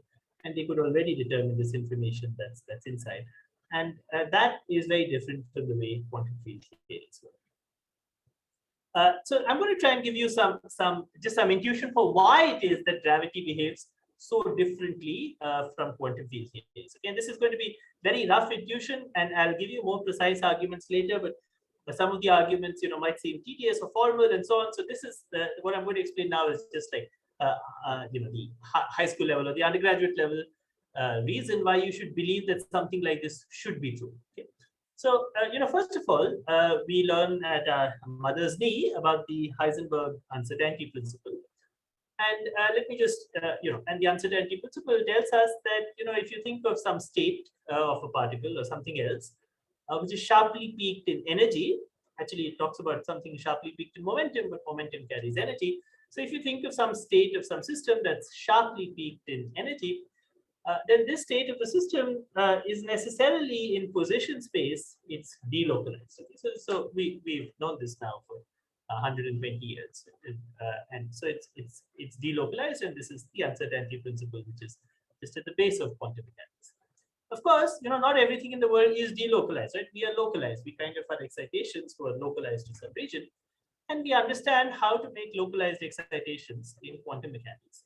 And the way we make localized excitations is, you take one energy eigenstate, something that's localized in energy, you add to it something that's localized at a different energy with a different phase, you add to it something that's localized in the third energy, the third way, with the third phase, and so on. And you add together an infinite number of such states which are localized in energy. And when you do that, you can arrange for the wave functions to have destructive interference outside some region and have constructive interference only inside some region. And that is how you get a localized state in quantum mechanics. And there's nothing, this is just something obvious about localization of information in quantum mechanics. Okay, great. By localized in energy, you mean, this would lead to localization in time, not in space. Yeah, the process you said. Yeah, so so in relativity, of course, if you have momentum, so you have energy. So you're right that the uncertainty principle is about momentum and space, but it's also also tells you that if you have something that's exactly peaked in energy, it must be delocalized, because if it's exactly peaked in energy, it can't be delocalized. Okay, I'll tell you why I'm talking about energy. It'll be clear why I'm talking about energy rather than momentum. Okay. Okay. So why now? What's different about gravity? Okay, so here's something simple about quantum mechanics and what's different about gravity. What's different about gravity is also something that we learned, even before we reached our mother's needs in school. It is the fact that gravity has a Gauss law, and the Gauss law tells us that if you have some stuff or some excitation inside, you can surround it with a Gaussian sphere, and when you surround it with a Gaussian sphere, you can measure the energy of this excitation just by measuring the gravitational field outside. So, the way we measure the energy of the sun, which is unfortunately set where I am, but is rising where some of you are, the way we know the mass of the sun, not because any of us has visited, but because we've measured the gravitational field far away. And so the Gauss law is very useful. In fact, in general relativity, this is the only definition one can provide for the energy. So what I have written below here is the ADM Hamiltonian. And that is, in fact, the right definition of the energy. We don't even have a local definition of the energy. The energy is defined by going to infinity and doing a surface integral. And this is what is different in gravity compared to quantum field theories. So you might say, okay, so what? It's different. So how does that change anything about how stuff is localized? So you see, the reason you might start worrying is because if you go back to this energy eigenstate I showed you, which was this delocalized wave function, then this energy eigenstate also has together with it a gravitational tail. It just has to have a gravitational tail in the theory of quantum gravity, and there's some tail which extends out to infinity. So now let's say you try to play the same trick that you played in quantum mechanics without gravity to localize information. So you see, you would have taken this energy eigenstate and you would have added together all of these energy eigenstates with different phases, as I told you in quantum mechanics. But now we are in some trouble because every time I have a wave function of some matter field, which is an energy eigenstate, it comes together with a gravitational tail, which measures the energy of this eigenstate. Okay? And the tail is different for every energy eigenstate. This is in fact an entire degree of freedom, which is the degree of freedom which measures the energy at infinity. So it's some integral of the metric at infinity. And this degree of freedom just comes along with every eigenstate that you write down. So you write down one energy eigenstate, it comes with some value for this degree of freedom. You write down another, it comes with another value for this degree of freedom. And the point is that these tails are strong enough that they prevent destructive interference outside a bounded region. And it is not just the energy, the energy doesn't fix the state, but correlators of the energy and other observables at infinity are enough to uniquely identify the state. Of course, from what I've told you, it's not obvious that this is the case, but this is some intuition that tells you that you should realize that there's something unusual about localization in gravity, and that is because energy eigenstates come with a tail, and it's not so easy, you cannot immediately see, to arrange for destructive interference outside a region. And in fact, the arguments I'll give you will tell you it's impossible to arrange for destructive interference outside some region. Okay, so that was the cartoon level description of what I was about to say, and I hope that was clear, at least in terms of the basic intuition, even if the arguments are not yet persuasive. So now I'm going to give you more precise arguments in flat space, in AdS, and then I'll talk about black holes. So let me start with now making these things I said more precise in an operator theoretic sense. In fact, the argument I'm about to give you now is the most precise argument we have in several settings, and just in 4-dimensional flat space. Okay. So first, I have to make my statement of holography of information precise. I said information is available near the boundary of a Cauchy slice. There's a precise statement we can make in 4-dimensional asymptotically flat spacetimes. The precise statement is that if one thinks of massless particles, then usually in a non-gravitational theory, information about massless particles is present near all of null infinity. So if you think of the Penrose diagram, it's the Penrose diagram, and to determine in a non-gravitational theory the state of massless particles, I need to make measurements of all of null infinity. But the precise statement is that in 4-dimensional asymptotically flat spacetime in a theory of quantum gravity, this information is present near the past boundary of null infinity, which is this little red region here. Alternately, it's also present near the future boundary of past null infinity, but these two descriptions are redundant, so I'll just keep talking about future null infinity and the past boundary of future null infinity. Okay, so that is, yeah.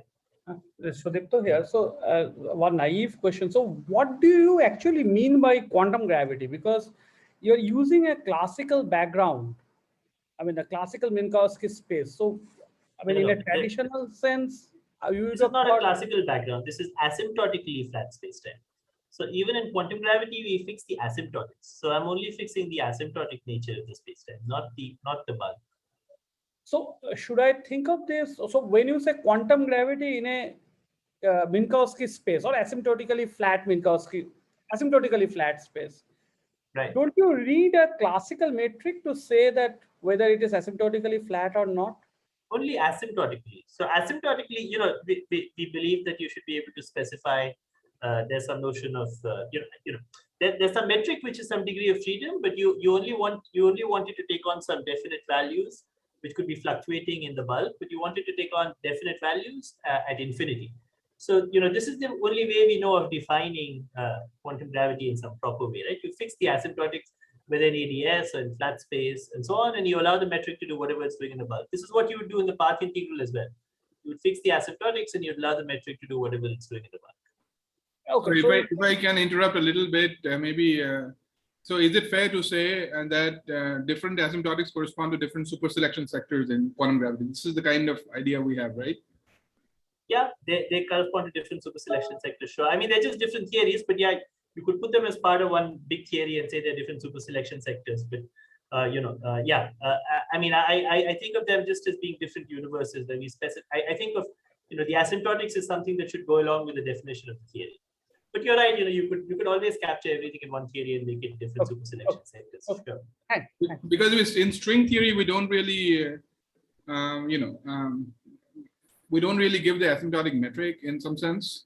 I think we have to. I think we have to always specify. I mean, often we're doing perturbative string theory, but if you think of the non-perturbative definitions we have in string theory like AdS CFT, we certainly specify the asymptotics, right? We say asymptotically the geometry is AdS.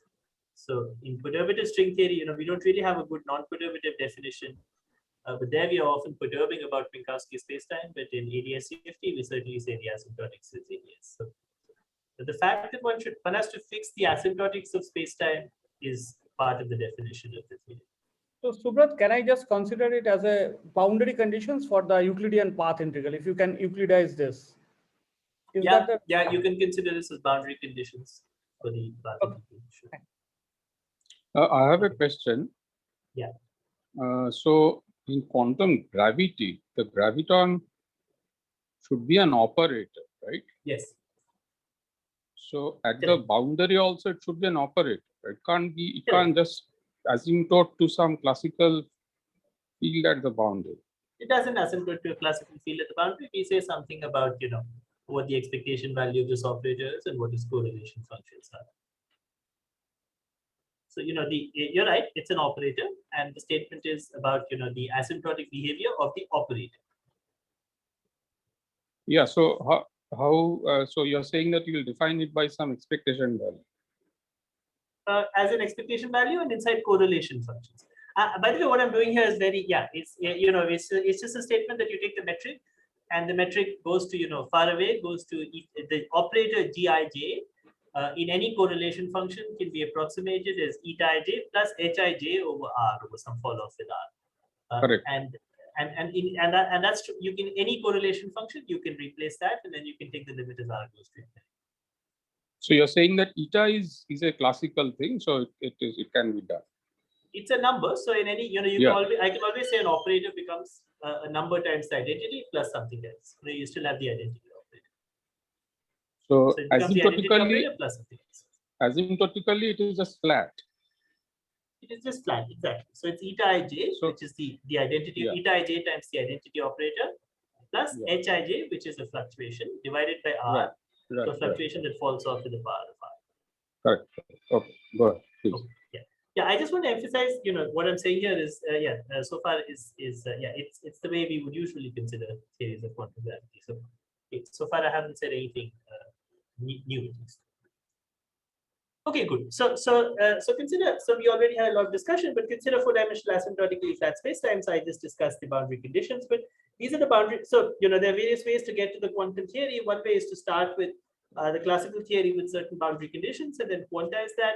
Or as I said, you could start with the quantum theory and impose certain boundary conditions. But either way, as I said, these are the boundary conditions in the metric. There's some large R fall-offs, and the boundary conditions we consider are the standard large R fall-offs. So if you look at the in what's called Bondi gauge, if you look at the UU component of the metric, there's a 1 over R fall-off. For the if you go to infinity, at null infinity, there's a U direction and null direction and a sphere.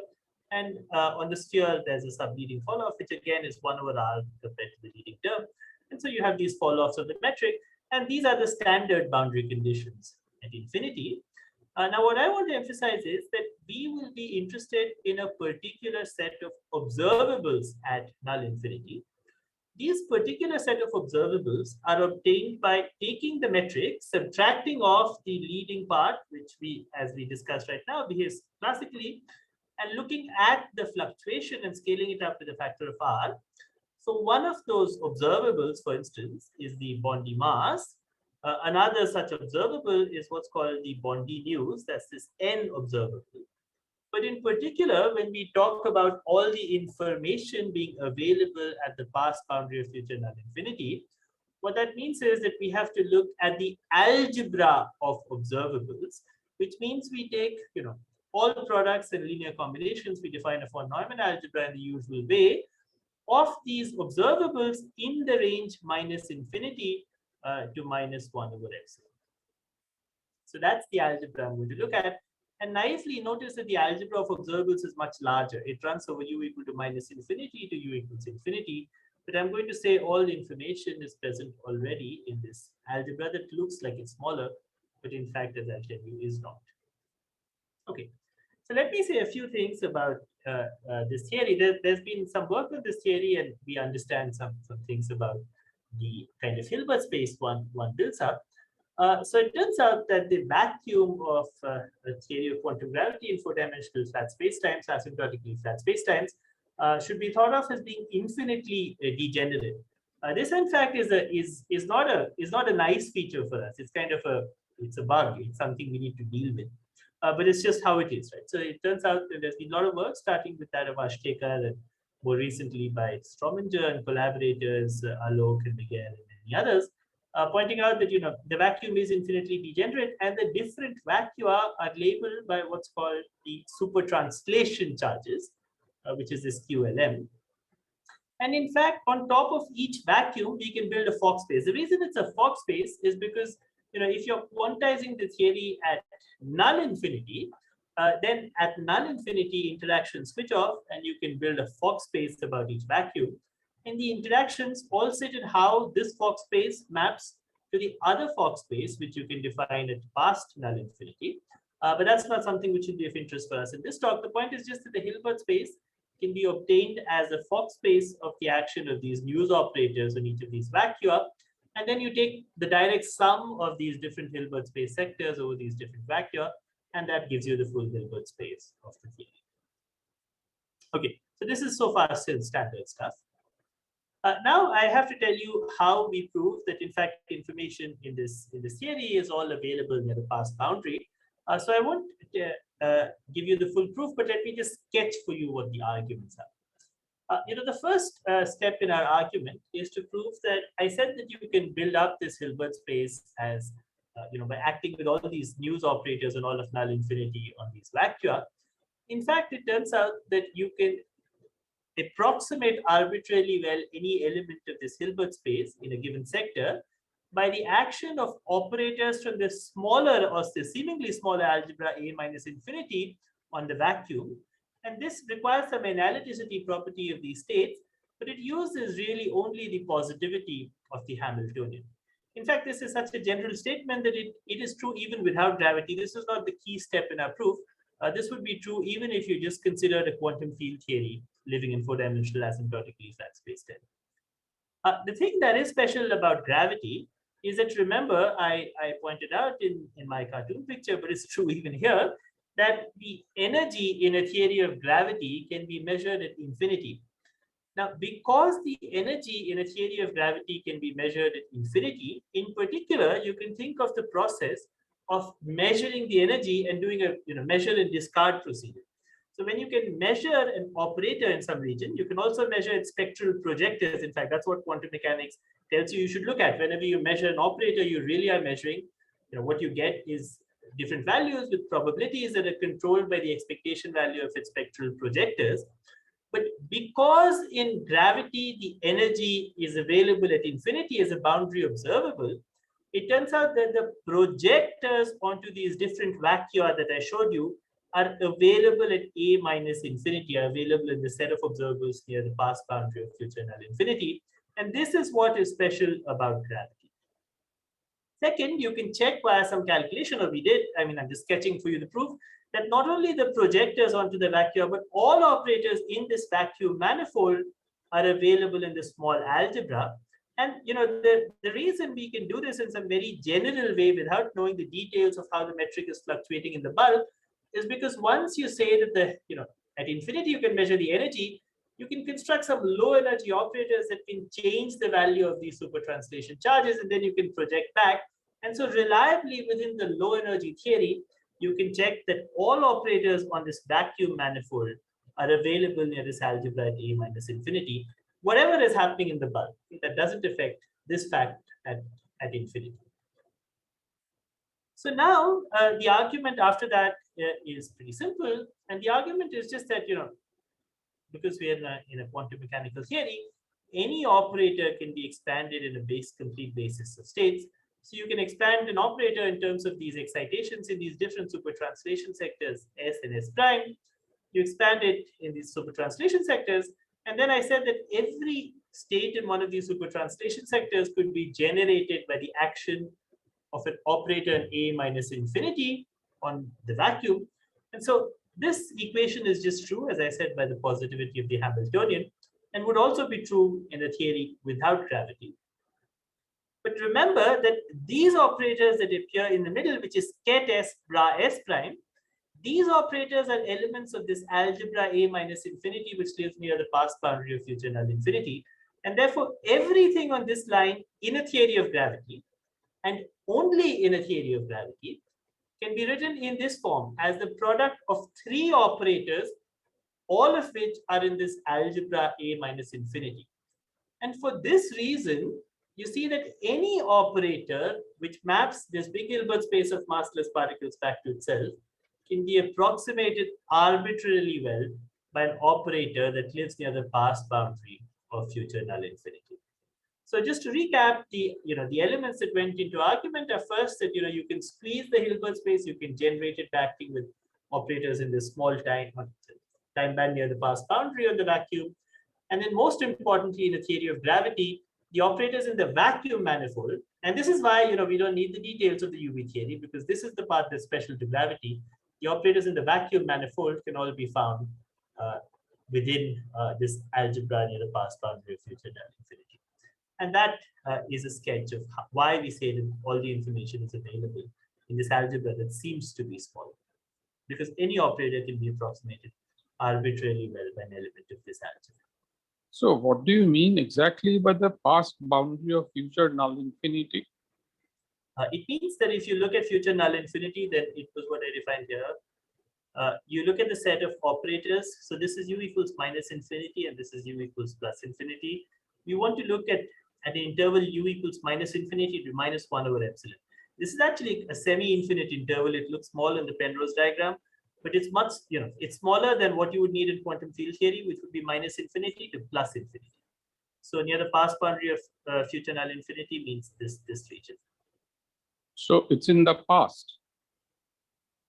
It's the past boundary of future null infinity. It's kind of, so if you look at the Penrose diagram, this is the past boundary of future null infinity. This region where my cursor is the future boundary of past null infinity, and interpolating between them is spatial infinity.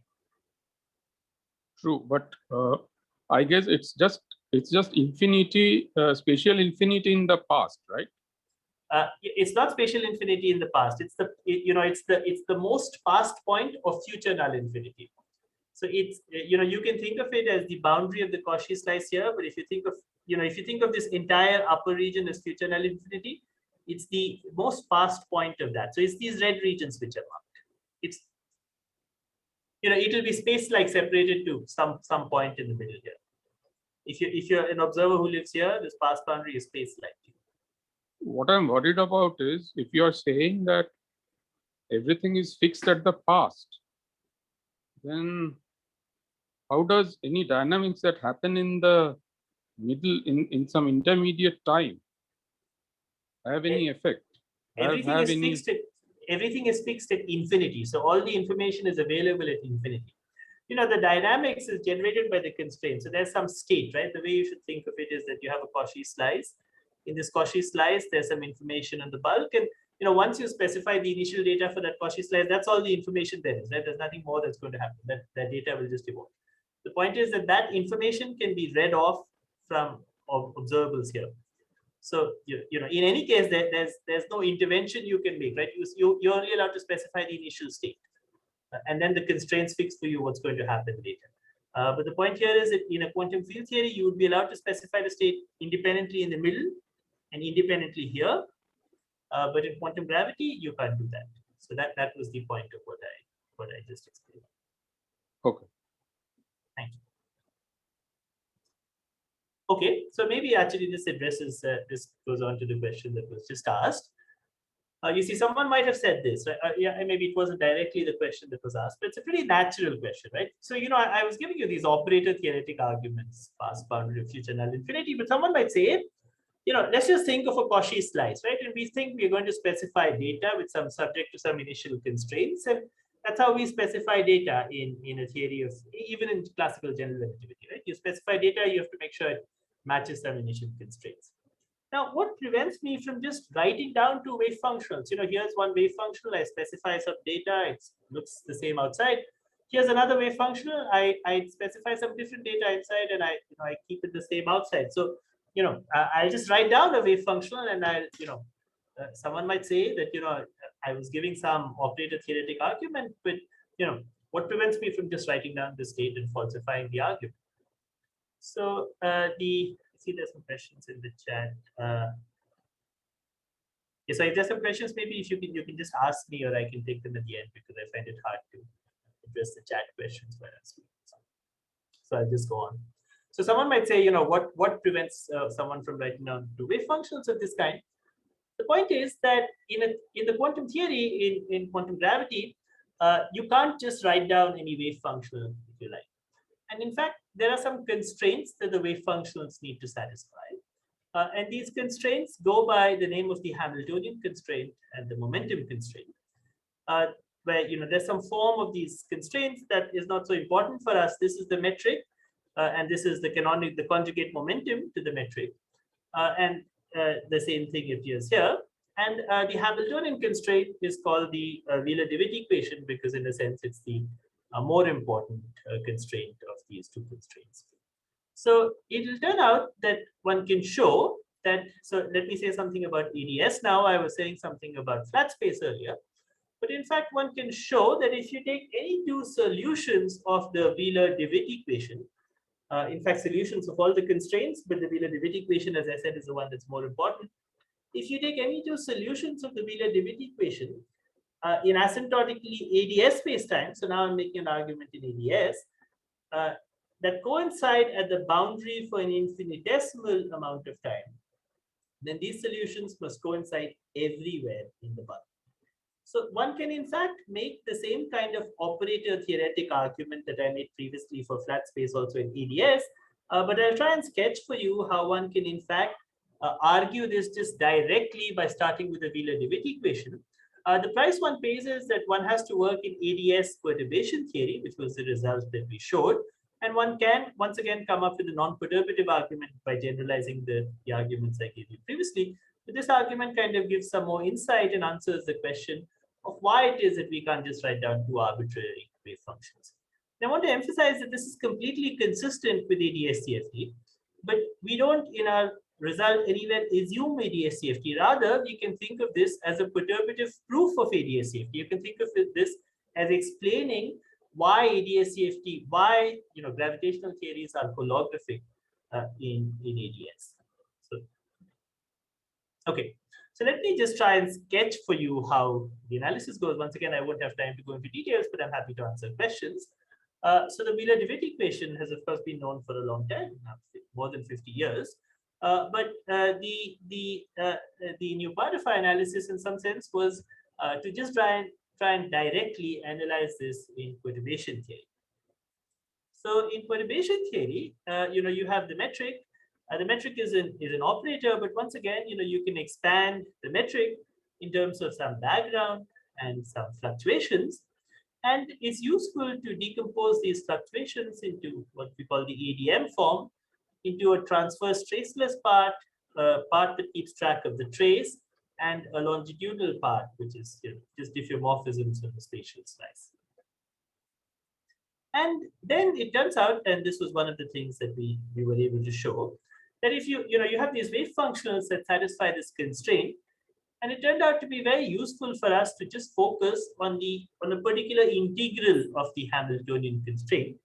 And we found that this integral could be recast in a form that told us that some observable at infinity, this boundary observable, whose exact form is not important, but I just want to emphasize that it's an observable at the boundary of the Cauchy slice, as you see here, could be equated with another observable in the bulk. which is this observable here. So I don't want to, it's not important what the form is, just that this is an integral over the boundary and this is an integral over the bulk. And moreover, this observable on the boundary depended only on what we call the T component of the metric, one of the components I told you about which kept track of the trace. Whereas these components in the bulk depended only on the transverse traceless components of the metric fluctuation. And this is a direct, established, it's a direct proof, and sometimes just by starting with the constraints that, there is a correlation which you're forced to between some energy, something that looks like the energy at infinity, and some integral in the bulk. So this here, we're not assuming that the Hamiltonian is given by some boundary term, but we're showing that the constraints directly force the equality of two quantities, one of which is a bulk integral and the other of which is a boundary integral. Then we were able to solve these constraints exactly. And we were able to show, so if you look at this integrated constraint, we were able to show that in perturbation theory, these constraints were solved by constructing some wave functional, an arbitrary wave functional of matter fields, if you had matter in the theory, and transverse traceless gravitons, and then they had to be correlated with a particular component of this boundary T component. So there, as I said, are different components of the graviton, and the way these solutions to the Wheeler-DeWitt equation look like is that you write down some wave functional over the TT component, the transverse traceless one, and you correlate it with something in the boundary. If this seems a little formal, I would invite you to look back at the first cartoon picture I showed you at the beginning of this talk.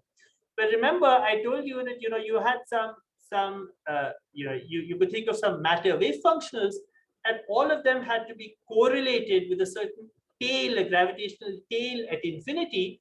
And the form of this solution to the Wheeler-DeWitt equation you're seeing is making that precise. It's telling you have a matter wave functional, and every matter wave functional is correlated with a specific tail at infinity. And then, there's a remaining part of the Wheeler-DeWitt equation. We haven't used all of it, and that kind of fixes, the remaining dependence on this T component. It's not important for the remainder of the argument. The rest of the argument is then just to show that if you take a general mixed state, you don't even need to restrict to pure states. If you take a general mixed state which solves this Wheeler-DeWitt equation, and you impose the equality of these boundary correlators. So these boundary correlators are this component of the metric at the boundary, and also other matter fields or other transverse traceless gravitons at the boundary, only for an infinitesimal time interval, only from 0 to epsilon, that forces these states to be the same. So I don't have time to go through the algebra, but it's not very hard to show. And it really is the precise realization of the intuition that I gave you at the beginning, which is that every state in a theory of gravity has to come with a gravitational tail of its own, and that tail allows you to fix the state in the bulk, because it prevents you from arranging for destructive interference outside some region while having constructive interference inside. And this is the precise realization of that intuition. Okay. So I have, I guess, about 15 minutes more, and let me now say something about black holes in the information paradox, and also about islands. Okay, so let me go back to the cartoon. Some of the rest of the talk will again not be so technical. I had some technical things to say, which I've mostly said, and now I'm just going to say some things about the consequences of what I showed. So you see, if you believe what I was saying about the holography of information, then what this implies is that the information about the black hole microstate is always available outside with the right measurements. So the cartoon way of saying this is that if you had a set of observers and who were making measurements outside, then because the state of the entire Cauchy slice is fixed by the measurements these observers can make, they always, provided they make suitably accurate measurements, can determine what's happening inside the black hole. And so there is no information loss. And this is a proof, just starting with gravity, not assuming AdS, CFT or anything else, that the information is always present at infinity. There is a more formal way of saying this. The more formal way of saying this, which utilizes the results I showed you, is a thing of a black hole in asymptotically flat spacetime, and this is the extended Penrose diagram. And think of the von Neumann entropy of the algebra that you defined from -infinity to you. So that's the algebra of this red segment.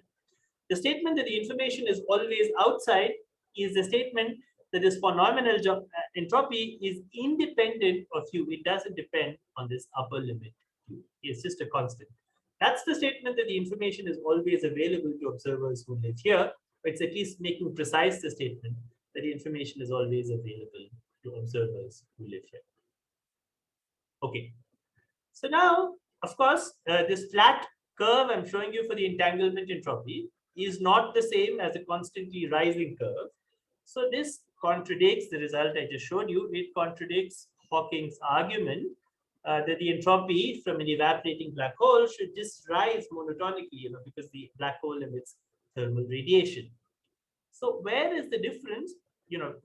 I'm proving for you some result. You can prove this result formally on the left-hand side. Where is the difference between the analysis that led to the left-hand side and Hawking's analysis? So the difference is actually not so hard to trace. It's the fact that, and actually it's pretty, it's if one looks at Hawking's paper, this is actually a screenshot from Hawking's paper, one can see where the difference is.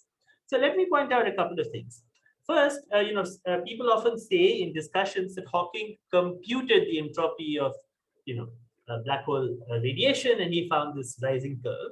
In fact, if one looks at Hawking's paper, that's not what Hawking did. Hawking, in fact, computed low point correlators in the final state. So he computed correlators which look like A omega dagger A omega and powers of A omega dagger A omega. But it's very important to recognize that just, from quantum statistical mechanics, in a generic state, generic pure state, such correlators like the occupation number at a given frequency and powers of the occupation number are exponentially close in a pure state to a mixed state, and the exponent is controlled by the entropy of the system, which in this case is the black hole entropy. And therefore, this computation that Hawking actually performed in this paper cannot be used to conclude that the final state is mixed. It doesn't in fact imply a paradox, because Hawking's the calculation that Hawking provided was just not precise enough to lead to a paradox. But Hawking did a little bit more than providing a calculation. He also provided an argument to suggest that his computation was robust. This is an argument that's often overlooked, but he called it the principle of ignorance. And here is the relevant part when he talked about the principle of ignorance. What Hawking said was, this is on the left-hand side, just to extract from Hawking's paper, but I'll just tell you what it says. Now it says one has to introduce a hidden surface around the black hole and apply the principle of ignorance to state that all field configurations on the hidden surface, which means in the interior of the black hole, are equally probable provided they're compatible with some conservation of global charges. This, in precise terms, if you see here, is the statement that the Hilbert space on the Cauchy slice factorizes up to a few global constraints which are imposed by the Noether theorem. But the Noether theorem is a classical theorem. And what I just told you previously is that this classical theorem fails badly in a theory of quantum gravity. Of course, it's still true that classically, that's all you have is the overall energy and the charge. But if you look at correlation functions of the energy and other observables, then that's not, all that you have outside. And more precisely, the Hilbert space doesn't factorize into a part that's inside and outside. So if people ask, where is the error in Hawking's argument? Here is the error in Hawking's argument. One can pinpoint precisely where the error in Hawking's argument is. It is in the assumption that the Hilbert space factorizes. And therefore, this principle of ignorance that Hawking assumed, Hawking in fact said this is just some basic principle of quantum mechanics. He says here, this is a basic assumption of quantum theory. It's not in fact a basic assumption of quantum theory. It's a basic assumption of quantum field theory or non-gravitational quantum field theory. And when one realizes that this is not true in the theory of gravity, one sees that the argument that led to this growing curve is incorrect. And that tells you that the alternate proof that the von Neumann entropy is constant is in contradiction with Hawking's argument for this reason. Okay, now of course, there's been a lot of discussion also on the Page curve for the von Neumann entropy. And you will notice that I argued that the von Neumann entropy is a constant. And that's also not only not the same as Hawking's argument, it's also not the same as what Page said the von Neumann entropy should be, which is that it should go up and go down. Why is there a difference between the result I showed you and the result that Page has? In fact, if one looks at Page's paper, it's for the same reason. It's because Page's paper assumes explicitly, the result of Page, that you have a factorization of the Hilbert space. The result of Page is for a subsystem. So you have some subsystem of dimension m sitting inside a system of dimension mn, and it explicitly speaks of a factorized Hilbert space. And if one believes, that gravity has a factorized Hilbert space, then one would believe there should be a Page curve. And indeed, it is true. It's a nice result that non-gravitational systems must obey a Page curve for therefore Neumann entropy. But in a black hole space-time, the Hilbert space does not factorize, as I showed you and I argued previously in the first half of this talk. And therefore, there is no reason also to expect a Page curve for the von Neumann entropy of an evaporating black hole. And in fact, the expectation of a Page curve is based on the same incorrect assumption of factorization that led to Hawking's principle of ignorance. Okay, let me now, in the last 5 minutes or so, speak a little bit about islands and the relevance of the graviton mass for islands. So perhaps while I've been saying this, some of you have been thinking that, I'm saying all of this, but the Page curve has been computed for various black holes that have been coupled to a path. And how is what I'm saying consistent with the computations of the Page curves on which there has been a lot of activity over the past couple of years? So let me first emphasize a few things. The Page curve that has been computed by starting with an AdS black hole that's coupled to a path. This system on the left, where you have some specific kind of matter, which is itself a conformal field theory.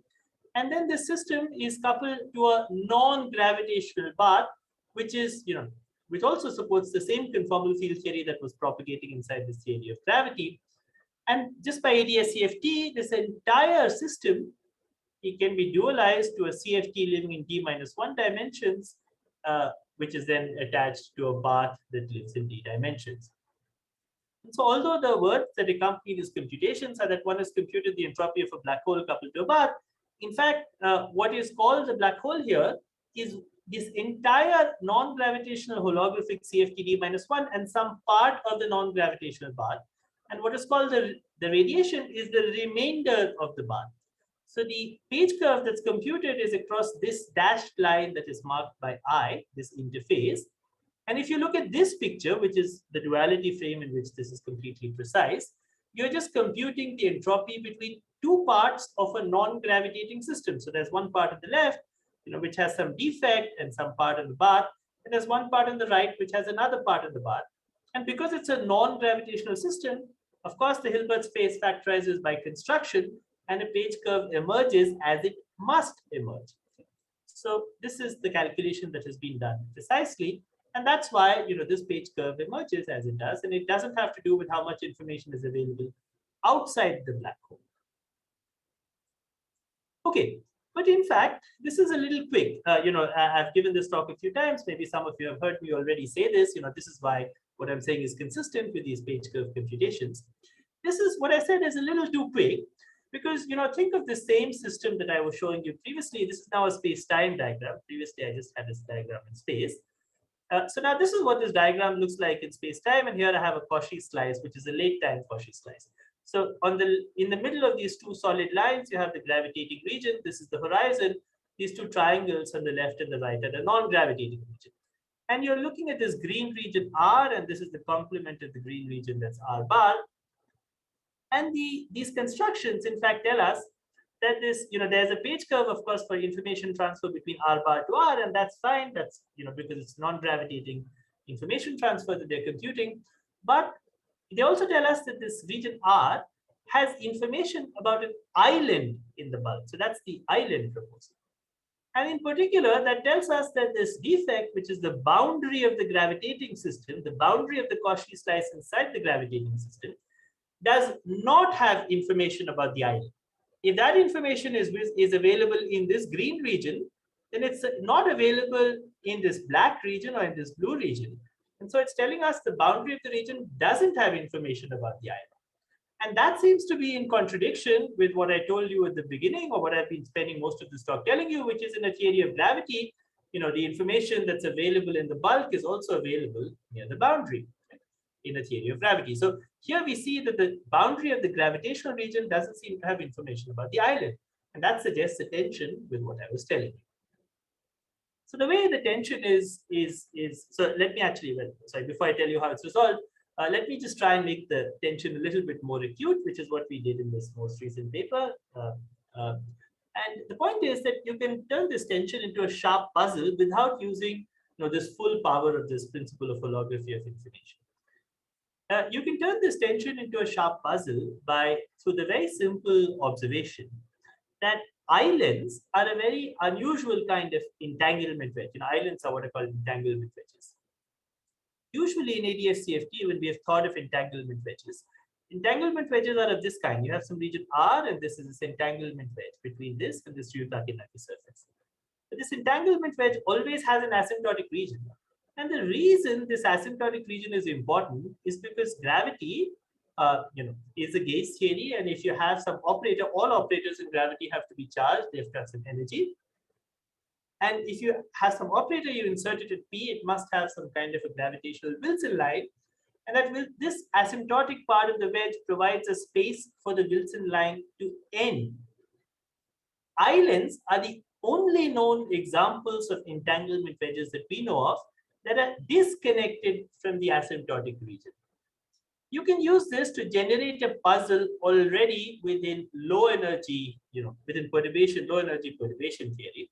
And you can show that, whenever you have a theory with the Gauss law, and by the Gauss law, I mean that in the quantum theory, you can measure the energy and correlators, low point correlators of the energy, you will get a puzzle. And the way to see the puzzle is to consider some black hole that is, like maybe this eternal black hole that I showed you or some other quasi-static black hole, and just consider, this black hole in the state when it has an island. So you wait for a long time, it develops an island. And consider a very simple excited state, which is a unitary operator of a field operator, which is localized inside the island, maybe smeared a little bit and just exponentiated to get a unitary operator. Usually, if islands were to be a consistent entanglement wedge, such a unitary operator would leave all expectation values in the complement of the entanglement wedge unchanged.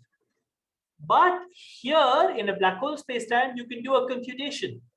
The computation is very simple. You just compute a 2-point correlator in the presence of this unitary operator U of the same field inserted at this point P prime and the integral of a component of the metric. This is a computation we did. You can just do it in perturbation theory. We find an answer. The answer is a 2-point Weitman function of this field, which does not vanish. It's some non-zero answer. But the same correlator is 0 without the insertion of U. So you see here that already within perturbation theory, you don't need some very fancy schmancy arguments of operator theory or operator algebras or anything. You see in perturbation theory, if islands are consistent entanglement wedges in a theory with the Gauss law, then they violate this principle that, operators in an entanglement wedge must commute with operators in the complement of the wedge. Okay, what is the resolution? Well, the resolution actually arises by just looking at the details of what we used in this computation. What we used was the Gauss law. The Gauss law in quantum mechanics is a statement that the commutator of the metric and this operator in the interior gives you the time derivative of the operator in the interior. That's the statement that this metric measures the energy of this operator. But it turns out that all computations of islands, there are some incorrect computations of islands that have been carried out in standard theories of gravity, but almost all computations and all the correct computations of islands have been performed in theories of massive gravity. In a theory of massive gravity, the equation above does not hold. So islands have really been computed, even though this was noticed some time back. It's not a widely appreciated fact. It was noticed by Hao Geng and Andreas Kart in 2020. Islands have really been understood and analyzed in theories of massive gravity, and theories of massive gravity, this equation that we have, the Gauss law, does not hold. Why is it that islands have been computed in theories of massive gravity? It's pretty simple to understand. It's the fact that, just go back to the system that is used to compute islands, where you take a theory of gravity, which is dual to a conformal field theory, and you couple it to a non-gravitating bath. When you do that, the stress tensor on the boundary of this gravitational theory, the stress tensor of the CFT-D-1 is not conserved, right? Because it's not conserved because the reason you coupled it to a bath means it has to exchange energy with the bath, this defect here. When this happens, the stress tensor necessarily picks up an anomalous dimension. If it picks up an anomalous dimension, the basics of AdS CFT tell you that the bulk graviton picks up a mass. This is an argument that was known for many years. In fact, when Karch and Randall first analyzed these systems 20 years ago, soon after that, many authors, this argument comes from Aroni, Clark, and Karch in 2006, pointed out that when you take a theory of gravity and couple it to a non-gravitational path, you always have a theory of massive gravity. But theories of massive gravity localize information very differently from theories of massless gravity. One way to see this, so I realize I'm out of time, but I'll finish in 2 minutes. I hope that's okay with the organizers. I'll go 2 or 3 minutes. I'm almost done. So one way to see that, is that okay, Arpan? I'll just take 2 minutes. Sure. Thank you. So one way to see the difference between theories of massive gravity and theories of massless gravity is to realize that the system of a black hole coupled to a bath can actually be realized in what's called these doubly holographic models, which are really Karch-Randall models from many years ago, where you embed the whole system in one higher dimensional AdS. So now this black hole I'm talking about is living on the brane here. This is coupled to this bath over here. And you can embed the whole system inside AdS. And then you can just do the island computation by just doing a standard Ryu-Takenagi computation in this higher dimensional AdS. Just a standard RT-HRT prescription in the higher dimensional AdS. But now you see that there's no island. This region you're calling the island here is in fact connected to the boundary through the higher dimensional. So in the higher dimensional case, there is clearly no puzzle. And the reason there is also no puzzle in the lower dimensional case is because the d-dimensional effective theory of gravity is known to be massive. It has been known to be massive from the first time such systems were analyzed by Karch and Randall in 2000.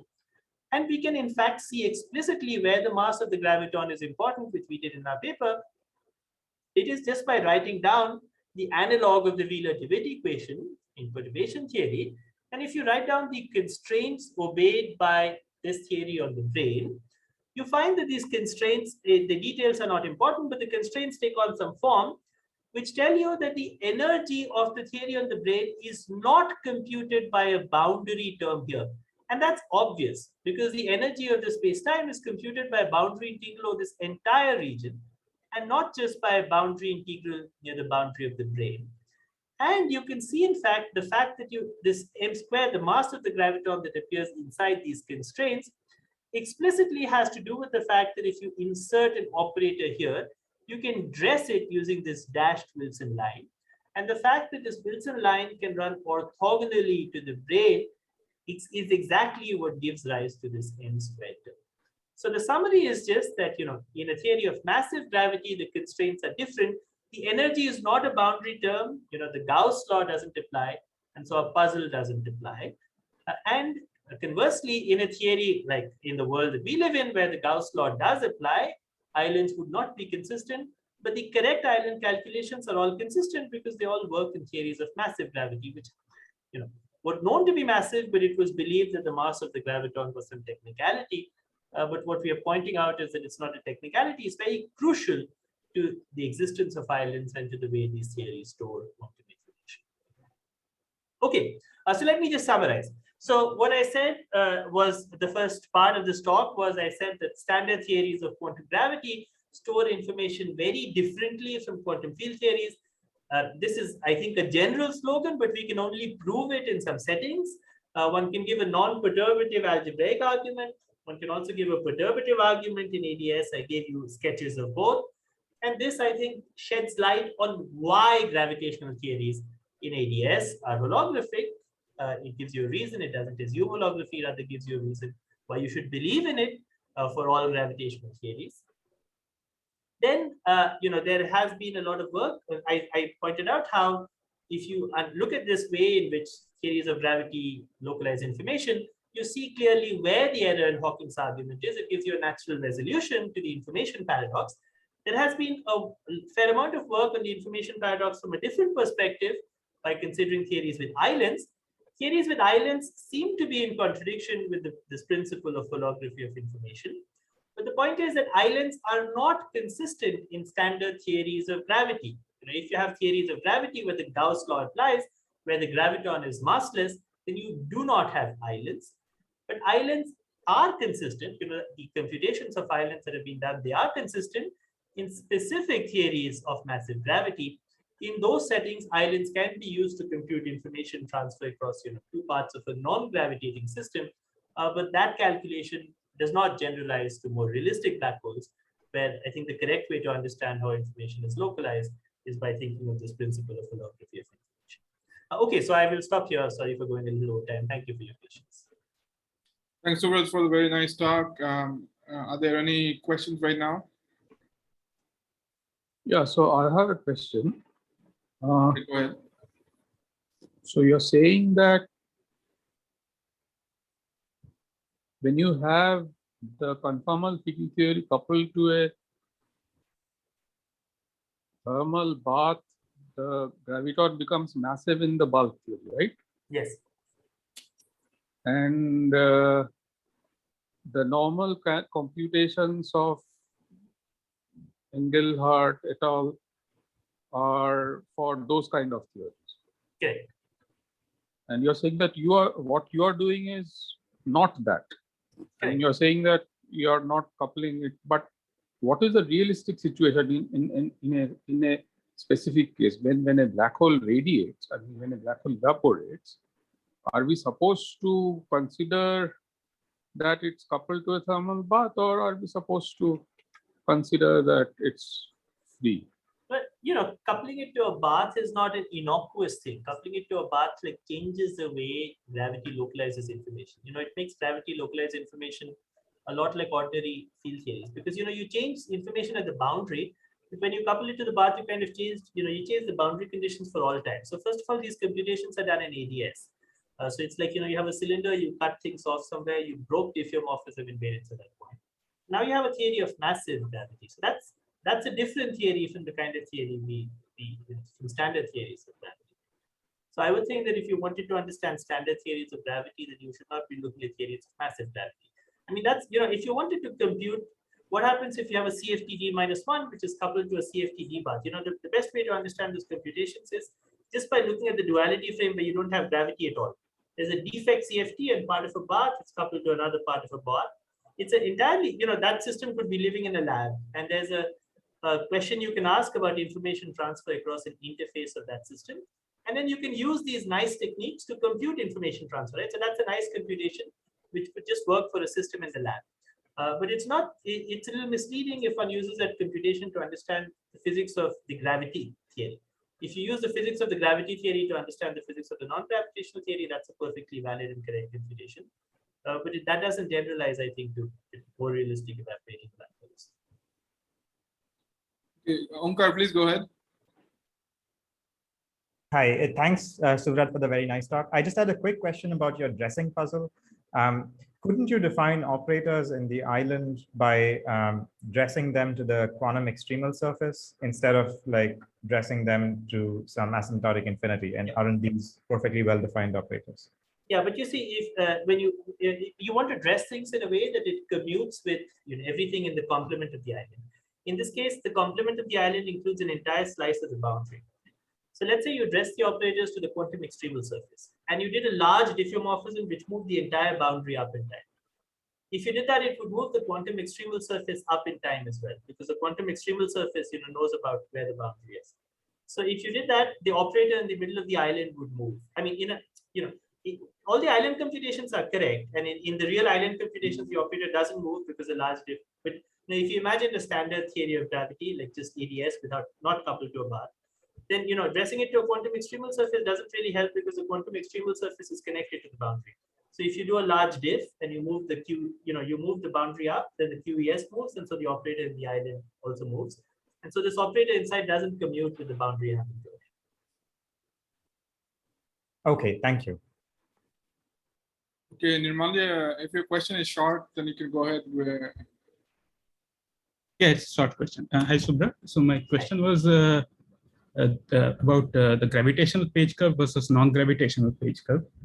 For instance, if I take like a coal burning in the interior of space-time and the radiation being collected at the boundary, and if I describe this with gravity turned off, I will get a up and down page curve.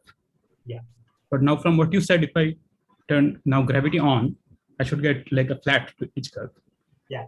So my question is this not possible for black holes also, that you can turn gravity off and still get up and down unitary page curve? Yeah, thank you. That's a good question, actually. So you're right, right? So, actually, if you were to consider coal burning in our world, you should expect to get an up and down page curve. I don't know for coal, but if you have qubits which are burning, there's a reason for that. The reason is that these effects I talked about are all suppressed by a ratio of the energy scale divided by the Planck scale.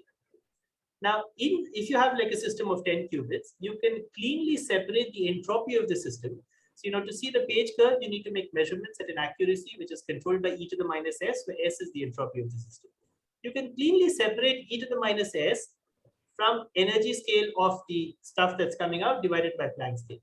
So you can take Planck scale to infinity, and then e to the minus s remains finite. That's the way we usually think of code. So there's a very clear sense in which you can approximate for an ordinary system in our world where gravity lives.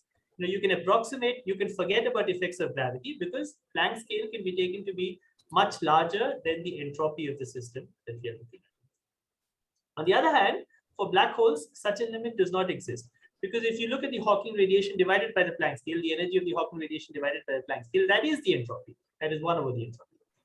Therefore, if you try to take a limit where you try to switch off gravity, where you try to take Planck scale off to infinity, the entropy of the black hole also goes to infinity. And therefore, the accuracy at which you need to make measurements in order to see the page curve also goes off to infinity. So whereas for non-gravitational systems, there is a clean separation where you can forget about the effects of gravity and look at the effects of statistical mechanics. For black holes, such a separation does not exist for the reason I said, because the energy scale by the Planck scale is the entropy. And so you can't keep the entropy finite when sending the Planck scale to infinity. Thanks a lot. Shubha, someone sent me a message, I think. Sudipto had a question. I don't know, it's up to you. He asked if you can ask. He says, hi, Shubho, can ask a question. Sorry, sir, go ahead. So, Suvrat, so in your AdS Wheeler-David calculation, so suppose you have a black hole inside. So then there is an inner boundary, the black hole horizon. So in your calculations, this integral you have written, will there be any change because of the presence of inner boundary? Yeah, I should emphasize, by the way, that the Wheeler-David equation I showed you was a perturbative analysis about empty AdS. So that analysis, the Wheeler-David analysis I showed you, would not apply in the presence of black hole spacetimes. The argument I gave you before that, which was an argument which was based on more general operator theoretic considerations, the fact that you have a vacuum, there's a positivity of the Hamiltonian, and the energy is a boundary term, would apply also to that case. For the case, if you wanted to make a non-perturbative argument in AdS, you would need to assume that the Hamiltonian was a boundary term, at least in the sense that the projector on the vacuum lives in the algebra near the boundary. So that would be an additional assumption which we can't prove, but we'd have to assume to make the argument. In the Wheeler-David case, we don't need to make any such assumption. It's completely explicit. We look at wave functions and we can prove it. But the downside is that our argument is only in perturbation theory about AdS. I think it could be extended. I mean, we believe the answer is right because we've known AdS CFT for many years. So I think it can be extended to be completed in a non-perturbative sense. And there are, non-perturbative analyses of the Wheeler-David equation, but we've not done that yet. Thanks. Okay, thank you. Okay, let's have Suvrat once again for the very nice talk and patiently taking the questions. Thank you very much. Sorry, we have to cut short the questions. Maybe, Suvrat, we can forward the question to Suvrat if you have some pressing questions. Thanks very much. You can go to the next. Thank you, Shubha. Thank you. Yeah. Jamie, Sully, is he around? Yeah, I'm right here. Hi. Yeah, you can try sharing your screen. 1 second, I am making him co-host. You can share now. Great.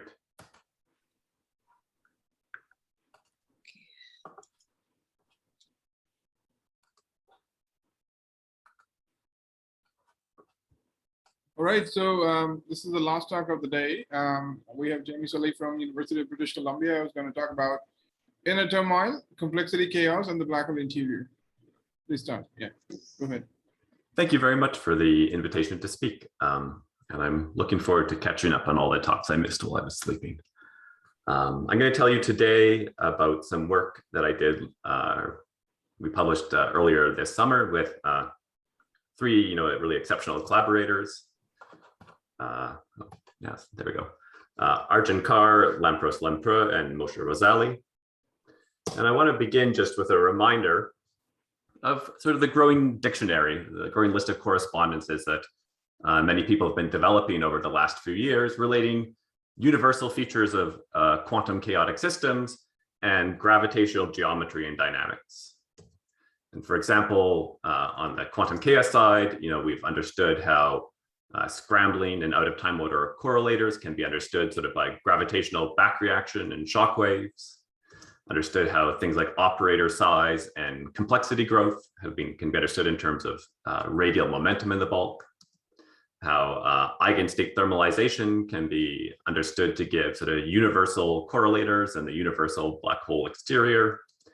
How random matrix theory can be described by sort of low dimensional gravitational theories like JT gravity, and how things in these theories like level repulsion and the ramp can be described by things like Euclidean wormholes. But there's a growing list of correspondences here between quantum chaos and gravity. But it's fair to say, I think, that many, although certainly not all of these, are really manifestations of chaos that are seen outside the horizon of a black hole.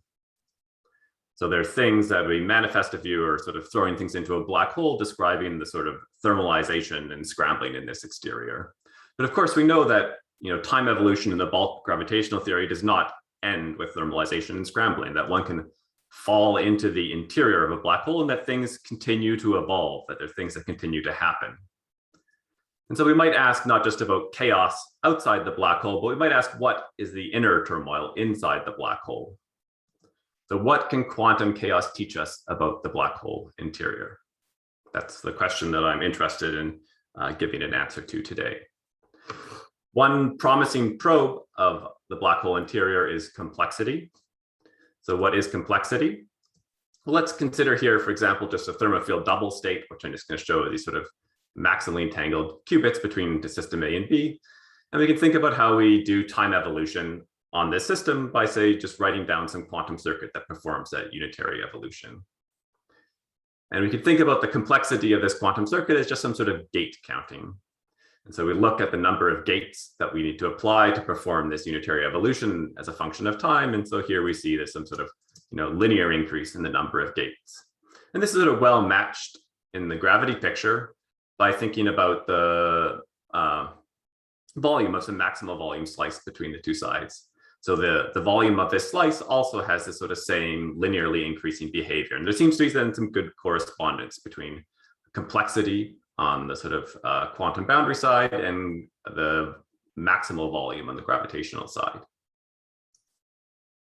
We can use a very similar reasoning to talk about the complexity, not just of some state like the thermofield double, but the complexity of an operator. So here, imagine some operator, and now I perform time evolution to get the time evolved operator here. There's two colors here because some of the gates in the circuit that I use to perform time evolution can really be canceled away because they're not affected by the insertion of this operator. And so they just sort of meet their partner on the other side and then are annihilated. And so if we looked at the sort of number of gates you need to actually make this circuit as a function of time, it doesn't increase linearly like before, but it sort of increases at an increasing rate. So this is the larger the operator gets as a function of time, the fewer and fewer gates that can be canceled. And so one can see that the size of this operator, as I just said, it's increasing as a function of time. And it's really the size of the operator which determines the number of gates that are important and I need to keep as a function of time. So the size of this operator can be seen then as the derivative of the complexity as a function of time.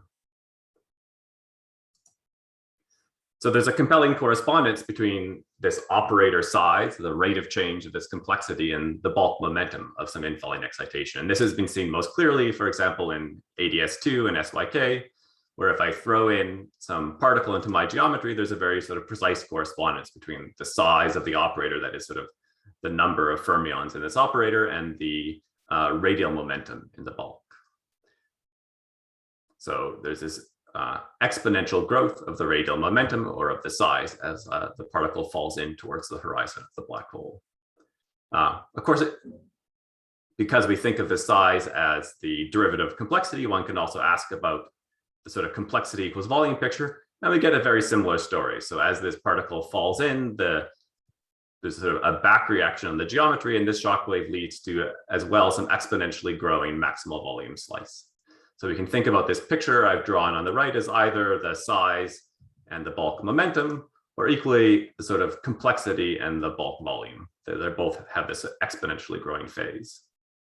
What's nice is that the bulk momentum and the maximal volume continue to evolve as the excitation now falls inside the black hole horizon.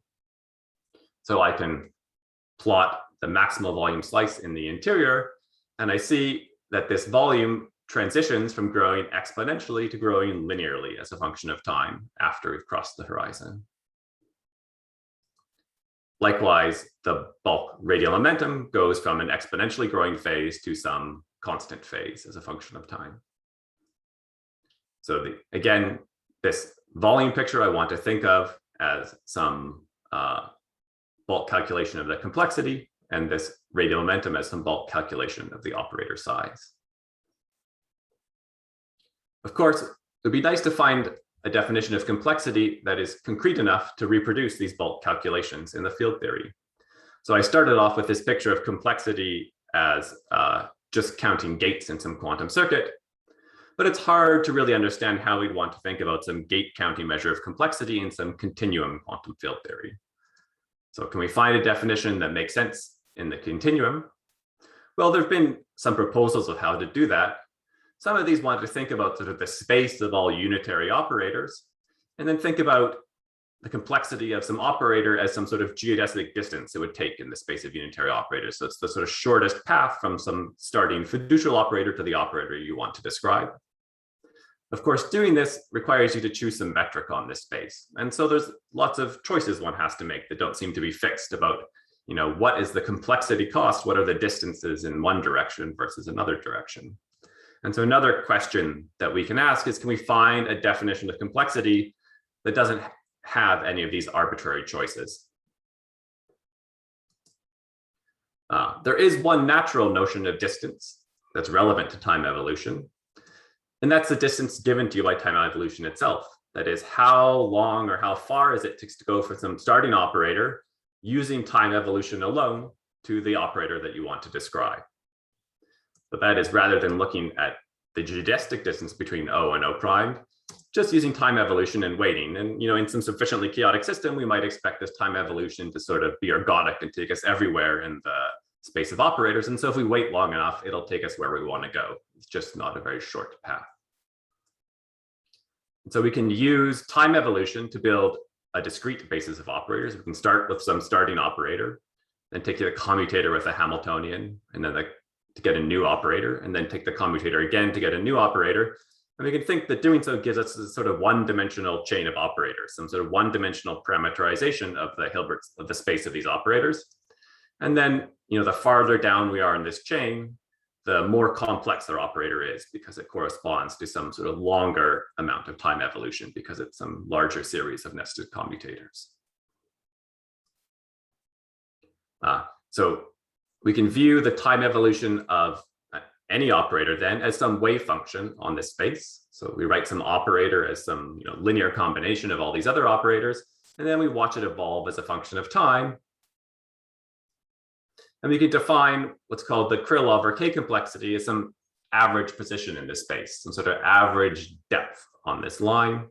And one can find, using K complexity, that this picture where we have this exponentially increasing volume transitioning to some linearly increasing volume, it's exactly matched by this Krylov complexity. So the Krylov complexity will increase exponentially at first, and then transition again to some linearly increasing regime. And so this K complexity seems to be a very good model for the dynamics both outside and inside the black hole horizon. Just a quick note, that this story that I'm telling you about Krylov complexity also it can be described. There's another language we're talking about the complexity and the complexity evolution of the black hole interior by Hale and Zhao. It's a very different language than the one I'm going to use in my talk today, but also very interesting, and I encourage you to look at it. In chaotic and gravitational systems, the dynamics on this Krylov chain, this K chain, will also have very interesting long-lived universal properties. And one way to understand these sort of universal properties, to think about integrating out large complexities. And then the low complexity regime we actually discover can be described by some sort of universal random matrix theory. And so this universal random matrix theory, as I'll show you today, will describe the dynamics of simple operators after scrambling as they fall inside the black hole. So let me give you an outline of my talk. We're going to begin with sort of a story about the life in Krylov space. So I'm going to give you a more detailed introduction than I just gave you now to the Lanczos algorithm and what this Krylov subspace is and how it's described by orthogonal polynomials, and give you a little bit of the phenomenology of Lanczos sequences to understand how you describe the physics you're familiar with in terms of this sort of other language. The next, I want to define for you some notion of K complexity, give you a refined notion that we set forth in our paper. It's different than the sort of the notion that people have been using before. And then I'm going to describe the universal regimes of complexity evolution that result. The next thing I'll do is talk about K complexity and gravity, and to show that these features I described are actually reproduced in JT gravity and large central charge 2D CFTs. And then finally, what I'll do is connect the sort of universal properties that I've mentioned in the first two sections with some random matrix theory description, and understand how it comes from some renormalization type perspective, but here renormalization in complexity of integrating out large complexity operators. So that's where we'll be going in the rest of this talk. Are there any questions before I get started?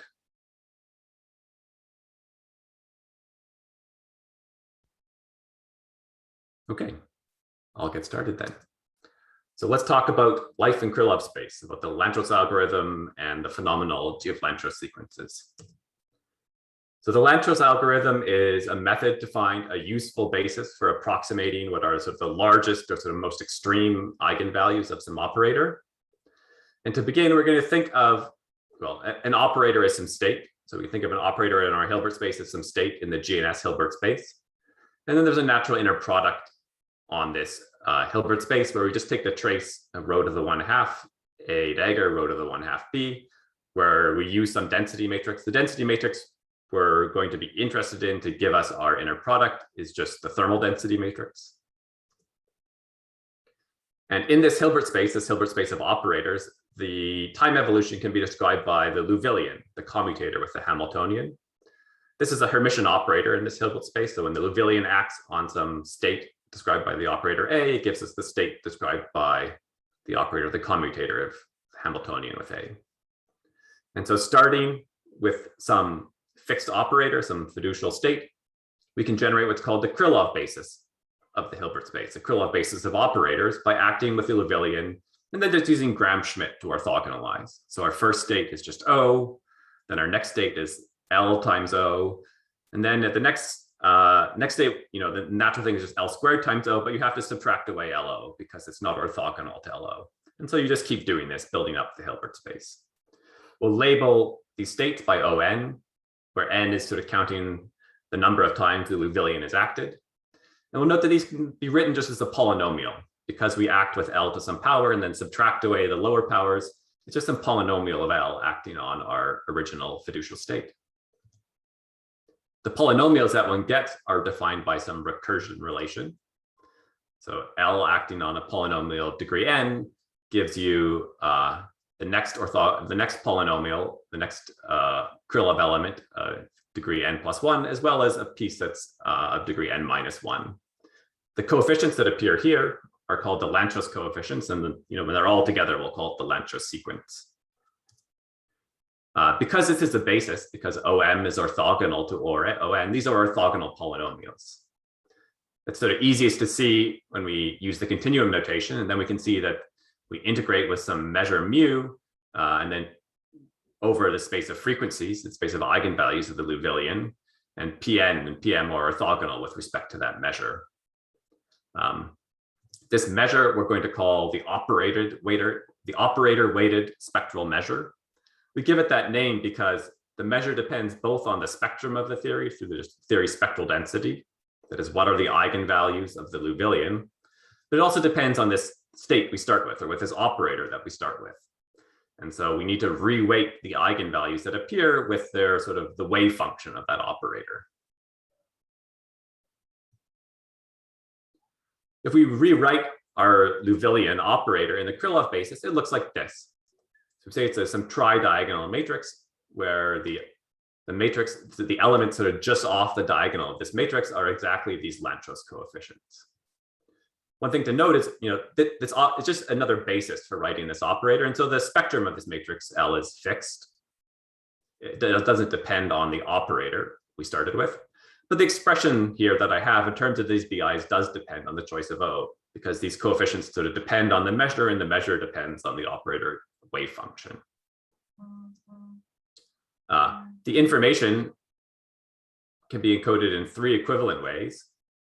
So all the information about the Liouvillean and this basis, this Lanczos sequence, is encoded in just the real-time 2-point function of its operator.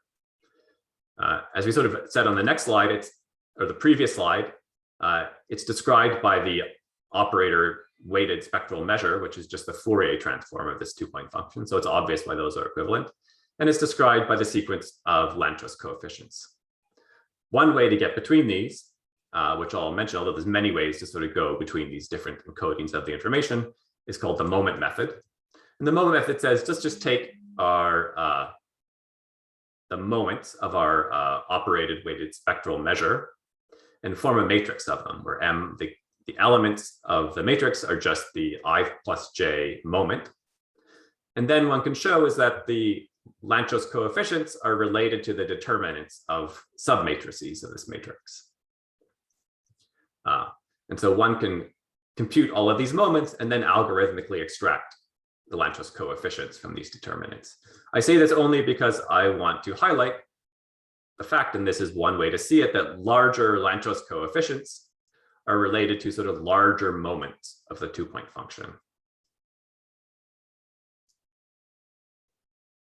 The next thing I'd like to do, having sort of described how one constructs these Krylov elements and these Lanczos coefficients, is to try to understand how the physics that we're familiar with is encoded in this data. How do you rewrite things you understand about the real-time 2-point function or the spectral measure of some operator in terms of the Lanczos coefficients? I'm going to focus just for the moment on continuous spectra. So I'll assume that the function rho of omega appearing in my spectral measure is really just some continuous function instead of some sum of delta functions. So one question you could ask is sort of how do Lanczos coefficients grow with n? And the answer is that at least say, let's assume asymptotically or over some sort of large regime of frequencies that the spectral measure is decaying exponentially. So it's e to the minus omega to some power gamma.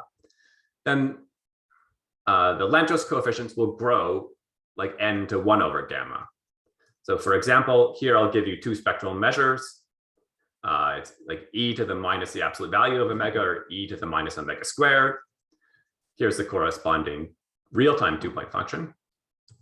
And here I give you their Lanczos sequences. So we see that when we have the linear exponential, the Lanczos coefficients grow linearly here, and that we get this n to the 1/2, this square root growth when it's e to the minus omega squared. You might wonder if they grow forever or how do they stop growing. And in general, whenever the measure, our spectral measure, is compactly supported, so the frequencies are all contained in some region, say minus omega naught to omega naught, then the Lanczos coefficients will plateau and stop growing at some value omega naught over 2. So here, let me give you a few examples. Here I have a bunch of spectral measures where they're all contained in the interval minus omega naught to omega naught with different sort of spectral edges. So they fall off with different powers at the edge of that regime. here is the corresponding real-time picture. Don't worry too much about the actual function. What I really just want to highlight is this. You can see that the Lanczos coefficients for the spectral measures all are plateauing here at the value 1/2, because I just took omega naught equals 1. And maybe just also to note, you can see that sort of the fall off at the edge of the frequency spectrum is encoded in sort of the coefficient with which you approach this plateau. So you see right here in this formula that there's the term minus 4 beta squared over 8n squared here. And that's just encoding the power at the edge here of the spectrum. Another interesting question is, how do Lanczos coefficients respond to gaps in the spectrum? And that if you have any gap in your spectrum, it leads to some alternating behavior in your sequence. So here, I have both some behavior with my spectral density, where I have some power at the edge, but I also have some vanishing here, some gap in the spectrum, as we might say expect in some random matrix theory. You can see the corresponding real-time 2-point function, and we see here the sequence, the Lanczos sequence for this spectral density here has this alternating form. And so the power, the sort of the degree of the gap here is really encoded in the size of this alternating term that vanishes asymptotically. Of course, we can put all of this together. So you can write some sort of maybe phenomenologically interesting spectral density. So here I sort of have all of these properties. I have some gap in the spectrum controlled by some power alpha. I have some edge of my spectrum at omega naught with some power beta. And in between, I can have some, say here, some exponential fall off with some power gamma. So we can plot these very nice real-time 2-point functions. And we see that we have all of the features here sort of combined together in the Lanczos sequence. So the initial part of this Lanczos sequence is increasing, say here, linearly. And then we also have the alternating behavior as we reach the plateau. So I'd like to highlight. I have a question. Yeah, please go ahead. So these spectral densities, for how do you get them for, say, some realistic theories, for say something like, okay, even if not QCD, say n equals 4 superangles, you should be able to get them, right? Yeah, so if you had the spectral density, you could then convert it into this Lanczos data. Yeah, so has it been computed for n equals 4 superangles? Not that I know of, but what I'd like to tell you right now is some sort of universal features. So some features that will appear in this like I'm not gonna tell you, and it's not going to depend very importantly on sort of the exact microscopic, Lanczos coefficients, but I want to tell you about some universal features of this data that you'd expect to see in many systems, including say n equals 4 superangles. I'm interested because if you can get the spectral density for n equals 4 superangles, or even say finite temperature n equals 4 superangles, or finite temperature, n equals 4 superangles, then it would be dual to some AdS black hole. So from there, you should be able to get the spectral density, right? And if you can get the spectral density, you should be able to have a handle on something like confinement or something. Because once you have the spectral density, you can compute many things. Yeah, and my talk is not going to be about how to extract the spectral density, but how to understand this other language for talking about the spectral density. But I will show later on in the talk how you can extract this Lanczos data from in 2D gravity, in JT gravity. Okay. So let me describe not the detailed microscopics of this Lanczos data, but some sort of universal regimes that we expect to hold quite widely in many different theories. So the first is this regime where we have these growing Lanczos coefficients, and this I'm going to call the Lanczos ascent. This ascent is really the part of the Lanczos data which is telling you about sort of thermalization and scrambling, sort of about the slope of the real-time 2-point function, and sort of all the things that are happening outside the black hole horizon. The Lanczos plateau is really about the onset of sort of high frequency noise when one reaches the edge of the spectrum. And it's the alternating behavior in this Lanczos plateau then is the part that's responsible for the ramp. That is the alternating part that's caused by the gap in the spectrum and gives the ramp in the 2-point function. When we have a finite dimensional system, not one with a continuous spectral density, there's also a third interesting regime. So after one reaches the edge of the spectrum, eventually you'll see there's a turnover, and these Lanczos coefficients will fall down to 0 before it terminates. And it terminates precisely because this Liouvillean is just some finite dimensional matrix, and so there's no longer any more orthogonal states that one can find in the Hilbert space. This region here we're going to call the Lanczos descent. It really sets in when, in general, when n, that is your distance along this Lanczos chain, becomes sort of order e to the s, so order the size of your system. And it's the part that really reflects the discreteness of the spectrum. I'm not going to talk very much about the Lanczos descent in this talk, but there's a lot more that we say about it in our paper. The only thing that I do want to really highlight is one thing to compare between the Lanczos ascent and the Lanczos descent. The Lanczos ascent really, you hear these are really sort of low order moments. By low order, I mean, not like e to the s, not like scaling like the system size. And these are sensitive to smooth features of this operator weighted measure. So for example, if I had a theory that had equally spaced eigenvalues, but the operator wave function sort of weighted them differently like this, or I had some system with unequally spaced eigenvalues, but were all weighted equally by the operator wave function, that these would both sort of produce the same weighted spectral measure, and they would produce the same coefficients, Lanczos coefficients in the ascent. These would sort of be indistinguishable in the Lanczos ascent in the first part of the sequence. On the other hand, these large order moments really are sensitive not to this continuous spectrum, but to the precise eigenvalues. And so it's the Lanczos descent that would take some sort of continuum approximation to the spectral density, or the operator weighted spectral density, and tell you whether or not it was caused by the unequal weighting of some operator wave function or unequal spacing of the eigenvalues. So it distinguishes these two different possibilities.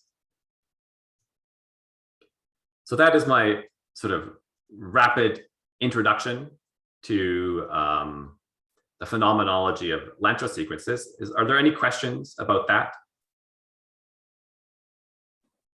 I have a naive question. So in the polynomial from which you got this Lanczos coefficients, from the polynomial recursion relation, right? And over there you had two coefficients actually, A and B. So let me go back. Yeah. I think I only had coefficient B. Sorry, that's what happens when you animate too many of your slides. Here we go. Oh, sorry. Okay. All of these coefficients play the role. Okay. Yeah. Okay. So I should say, in general, in the Lanczos algorithm, or in the theory of orthogonal polynomials, you can have another term in here, which may be what you're referring to, where there's an A. Because my operator O I started with, here I'm assuming it's a Hermitian operator. That means that these terms disappear. And so here, when I look at my Liouvillean, I see I have these two off-diagonal terms with B's. In general, one can have a diagonal term with some coefficients A as well. Okay. And since you are talking about low or higher moments of 2-point functions, so are these anywhere related to the covariance matrices? I'm not sure I'm following the intent of the question. No, since covariance matrices also give you the at least 2-point moments. That's why I was asking, since you told that this also captures the higher point as well as the lower order moments, but can we have some interpretation of this matrix, for example, the L matrix that you have written to some covariance matrix? So this, yeah, so the statement is that the relationship between the Lanczos coefficients and the moments of this this operator weighted spectral measure, that is, powers of omega to the n integrated with this measure, is given by this relation I have right here. So there's a complicated non-linear relationship that relates the Lanczos coefficients and the determinants of those moments. Okay. It's hard. Yeah, okay, there's interesting things one can say there, but without getting into a long aside, maybe that's the sort of most useful, simplest thing I can say. Mm-hmm. Thanks. So I had a question. Yep. Sir, can K spaces exist for lower dimensional degrees of freedom? Like if we consider the rotational space for a single electron with spin half and minus half, can the K space exist for that also? If we consider a very small dimensional system like that? Yeah, so you can consider this Krylov space for a small dimensional system, but say if your system is dimension, n, then the Krylov space also has dimension n. So there's not a long Lanczos sequence for that space. It's very, very short. Yes. And sir, how much role does temperature play in the determination of the coefficients in the spectra, if there's any role of temperature? Yeah, so the temperature does play a role, and we'll get into that a little bit later. So let me just defer that question. So certainly this spectral measure, mu of omega, right? It depends on it depends on the operator and the density matrix and the spectrum. And so if there's the minus beta times the energy term definitely has a role to play in determining this. Okay. But I'm going to make some specific comments about that a little bit later. Okay, thank you, sir. Okay. Let me just get back ahead. Here we go. So K complexity. So what I want to do in this section is define some sort of refined notion of K complexity, a little different than the one that's used in the previous literature, and then describe the universal regimes of how that K complexity evolves. So let's talk about dynamics in Krylov space. So we can take an operator, a time-evolved operator, and expand it in this Krylov basis. And then we can think about the expansion coefficients as sort of like a wave function on this one-dimensional space. And the time evolution of these wave functions are determined by the Lanczos coefficients. So it's sort of exactly analogous to the way that the Liouvillean acts on some polynomial to give you the higher degree polynomials with these coefficients. One can show that the time evolution of the wave function at some position n depends on the Lanczos coefficients and the wave functions adjacent to it. So there's some sort of local time evolution of these wave functions. And that's what allows me to determine, say, how a particular operator at some time is going to evolve down this chain. And with Krylov complexity, what we want to do is think of position on this chain as indicating the complexity of the operator.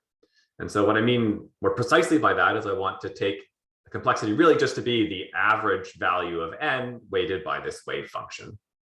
That is how I'll define the complexity of the operator as a function of time.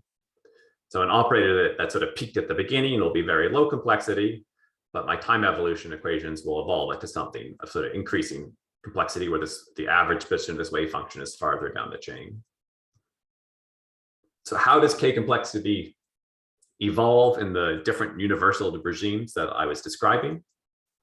So let's think first about the Lanczos ascent. One can show that if the Lanczos coefficients are growing linearly, so it's alpha times n, that the K complexity will grow as an exponential, e to the 2 alpha t.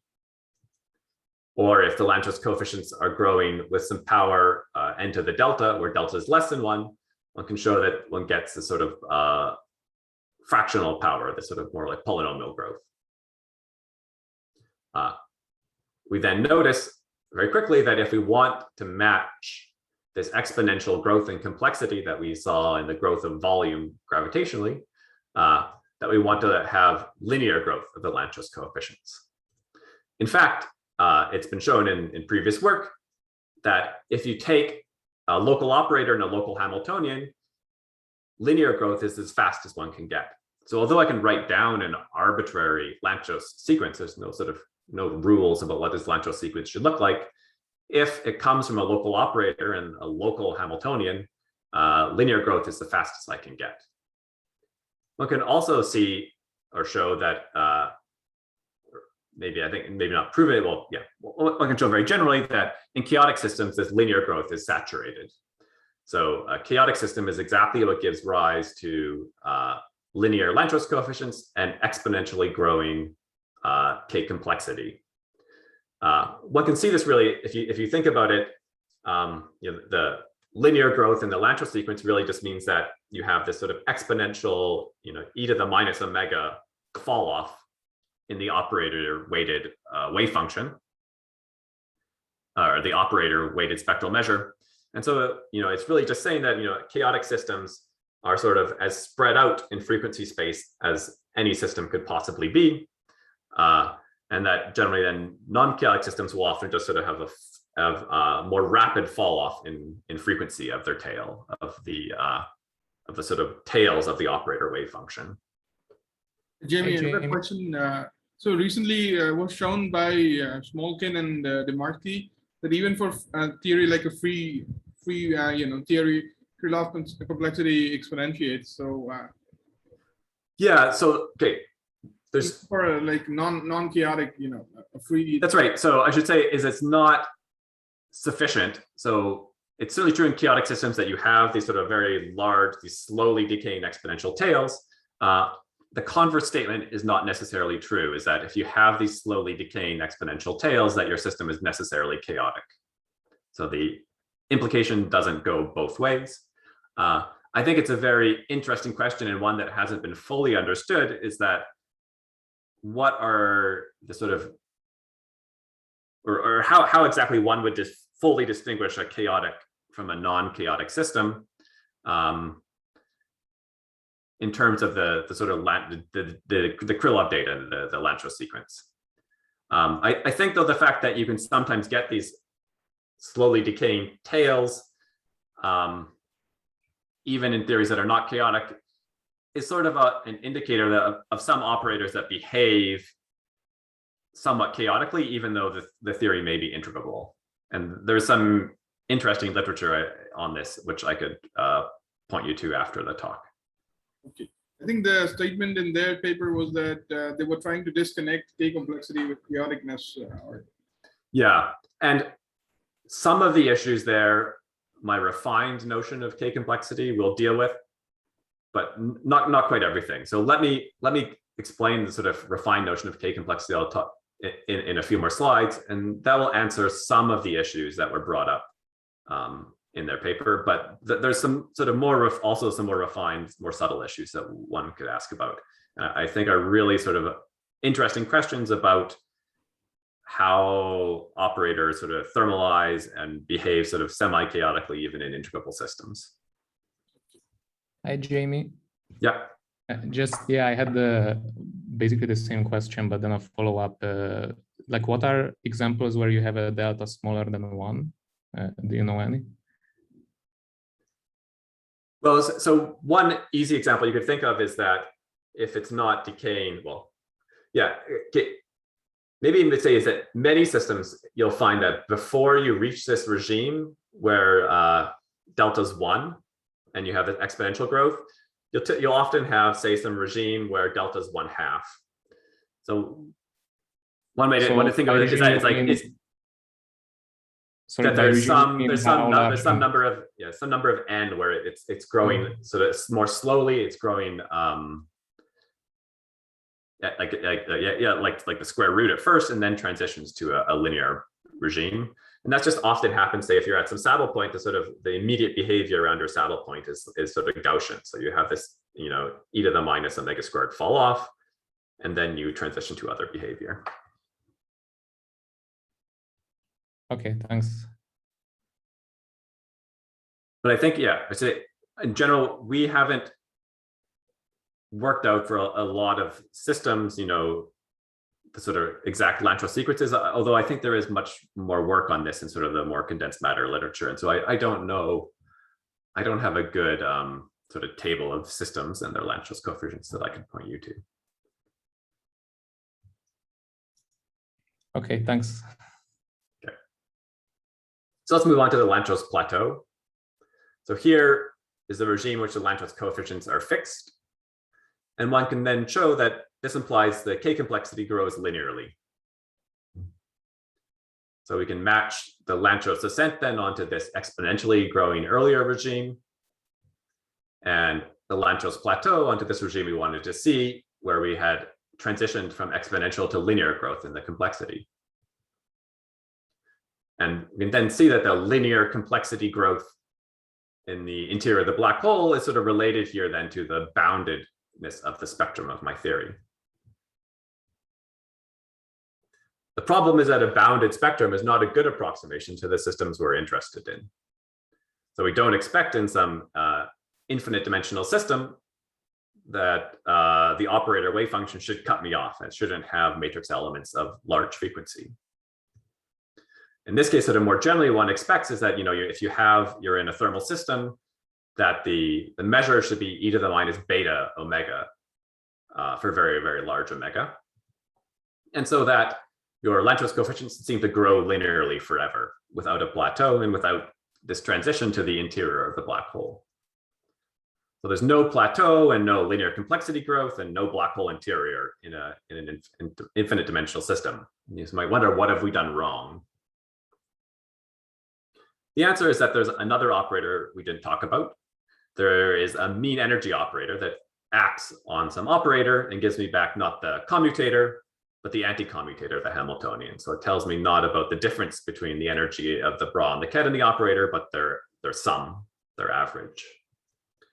And this mean energy operator commutes with the Liouvillean. So mean energy is conserved under this sort of flow by the Liouvillean. And so the Liouvillean time evolution doesn't mix operators of different mean energy, even in a chaotic system. And so one should really then evaluate complexity, not in the whole Hilbert space, but one superselection sector at a time. That it's not useful to think, you know, your complexity, really that the operators that are getting mixed together all have by the Liouvillean are only operators of the same mean energy. And so we should really then separate it apart and say, you know, how mixed or how is this operator spreading each mean energy sector at a time. So to do that, we're going to write our operators then in terms of not sort of the natural bra energy and ket energy, but in terms of the mean energy and the frequency. So it takes this sort of form. Just the thing to note is that when we integrate over these mean energy sectors, we see immediately that it puts a bound on the frequency, simply because there's a, you know, the energy spectrum is bounded from below. And so the energy difference is bounded if there's a fixed mean energy. And so we see that in each of these sectors now, there is now some boundedness to the spectrum, that the frequencies can only go from -2 times the mean energy to 2 times the mean energy. And so it sort of becomes apparent how this is going to solve our problem right away. So we'll rewrite our thermal inner product now as just some sort of thermal average of a fixed energy, sort of as a microcanonical inner product, where this fixed energy inner product is now just given by the integral over the frequencies at fixed mean energy. And in each of these sectors alone, we'll define a Lanczos sequence at fixed mean energy and a Krylov basis and a complexity at fixed mean energy. And so since each sector, as I said, is bounded between the energies -2e and 2e, we reach a plateau of the Lanczos coefficients where the b's plateau to energy e. I have a question. Mm-hmm. How can you have a negative energy as a limit? Because how can you have what, sorry? How can you have -2e? You are saying that the lower limit of the energy is -2e, right? In the first equation. Yeah, the lower limit of the frequencies. So the frequencies are frequencies. Okay. So frequencies can be positive or negative. Okay. Good. Okay. And so what we'll do then to defining our thermal complexity is that only at the end, we'll just take the thermally weighted average of all of our fixed energy, our microcanonical complexities. And this is not the same thing. So the complexity you get by looking at the complexity in the total Hilbert space versus the fixed mean energy and then thermally averaging can turn out to be very different. And so we'll look at this in some systems after, but just to summarize, what we showed is that the exponentially growing complexity in the black hole exterior is described in terms of Krylov complexity by a Lanczos ascent. The interior can be described by the Lanczos plateau, where the complexity grows linearly, as long as we use our thermal complexity, where we average over the microcanonical complexities. And so this Lanczos ascent was linearly growing Lanczos coefficients. That one way to get them, although not the only way, is to have a chaotic system. And that we had a Lanczos plateau where they plateaued at fixed energy E and was the edge of a spectrum, the edge of our microcanonical spectrum. So let's see if we can reproduce these behaviors in simple gravitational systems. So to see if we can reproduce them, the way we'll do it is sort of follow this recipe. We can compute or write down the data for the 2-point function. We'll extract the moments, the fixed mean energy moments, use the moment method to compute the Lanczos coefficients, compute the fixed mean energy complexity, and then take the average of these to get the thermal complexity. So here is what the average 2-point function would look like in JT gravity. And the data that we need to understand this is then the spectrum of the theory and the operator wave function. Thankfully, this is data that was already computed. So in JT gravity, we know the spectrum takes this form. For us, the only thing that's really going to matter at the level we're going to be computing things is the approximation to the spectral density, where it's just a product. So we don't need to worry about the connected piece. And that the operator wave function was also computed for us. The important thing to note about this operator wave function is that when we look at omegas that are, say, large compared to beta, although smaller than E, that is, they're away from the edge of the spectrum. So we look at omegas right in the middle of this microcanonical window, that this operator wave function has exactly the form we might be looking for, that it is linearly decaying. It's e to the minus beta omega, or here beta is not the temperature, but the microcanonical temperature, the temperature whose saddle point would be this energy. So we can extract the moments from this 2-point function by the saddle point approximation. And there's 2 relevant regimes. When n is sort of larger than 1, but much less than the entropy, these moments are determined by exactly that sort of interior regime of the frequency window I was talking about. It takes this form. And then when n is much larger than the entropy, the moments instead are determined by the edge of the spectral density. And as one might expect from the things I just said, in this first saddle point, determined by the exponential decay of the operator, gives you linearly growing Lanczos coefficients. And very large, for very large n, determined by the edge of the spectral density, we get constant Lanczos coefficients. You then find exactly the expected complexity growth, exponentially growing in this first regime and linear afterwards. And this continues when you take the thermal average. All that really changes is you replace the energy of the microcanonical window with the saddle point energy for the given temperature. So we see that we have exponentially growing complexity transitioning to linear complexity, as we're hoping to find. We can perform all of these same calculations in large C2D CFTs, thanks to this very nice paper by Collier et al. So it's in sort of analog to JT gravity. We have the data to compute the spectrum, as well as an operator wave function that's, again, a product of a bunch of gamma functions. And again, the relevant thing is that these gamma functions give you, when the frequency is very large but away from the edge of the spectrum, some exponential linear decay. And so we get the exact same story as in JT gravity, with more or less just sort of substituting symbols from one calculation to another. So in my final few minutes, what I'd like to do is tell you how we can describe this universal properties using a random matrix theory description and think about some RG flow. But any questions before I do that?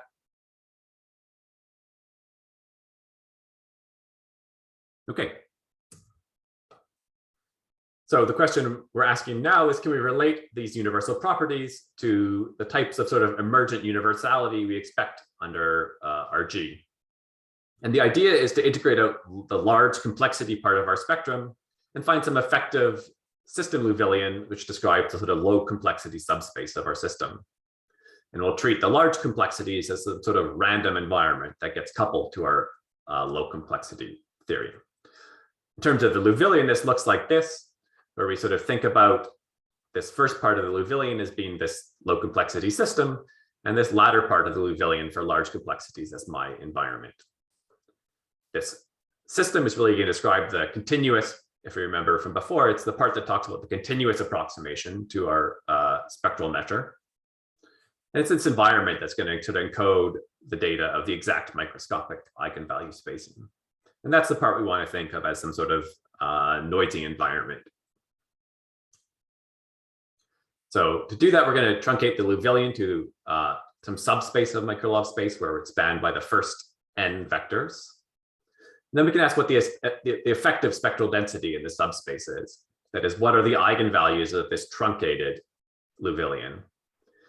And if one does the computation, what one sees is that the effective spectral density is really just sort of the average of the first n of these orthogonal polynomials.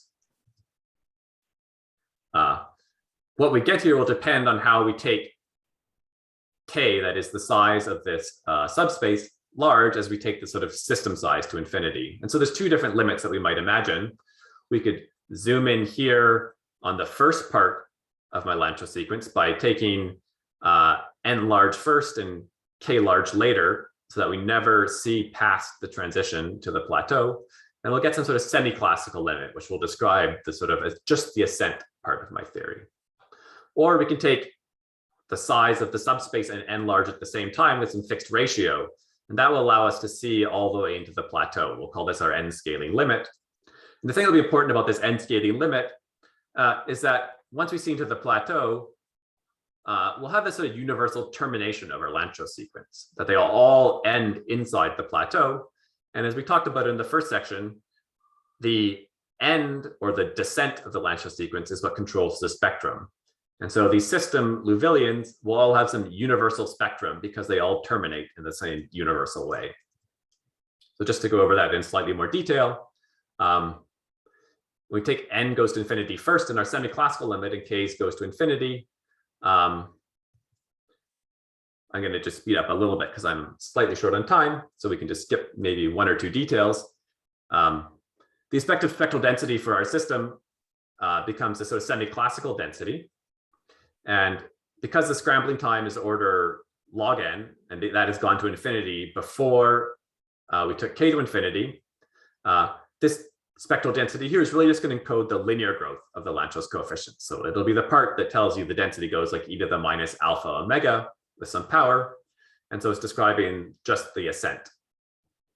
It's the n scaling limit that I'm more interested in.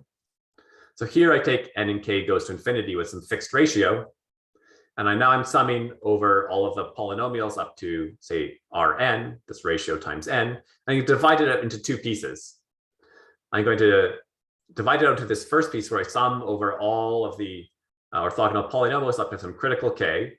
This is the sort of k at which the plateau starts.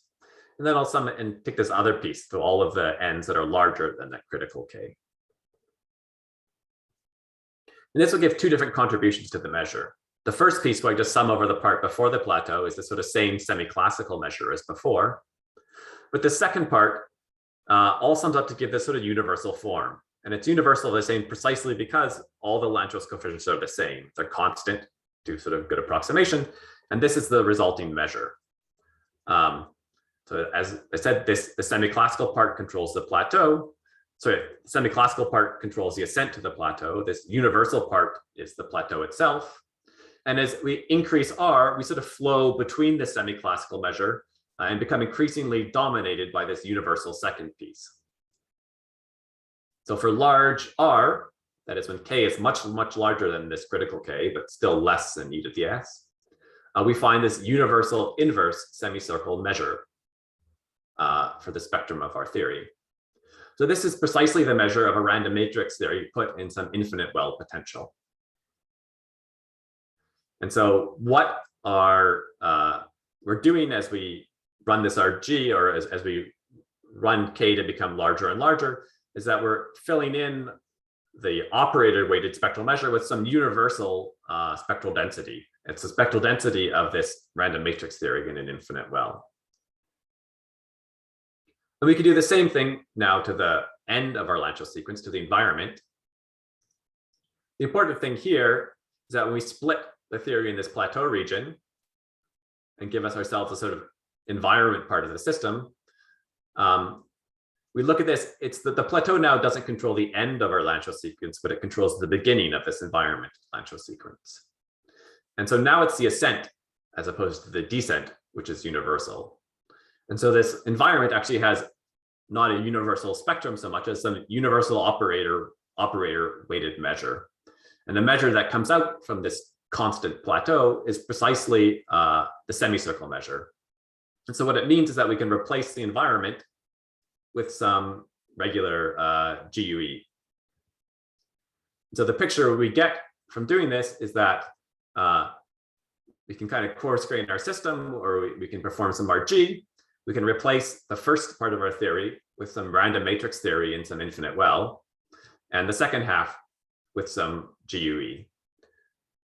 And so the combination of these two, and then coupled together by the sort of these off-diagonal BK terms, is some effective description of our Liouvillean, and it's sufficient to give us the sort of the interesting dynamics we're interested in, both our ascent with this exponential growth in complexity, as well as our plateau in linear complexity growth. So let me now summarize.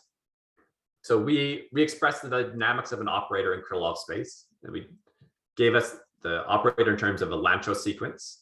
And we described the universal regime to these Lanczos sequences, the ascent, plateau, and descent.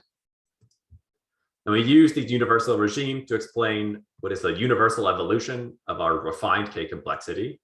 And we showed that it matched the evolution of the complexity as computed in the bulk, both inside and outside a black hole, that this thermally weighted microcanonical complexity, this thermal complexity, gave us both an exponential growth in the ascent and the constant growth in the plateau.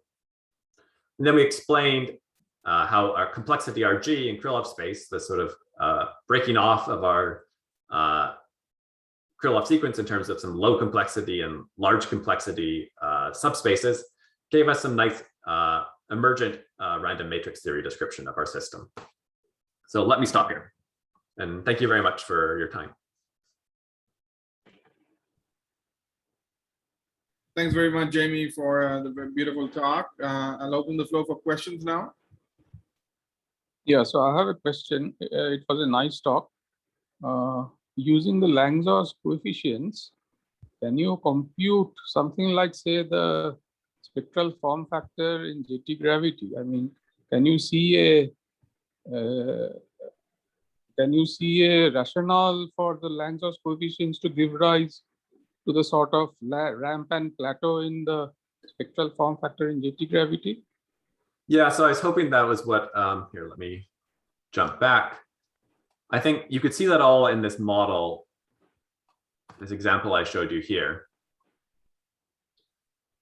So this sort of has all of those, you see here in this real-time 2-point function, here you see all these properties. You see the slope and the ramp and the plateau. Okay. And you can understand where all of these come from in terms of the Lanczos sequence. So the slope part comes from this Lanczos ascent. It tells you sort of about the sort of thermalization and scrambling, the decay of the 2-point function. The alternating part, as we reach the plateau, the sort of difference between the odd and even Lanczos coefficients is exactly what gives rise to this ramp behavior here. And that we know, and that's because it came from the gap in the spectrum here at low frequency. Okay. So that's for the 2-point function, but for the spectral form factor, I mean, it's related, but yeah, it's more. I guess it's more or less the same thing. All we have to do is we just kind of drop. We don't. It's sort of simpler. We don't need to worry about this operator wave function, right? So this operator wave function is sort of something that we stick on top of the spectral form factor to get this 2-point function. Yeah. So in that sense, it's sort of it's slightly simpler than the thing that I'm describing here. Yeah. Correct. Okay. Thanks. Okay, Dan Roberts, the question. Hey, Jamie, great talk. Thanks. So I think one of the nice things that you did was one of the original motivations for this notion of complexity was that there was something growing in the bulk for an extended amount of time past the scrambling time, and we didn't know what sort of clocks in a CFT would take that long, and this is certainly one of them. So that's really nice. And I was wondering either if there's a way of relating this back to some notion of a gate complexity, or maybe one doesn't want to do that, but instead one would want, I guess, some notion of constructing an operator in it from some sort of simple procedure, right? Does this is there some way of thinking about this K complexity in that sense, or is there not a simple relationship like that? I don't know how to think about it in terms of a gate complexity. What do you mean about wanting to think about it in terms of? Yeah, maybe you can just give me some motivation for your question. Well, I mean, intuitively I meant something like a gate complexity. I guess my point was that it doesn't have to be a gate complexity, but you might want some. I mean, I guess one procedure, as you pointed out, is to just evolve the operator for a long time, right? But is there some and maybe that's just the answer, and there's no relationship between some other like constructive way of making an operator that where the difficulty is related to this K complexity. If that does that make sense? Yeah, I don't know how to think about it in some other way. I mean, I think one of the nice parts about this definition of complexity is that it came from time evolution directly.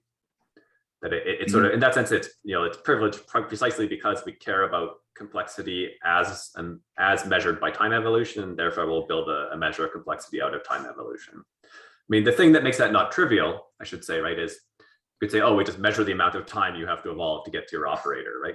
That would be some trivial measure of complexity as time evolution. It would just be time. Here, I think the important thing that distinguishes it is that we're not just taking nested commutators, we're doing Gram-Schmidt and orthogonalizing.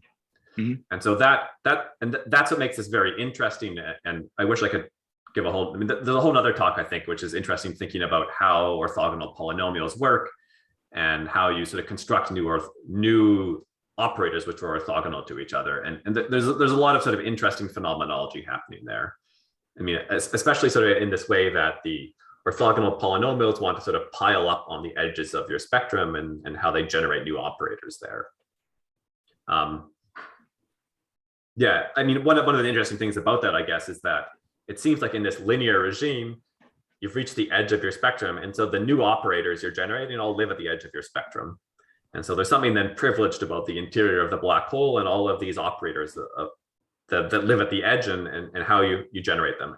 And it makes sense that that's where, well, if you ask, like, how do you generate new operators as you time evolve? You're getting phases, and the phases that are rotating most quickly are the ones of maximum frequency. And so if you ask where are you picking up all of your new operators, most of them are coming from the most rapidly oscillating phases you have. They're the ones that are, moving around and giving you new operators. So cool. That makes sense. Thank you. Okay, Berad Tagavi raised hand. Berad, you can go ahead and ask your question. You can unmute and ask your question. Hi, thank you. Thank you very much for a very interesting talk. I have a very naive question about this K complexity. So I can think of time evolution as a quantum channel, and then I can map it to a quantum state using the Fourier-Minkowski isomorphism. Can I think of this K complexity as the complexity of that Fourier state? Is there any relation there? That's a good question. I've not thought about that, and I don't know the answer. Okay, thank you. but yeah, that's a very interesting question. I'd like to know the answer. If you figure that out before I do, I'd love to know. Thank you. Okay, so there's one more question in the chat. Rico Leo asked, for a non-holographic CFT, say 2D Ising model, will this curve grows in the same way? Actually, I'm not sure what the question. Rico, if you're around, can you ask the question yourself? Can you mute and ask?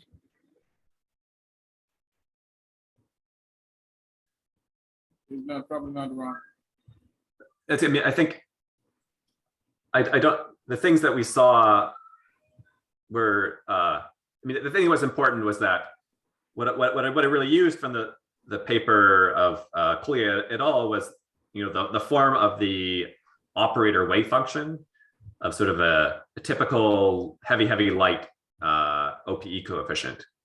And I don't expect those to be the same in, say, the Ising model as they are in, say, the, you know, large CCFT. And so that's the statement then, that I wouldn't necessarily expect to see the same linear increase in Lanczos coefficients in any CFT. And so, you know, the sense in which the operators that I choose in my theory may not look like a chaotic operator. They may look more integrable in that theory and may have different behavior. But actually, you still see the plateau. I mean, the important part, I guess, in the story about chaos is really that you have this linear increase that's sort of as rapid as possible in the transition to the plateau. And so you have both the linear increase and a very long plateau. When you have much slower growth, you also have then sort of a much sort of shorter plateau, because you don't reach the sort of maximum value until much later.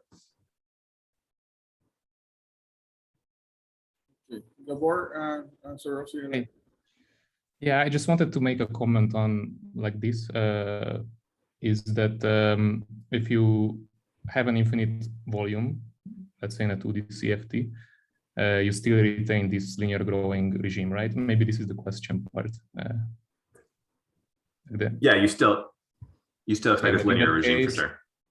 Thermal 2-point function is fixed by symmetry. So in any kind of 2D CFT, we'll have the exact same curve.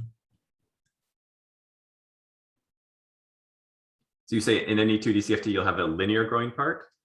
Yeah. Well, you'll have some growing part. I don't know if for any operator in any CFT, you expect it to be linear. I mean, just because the 2-point function is universal, it's the same set of Lanczos coefficients. So it's the same curve, right? At infinite volume, in finite volume. Oh, okay. Yes, sorry. At infinite, sorry. So I was, yes, at infinite volume. Yes, I agree. At infinite volume, you have the same behavior. Good. Yeah, but small times are like infinite volume. And maybe another comment for this linear growth in finite volume is that I think there is this paper, right, by Altman and so on, this operator growth hypothesis. So there they show, I guess, that this coefficient of the linear growth is the same as the region of analyticity of the thermal 2-point function. Mm-hmm. And that's also something that in a quantum field theory is always just beta. That's right. I mean, and that's part of the thing is that if you compute the Lanczos coefficients for the full thermal using like the thermal inner product, you always get these e to the minus beta omega tails, and that's universal, and it's just about thermality and doesn't tell you anything about the particular spreading of the system. And so, yeah, I'd say like in that sense, like in these theories, the e to the minus beta omega tail, this linear growth is a statement about thermality. While here, when you look at this microcanonical definition, it's really a statement about how the operator wave function is spreading, and it's not a statement about thermality. And so one is, yeah, so I think one is really a statement about chaotic behavior, although not necessarily like true quantum chaos. And the other one is really just a statement about thermal physics.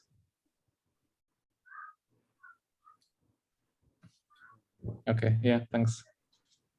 Okay, a couple of people have raised hands. Deepan, please go ahead. Yes, sir. Sir, if there in any perturbations in the exterior, like a gravitational wave, and how will it affect the ascent and the plateau, or will it at all? Yeah, that's a very interesting question. So you could ask, like, if your state is not, your density matrix is not just the sort of exact thermal density matrix, how would you, what would the coefficients look like? it's an interesting question and something we're thinking about, but I don't have an answer for you right now. Thank you, sir. Just have an update regarding Suvrat is still around. People who want to ask questions to Suvrat can please feel free to ask questions. I have a question regarding this talk. Can I ask? Sure, go ahead. So your Lang's coefficients, your dependence on n, the linear dependence on n, did you derive it from specific model, or you just assumed it to be the one which gives rise to the exponential growth and then? So what we showed is that if you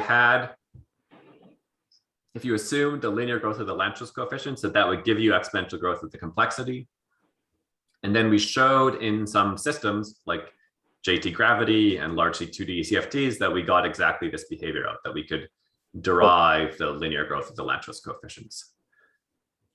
Okay, good. Thank you. And one can also show that this linear growth of the Lanczos coefficients is some upper bound very generically for a local operator in a local, with a theory of the local Hamiltonian. Oh. Thanks. Okay, if there are no more questions, we went a bit over time, but it's fine because we're not having a discussion session for this third session. I think it's fine. We thank both the speakers for this session, Suvrat and Jamie. Thanks very much for your nice talks. And we will meet again tomorrow, 3 p.m. Indian time for the second day. Thanks very much, everybody. So we thank all the speaker and resume tomorrow. Thank you. Bye. Same time. Thank you.